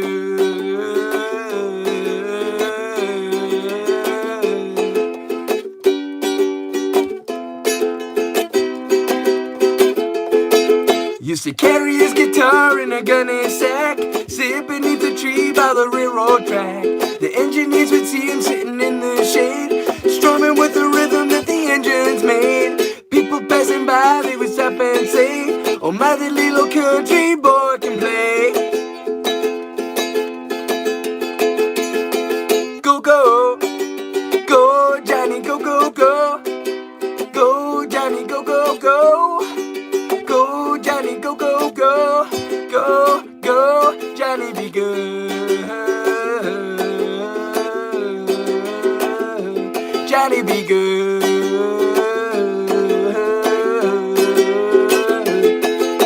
His mama told him one day you will be a man, and you will be the leader have a big old band. People will be coming from miles around just to hear your music playing when the sun goes down. Maybe one day your name will be in light saying, Johnny be good tonight.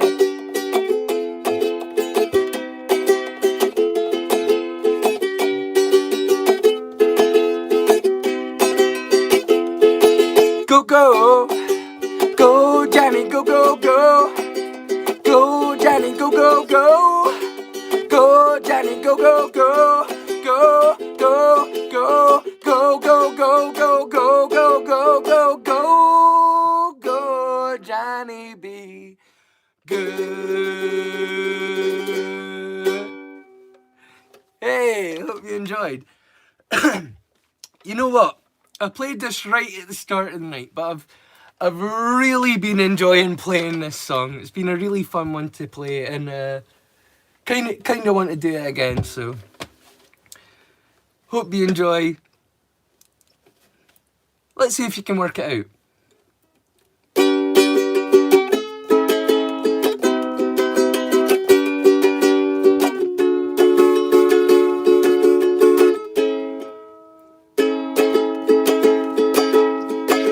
From Miami Beach, BAOAC, didn't get to bed last night. On the way, the paperback was on my knee. Man, I had a dreadful flight. I'm back in USSR. You don't know how lucky you are, boy. Back in US, back in US, back in USSR.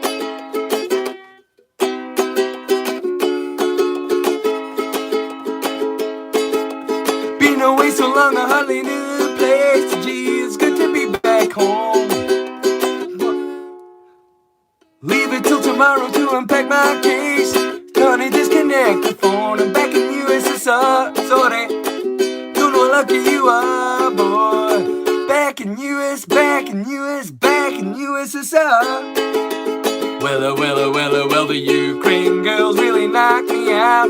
They leave the West behind. Well, the Ukraine girls make me scream and shout. The Georgia's always on my mind. Well, take me to the snowy mountains way down south. Show me to your daddy's farm. Let me hear your belly like it's ringing now. Come and keep your comrade warm. I'm back in USSR. You don't know how lucky you are, boy. Back in US, back in US, back in USSR. Back in the USSR. Back in the USSR. Back in US, back in US, back in USSR. What did you think? I've screwed it up a little bit in the middle there, but I'm 3 sheets. I think I'm doing okay. Fucking uke finger. See the uke finger? That's what I'm talking about. People don't understand. Because we don't use a pleck and we play from the neck. Like we play from here, not from the body. That's how you get the sound. It's not from like the body. You play it from the neck. But because of that, doing that a lot, you know what I mean? It really...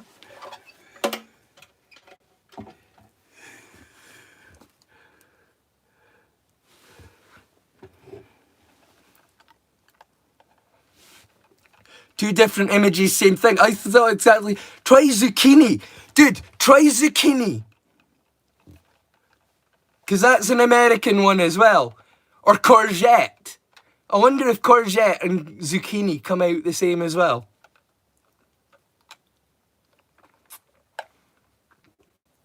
Cucumber, pickle, courgette or zucchini. Fuck, I'm a nerd, am I? Hey, who should know that many words for essentially the same vegetable? You don't need them. I feel like an Eskimo that knows so many words for snow, it's redundant. You know, like...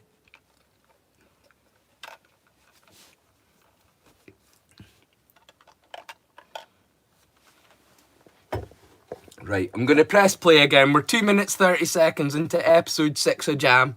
Ready? Go.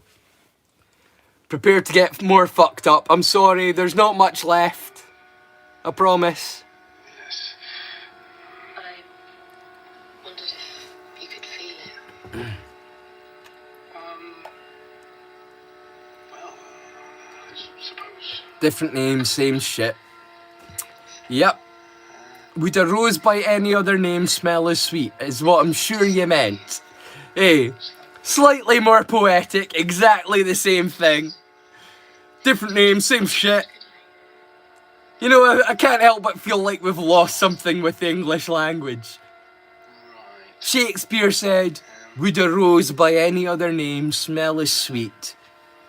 And nowadays we're like, different names, same shit. You know what I mean? Nobody else feel like we've lost something with language, no? Not sure. Maybe you should feel it without any fabric in the way. Cucumber images. Spickier. Huh? Yeah, spickier? Speakier. Spickier. I hope it's not a racist slur. We say spit like speak, but it's not a slur, it just means what we say, it's how we say speak.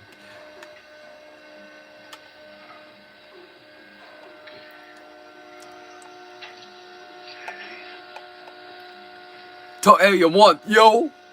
Dude, we did the same, Dude, my generation almost ruined the word bogus. Hey, don't worry about it.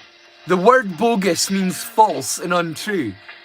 But because of my generation, we almost turned bogus into something that just meant, oh, that sucks, it's bad. But that's never what it meant. It means false, it means not correct, untrue, bogus. Okay. That will help you. I will have to. What, your generation used bogus as well? But use it in the right way or the wrong way. Imagine assault. And by that I mean by the word that it was made to express, not the word that it became. This upset. Not that it can't always do that, but usually when that happens it's for the worse and not for the better. Usually there are perfectly normal, decent words that get turned into derogatory slurs. Like if you ask for a cigarette in the UK, 41 Montague you can say something and it's totally thinking just, oh, you need a cigarette. Nobody thinks twice about it.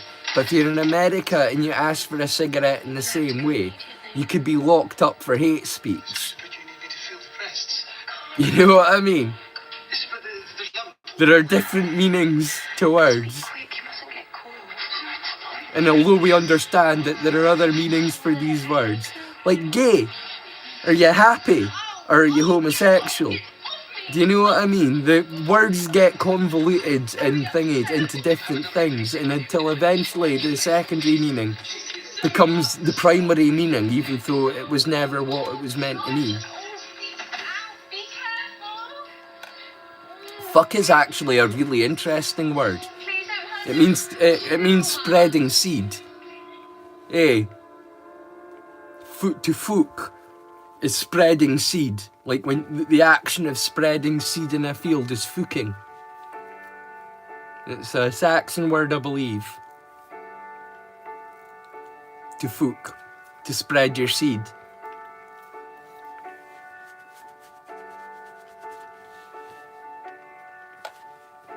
Yeah, for your crops, you would fook. Like toss, to throw your seed around, to fook. But that's the origin of the word if you're curious. I am a fucking nerd, am I? That's why you should watch my channel. I'm full of nerdy information that who knows when it'll come out or where it'll come out, because it's only when I feel it's appropriate as content. I'm not sure how to let it out in other ways. I do my live streams where you get to see me as being me. But I'm full of nerdy information.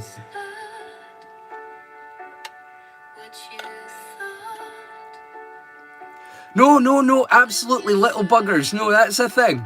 They are little buggers. They're little arse fuckers. They're fucking pains in the arse. You know, they're wee pains in the arse. They're buggers. That's the inference from, like, when we say, oh, they're little buggers. Because they do. It's an expression here, and we know what it means. But we use it as in to say they're wee pains in the arse. They're wee pains in the arse. They're wee buggers. Because a bugger is a pain in the arse, quite literally.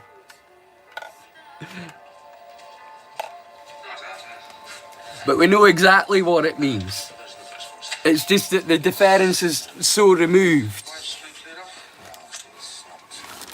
It's like nowadays when somebody calls somebody a nincompoop. It sounds like a silly thingy phrase, but calling somebody a nincompoop is actually a major slur. It's inferring that they've not been able to consummate their marriage. You know what I mean? Night. Hello. They've not been able to consummate their marriage if they're a nincompoop. Which is quite the slur, really, but people think it sounds like a silly thing. But it's like, I heard Ashley, like I say, Ashley Burton's a reactor that I often watch. Sorry, I'll turn this down. I know it's too loud. It was while I went away to the bathroom. I didn't want you going away with silence. But Ashley Burton, she's a reactor that I often watch. And I've totally gone off my train of thought while I turned down the thing. Sorry. I do apologise. Severe memory loss, you know what that means. I need to roll again. Because if only I had a joint I know I'd remember. If only I could get high. I could remember if only I'd get high. Yeah, that's something that I wanted to say during this stream. I was going to mention it briefly next week during my actual episode, but you're all real ones here, and I'll tell you, when I come back after Halloween, I'm planning on changing up the format a little bit. I feel like I think I've made things a little bit too rigid for myself and too formatted, and it's not me. I'm way more loosey-goosey. I'm way more punk rock. I might as well be honest with my channel as I am with myself. It is a friendship by proxy, and this channel represents me. So I'm going to be a lot more loosey-goosey in the future with the thingy of my presentation. For example, my content creators aren't going to be thingied at the end. They're going to be worked in and through the episode where I feel it's an appropriate place to put them. I'm going to have a lot more stuff that's just random things from YouTube that I enjoy watching or I think are profound or interesting. It maybe not isn't an ad necessarily or a short film. It's just something that I think is like funny or interesting or profound that I would like to share with my friends. And I'm going to do the whole format in a far more loosey-goosey sort of attitude. Like, here are my highlights from YouTube for this week kind of thing, rather than here are a couple of movies and a couple of TV shows and a couple of animated things. I feel like it's too restrictive because there's so much more that I want to show people.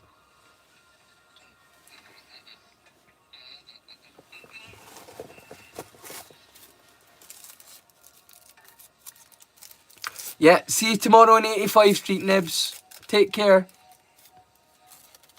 Oh, Sean. I'll see you tomorrow. I'll see you in the morning. Take care, bro. Love you, buddy.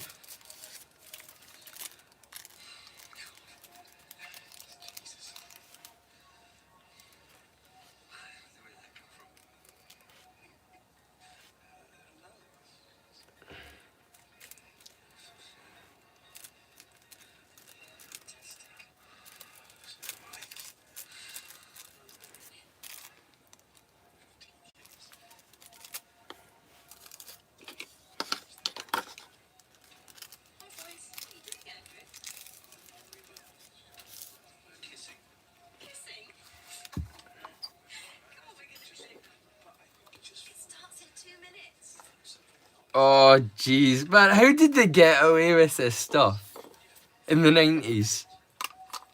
For those of you that happen to be watching along with the Jam playlist.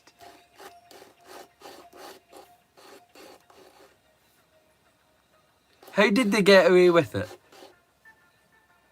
Anyone? Well, they didn't. I know they got banned after one season. They were never allowed to make anything else, but it was brilliant. It was awesome while it lasted.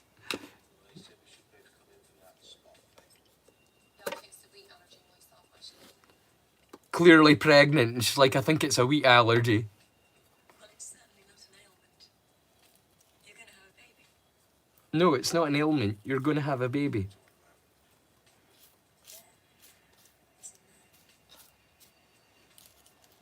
Where? It's in there. It's not a spot. The lump is caused by a baby. But the lump is caused by a baby. An injection won't get rid of it.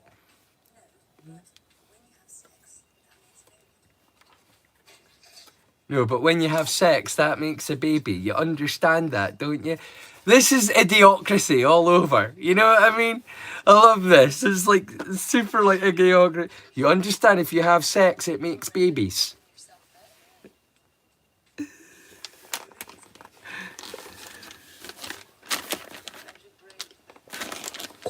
Where have I just put my scissors? Now I feel like I'm sitting on it. Oh, here we are. Not sitting on scissors, that's okay.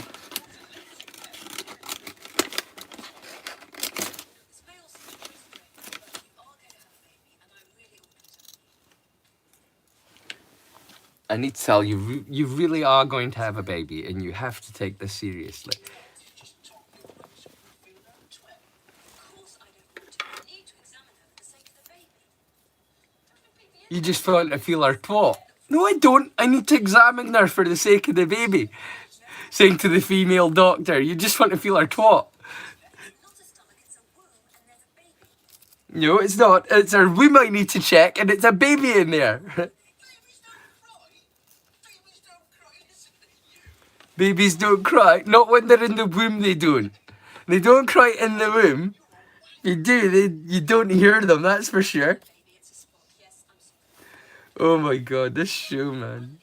There's not a baby in there. It would be crying. Babies don't cry. You're trying to tell me that babies don't cry?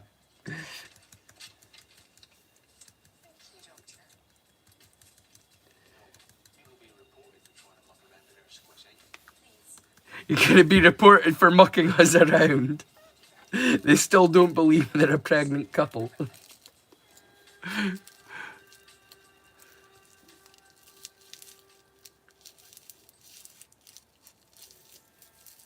The pregnant guy.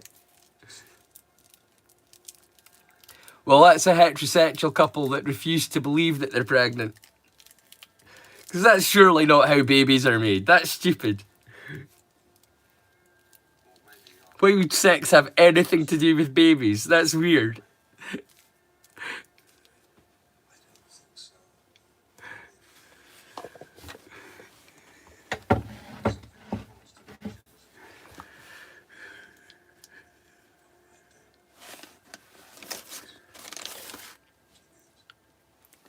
Are you two attempting to get pregnant again?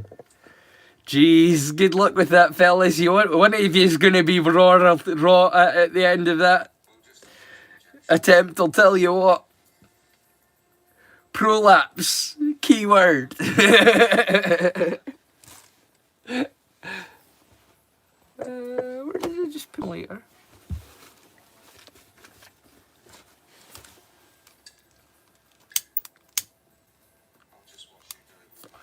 Have you tried adoption? I did it and it worked out fine for me.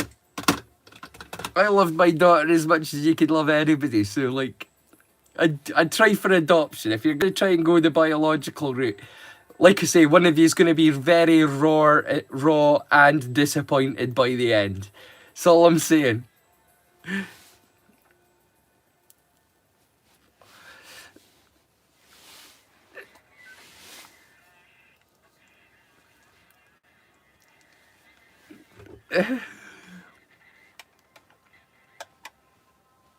Try standing on your head after.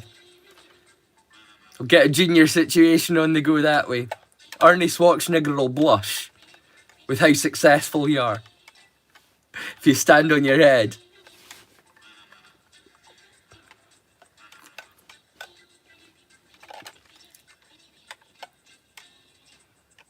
It's dead, damn babe.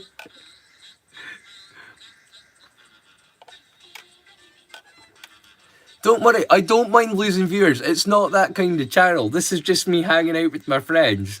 I'm not looking to get heaps of subscribe. Like, I know I said if I get a 1,000 subscribers I'd keep going, but I literally said that because I knew there's no way I'm going to reach 1,000 subscribers by May.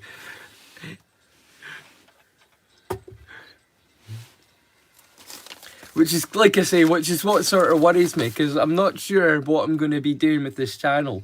But I really, really don't want to lose touch with my friends that I've made here. So I'm kind of in a catch-22, to be honest with you.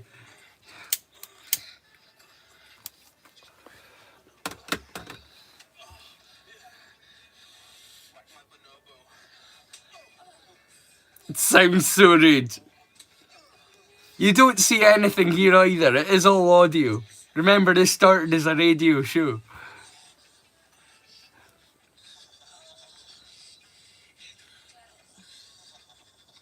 That's a creepy one. Sex noises, man. They're so creepy sometimes. She sounds like a goat. We had a goat called Heidi that was sent off to put into kid once, and when she came back, she wasn't the same. She had this like 1,000-yard stare. You know, like when she came back from being put into kid. Like, what the fuck just happened to me? Poor Heidi.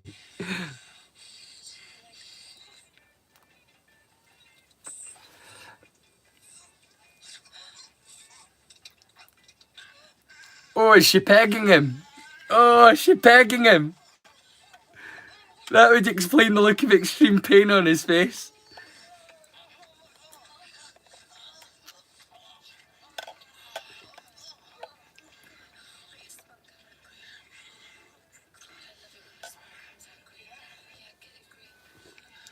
I love it when your spunk comes out green.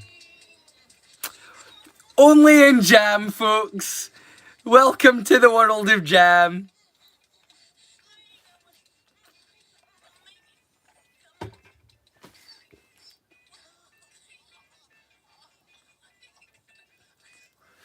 What strain my smoke is right now? It's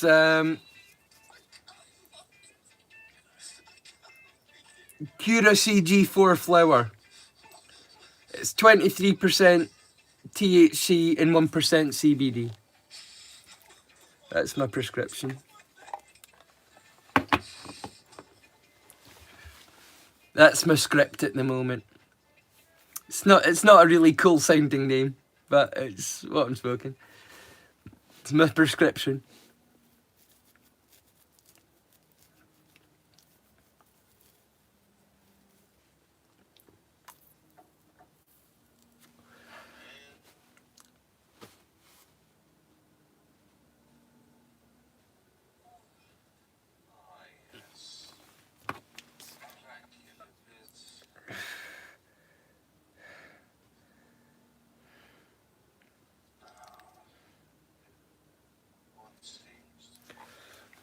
It says on the bag whether it's indica. I think it's an indica heavy strain.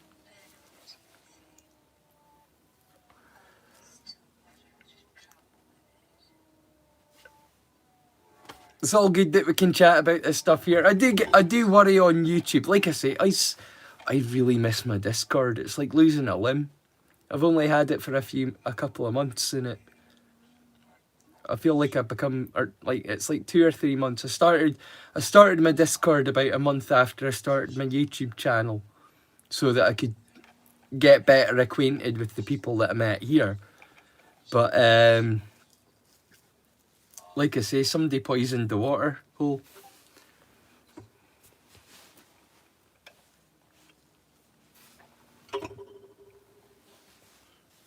And I don't feel like there's any point in going back now, because whoever's there is probably still there. and they're not going to leave. Which means whoever I invite in to be a friend, it doesn't matter, because if even my best friends are getting banned from it, what's the point in having the place?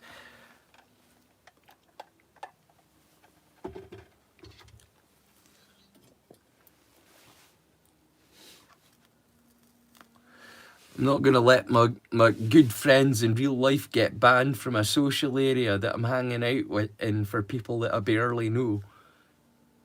They can go fuck themselves. And I won't be contributing there anymore because of them. So if they came there because they like me, they can go fuck themselves. Because I don't like them, I don't like their attitude, and I don't like how they do things. Yo, DCS! How's it going, my man? How's it going? It's good to see you, my friend. Hope you've been fucking their mums this week. We fucked all their mas, we fucked all their mas, you fat bastards, we fucked all their mas. DCS, DCS, DCS!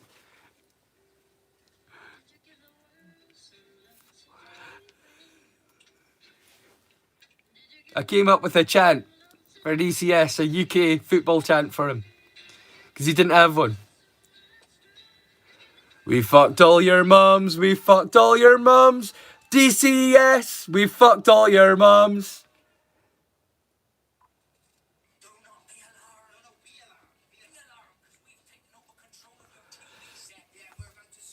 Puff, puff, pass, motherfucker. Puff. Puff.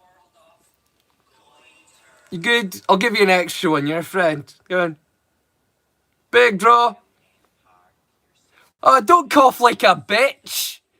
What the fuck's that? That's what I get for giving you a third one. Twos. Slangiva. Sorry, I'm talking in other tongues, eh? Spick and Doric. It's no use. If I speak to you the way that I speak to other folk, you wouldn't ken half of what I was saying. I need to clean everything up to make it keen to your ear, Ken.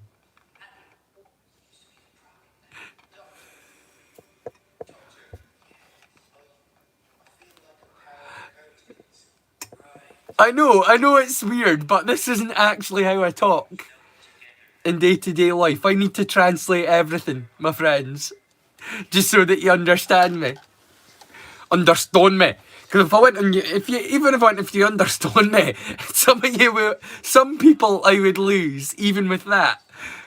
I need to clean everything up when I'm speaking to everybody in the live.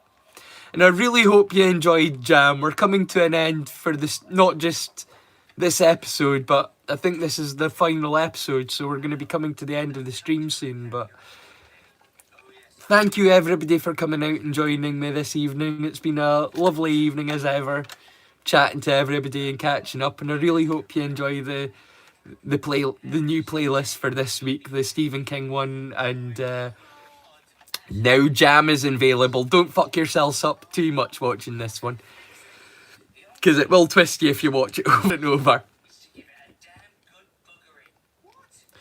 Way too many dead baby jokes. Way too many incest jokes. They would not get away with this now.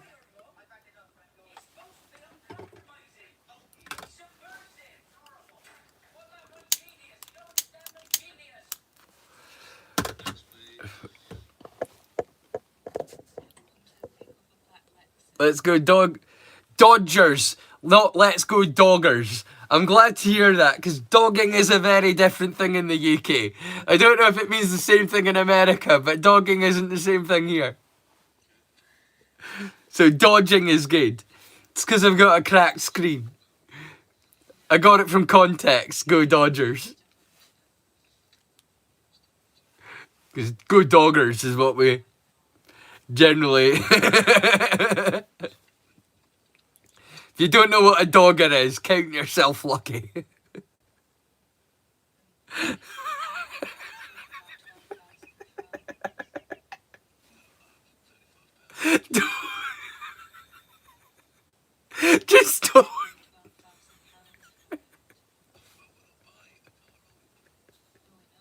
don't look up doggers. Please don't look up dogging. What have I let you into? Not only have I introduced you to jam, but also the concept of UK dogging. I do apologise. Oh, I'm not a good person. Like I say, this is another thing I was wanting to say. I was kind of going to bring it up in my last episode, the Halloween episode that I'm doing next Friday. I was going to mention it slightly along with the same time of everything else, but it's like, not only when I come back am I going to be changing up this format slightly, I'm going to be slightly more relaxed myself. I mean, so far I've been making this channel as if it's appropriate for my mum and kids. And it's time for me to give up on that concept. I've got a few months left where I've assured myself I'm going to keep doing the channel up until like the end of May, which is when I started the channel, was the end of May. I'll do it for a year, but at the end of May, in the last few months that I have of doing this channel, I really want to just put myself out there. Not the PG, pre-watershed, daytime, kid-friendly version of myself, but the whole of the real me. Swearing, off-colour humour, the whole thing. I'm just going to go out full wax and just be myself in the last few weeks. And if I lose people, I am really sorry, but I'd rather just be me for the last few weeks of the stream and be like, say what I think and think what I think, regardless of what the backlash will be, because at the end of the day, if by the end of May I don't even have 1,000 viewers, people aren't really that interested. There's billions of people in the world that could be watching that don't really care about what I have to offer. They'll, like I say, I'm going to find out some kind of way. I was really counting on my Discord to keep in touch with people after May if I decided to end the channel. But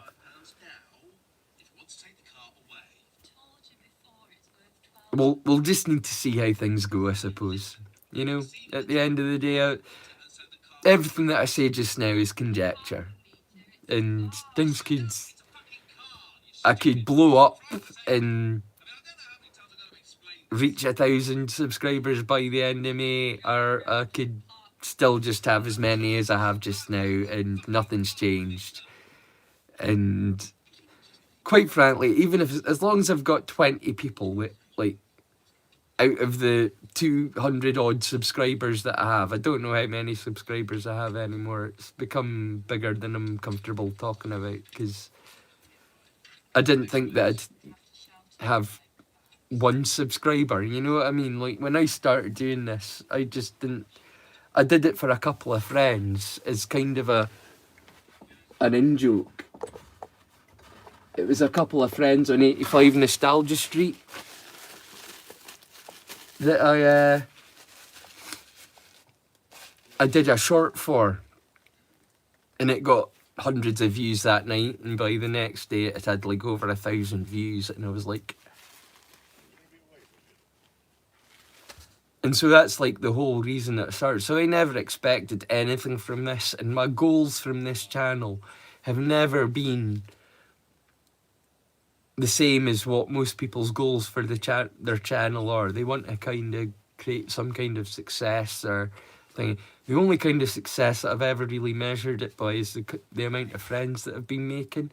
And I thought, if I get 1,000 subscribers by May, maybe I could do something with it, and like I should keep going with it, because I'm actually entertaining and reaching more people than I ever thought that I would be able to. That's, for me, that's a really good reason to try and keep on going. But less than that, really, it just kind of means that, like, out of the 200 odd people, if there's maybe like 20 people, I'm really happy right now. Like, I'm really happy right now, just if I've got 200 people subscribed and 20 people that regularly watch. That's 20 people that care about what I have to show them. that I feel is like great stuff, that it kept me alive and sane at a time where I wasn't really either of those things, you know what I mean? And I want to offer that to other people, but if it's not reaching enough people, I'm not sure what it all means, especially now that I've lost the Discord, and that if I do end the channel in May, it'll mean that I'll lose contact with so many friends, and what it'll mean for the channel, like whether it'll end completely or whether I'll just need to completely reformat and make things much more relaxed, so that, because right now I'm spending basically my entire week is occupied doing stuff that's revolving around my channel these days. And now that I've lost Discord, my YouTube, which is my access to the world, it's become even more important to me. So,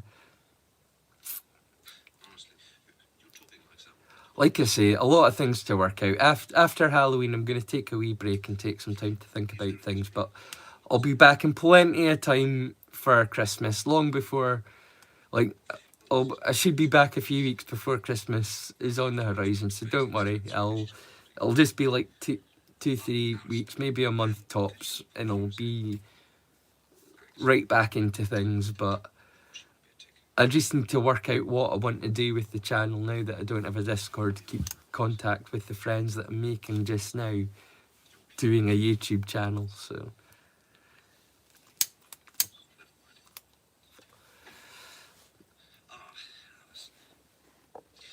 Mr. Middlebrass here has tunnel vision and headaches, but he doesn't seem to be able to devalidate any further. What a collapses of the sculpture, if you ask me.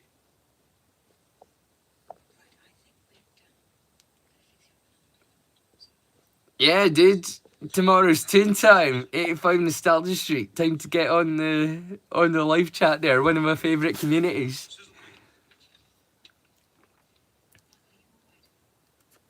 In fact, I'm going to be completely honest.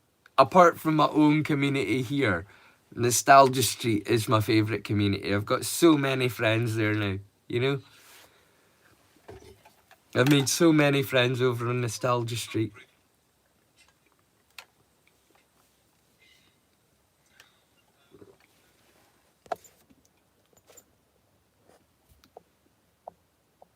Rothko Wolves. He's sitting in the armchair again.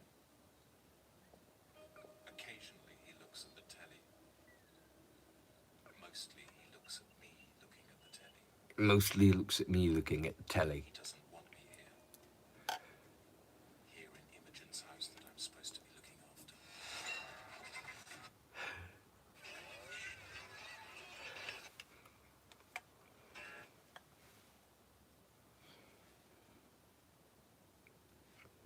What the actual fuck? This show, man. How did they get away with this shit? How did they do it? I think that's it. Oh, it's so sad. That's it. We're done for the evening, folks. Are we done? Are we done? I think we are. An entire season of Jam and Children of the Corn. That's a stream. I'm sorry. Feels like I'm ending early tonight. What's the time? It's a little after midnight, so it is earlier than usual, but we've watched an entire season of a UK show. What can I say? That's how long they last. But I'll play us out. Play a song to...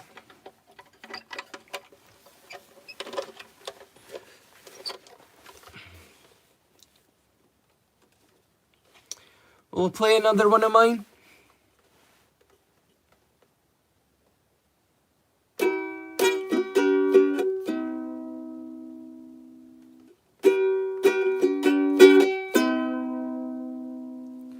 Good day.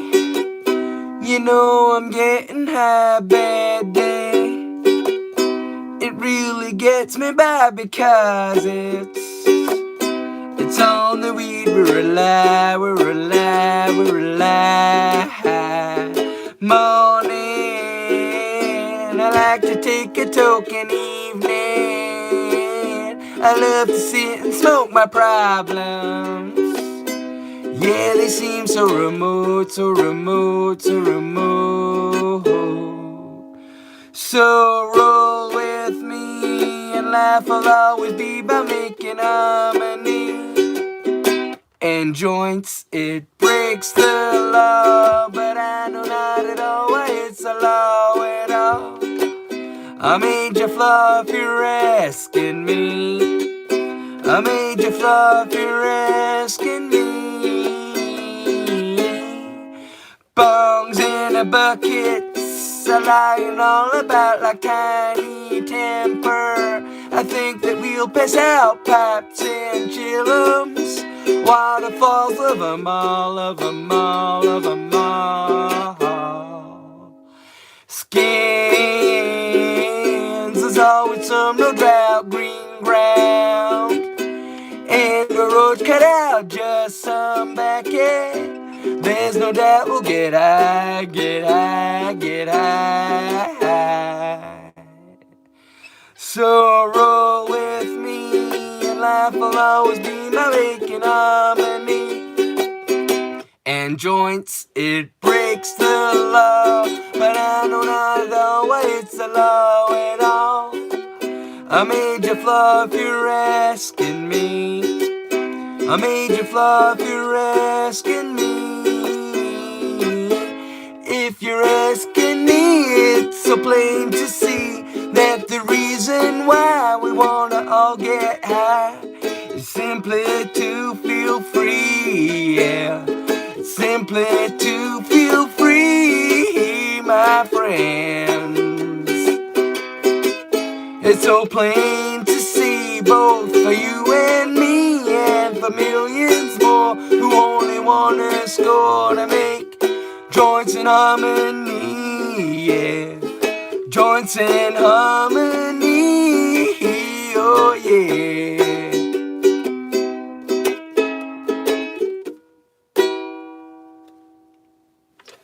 That was another one of mine, an original composition, written and composed by myself. Hope you enjoyed. Well, all that's left to say, as ever, I'm so sad to see y'all go. I hope to see y'all at 85 over the weekend, but for now, don't forget to choose kindness and stay curious, my friends. See you next week. Bye now.